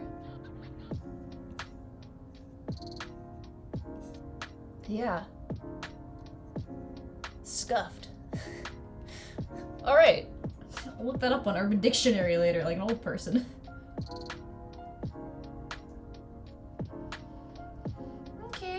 So, last order of business is going to be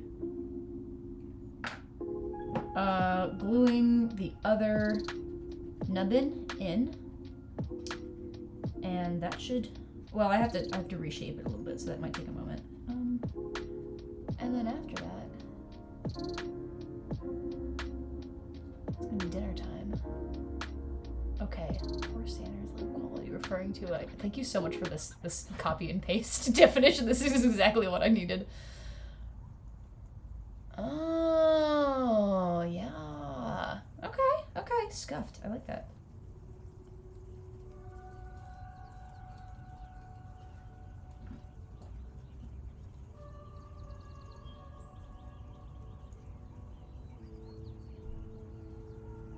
Oh, sweet. Almost fits.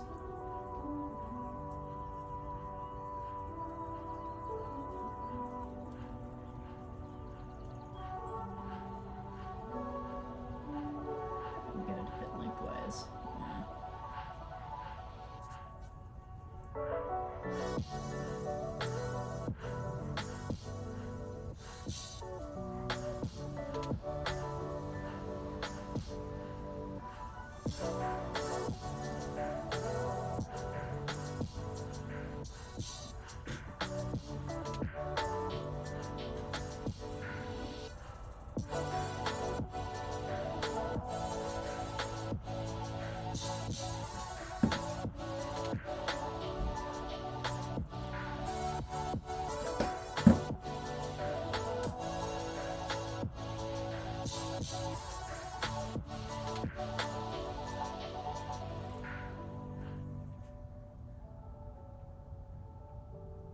I gotta take a little bit off the back of this, because it doesn't sit flat here, because I had to take the, you can see that the arms up here are a little bit shorter than they are on this one, because I had to take them down far enough to get rid of that, all the bites, the chops that were taken out of them by the road.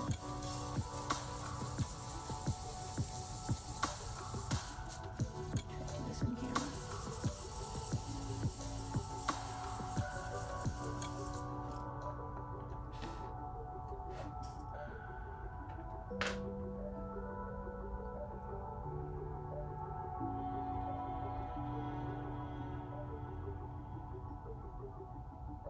Sweet, almost. I'm going to just barely flatten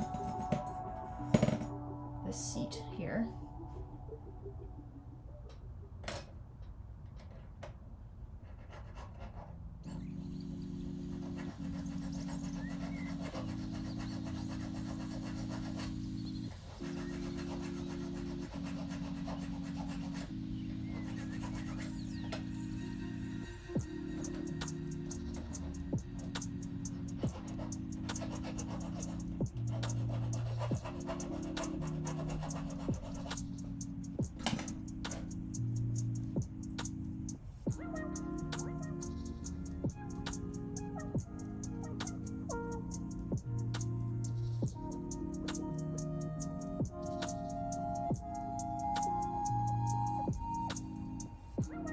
There'll be a little bit of cleanup. Well, maybe not actually. I was expecting to have to take the edges down a little bit, but I think if I'm careful, I can get them to match up. Okay. My hands are dusty, and that's bad for epoxy. So I'm gonna wash my hands, wash this little guy. Hopefully not drop any of them down the sink. Haha, we'll see. BRB.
swear I'm not being paid by them, but this stuff right here, this Gojo whatever, here. This stuff is absolutely the best for getting crap off your hands. I would have things like, I don't even know what.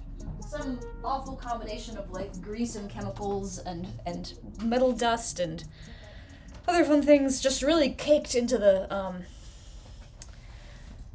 lines of my hands, and it just wouldn't come off with anything except with that stuff. It's got like pumice in it. It will take your hands off of your hands if you're not careful. All right.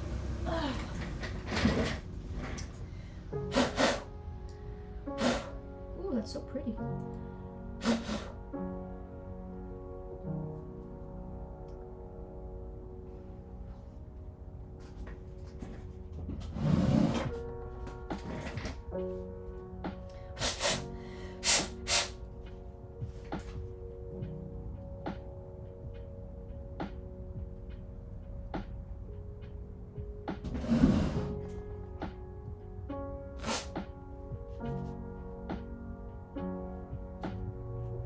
Okay, we're gonna mix some more epoxy.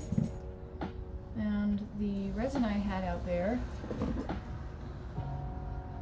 Ah, hello, welcome, traveler. I see you have come to worship at the shrine of the tiny anvil. It's right here. Not in use at the moment, but please enjoy. Feel free to make alms, make offerings. State your petition if necessary.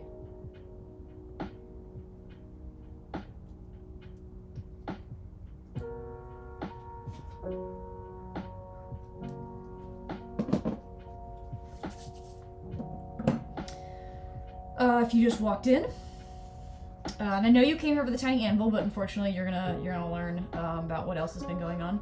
This earring here was previously flat. It had been run over by a car. I have been rebuilding it today. It looked like this once upon a time, and now it kind of looks like that again after being extremely flat. And the last step is to put this little itty bitty piece of abalone shell back in here. And so we're gonna epoxy that in. But first I'm gonna make sure I know what orientation I want it in. Do it like this.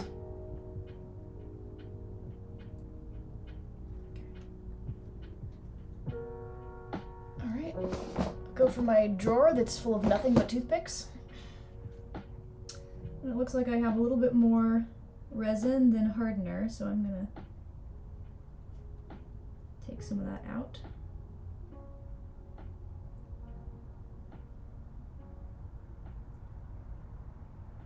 A little bit more.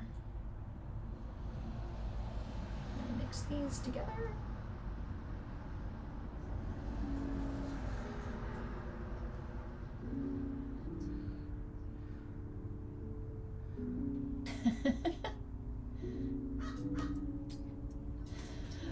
Hey, welcome, Gabe. Good to meet you. Twitter friend.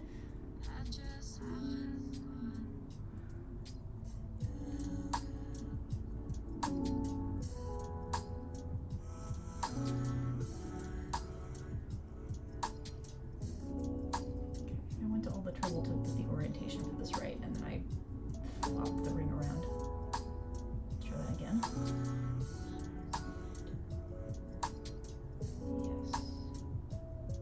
Yes.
We went to Twitter together.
Okay.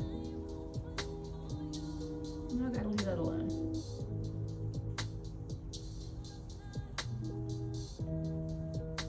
Like, you know, now I gotta leave it alone, right? And then I poke at it for longer. And now I'm still poking at it. Right. Set that down for now. Okay. Well, this was a time. Yeah, you guys gotta go back to Twitter. I don't play hooky from Twitter. I mean, you gotta grow up right and get a job and learn your Twitter algebra. Yeah, I think it's done. I mean, the epoxy has to set. Here's a we'll roll the beauty shot. It's kind of fuzzy, honestly. Let me get you a better background here. Let's see something about.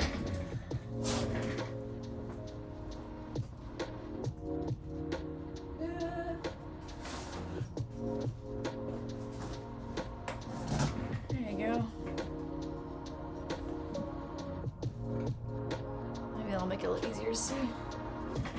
So we went from flat to not flat. And we took all of the pieces off, and then we put them back on. And now it opens, and it closes, and it has a pretty thing in the middle. What more could you want? Yeah, I thank you for staying for 4.5 hours. 5 hours? My clock says 4.5, but it feels like kind of a time warp here.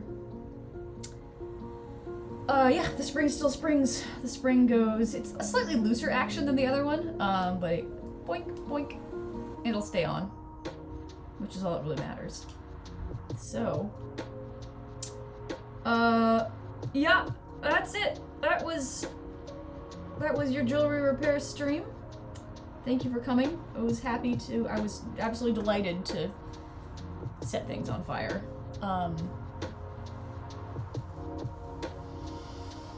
With you guys. I gotta go eat something, I think. Interesting. My OBS clock says 4:28, but then I guess the stream says 4:44, so somewhere in there's an extra 15 minutes. Don't know what happened to them. Probably sacrificed to the tiny anvil god. You never know.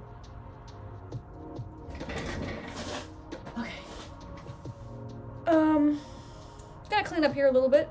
If you need to bounce, go ahead and bounce. If you have any, like, questions about, I don't know, setting stuff on fire or whatever, or how to join the cult of the tiny anvil, feel free to shoot them my way, and I'm gonna wrap up the stream in just a beat. Yeah, thank you, Tian, for coming. I super appreciated the, all the advice and, insider info on Twitch that you've given me. Thank you for the, modding, too. Thanks, Hawk, for the emotes, and for, like, pimping me on Twitter. Appreciate that. I do want my emotes. Thank you very much. I just gotta get a few more followers, and then I think I can actually like upload them. I can use them. Very excited. Yeah. Oh, Tien, my bitrate is really, really bad right now. I had to set it low because I don't have internet down here, and so we were dealing with like shuttering video. Usually, I have it set at like 6,000. I think, and it's yeah. So either I'm gonna like snake a cord down here, and I'll like actually get a physical hookup, or I just have to. I have to have a really low bit rate. Yeah. Down for any suggestions you have about how to deal with that, though. The only thing I could think of was to lower the bit rate, but so. Okay. Back to cleaning up.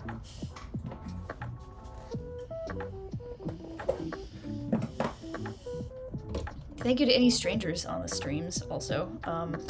I did this in anticipation of just hanging out with people who I already knew. But it's actually been a total delight to meet new people from all over the place.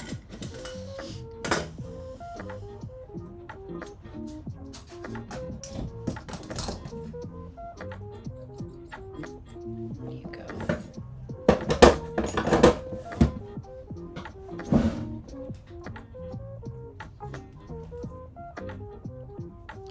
I'm glad the, Hawk, I'm glad that you like the music. It's just like a chill hop station. I can't, if I play like copyrighted music, then I risk getting a takedown something or other, or like strikes on my channel or something or other, so I've just been playing like music that is set up to be played on Twitch streams. It's just like the chill hop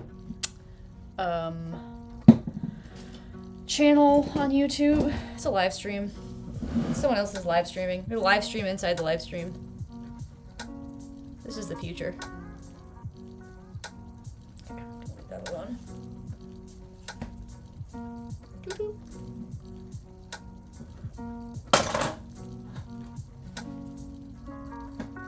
Yeah, I get the sense that like no one's gonna be paying attention to what's going on my channel. I think maybe you have to be a bigger fish to get caught, but at the same time if it's one less thing to be anxious about, that seems fine to me. Okay, for real this time, I've now finished cleaning up sufficient to say goodbye, so thank you everyone. I'm gonna stop streaming. It's been a delight. See you next time. If you do come back, I'm usually painting. I'm usually doing watercolor painting. You're welcome to do that. If I do another one of these, it might happen. If you want notifications for when I'm planning streams and what I'm planning to do, there's a Google group linked on my page where you can like just get an email notification when I set something up. Okay, bye.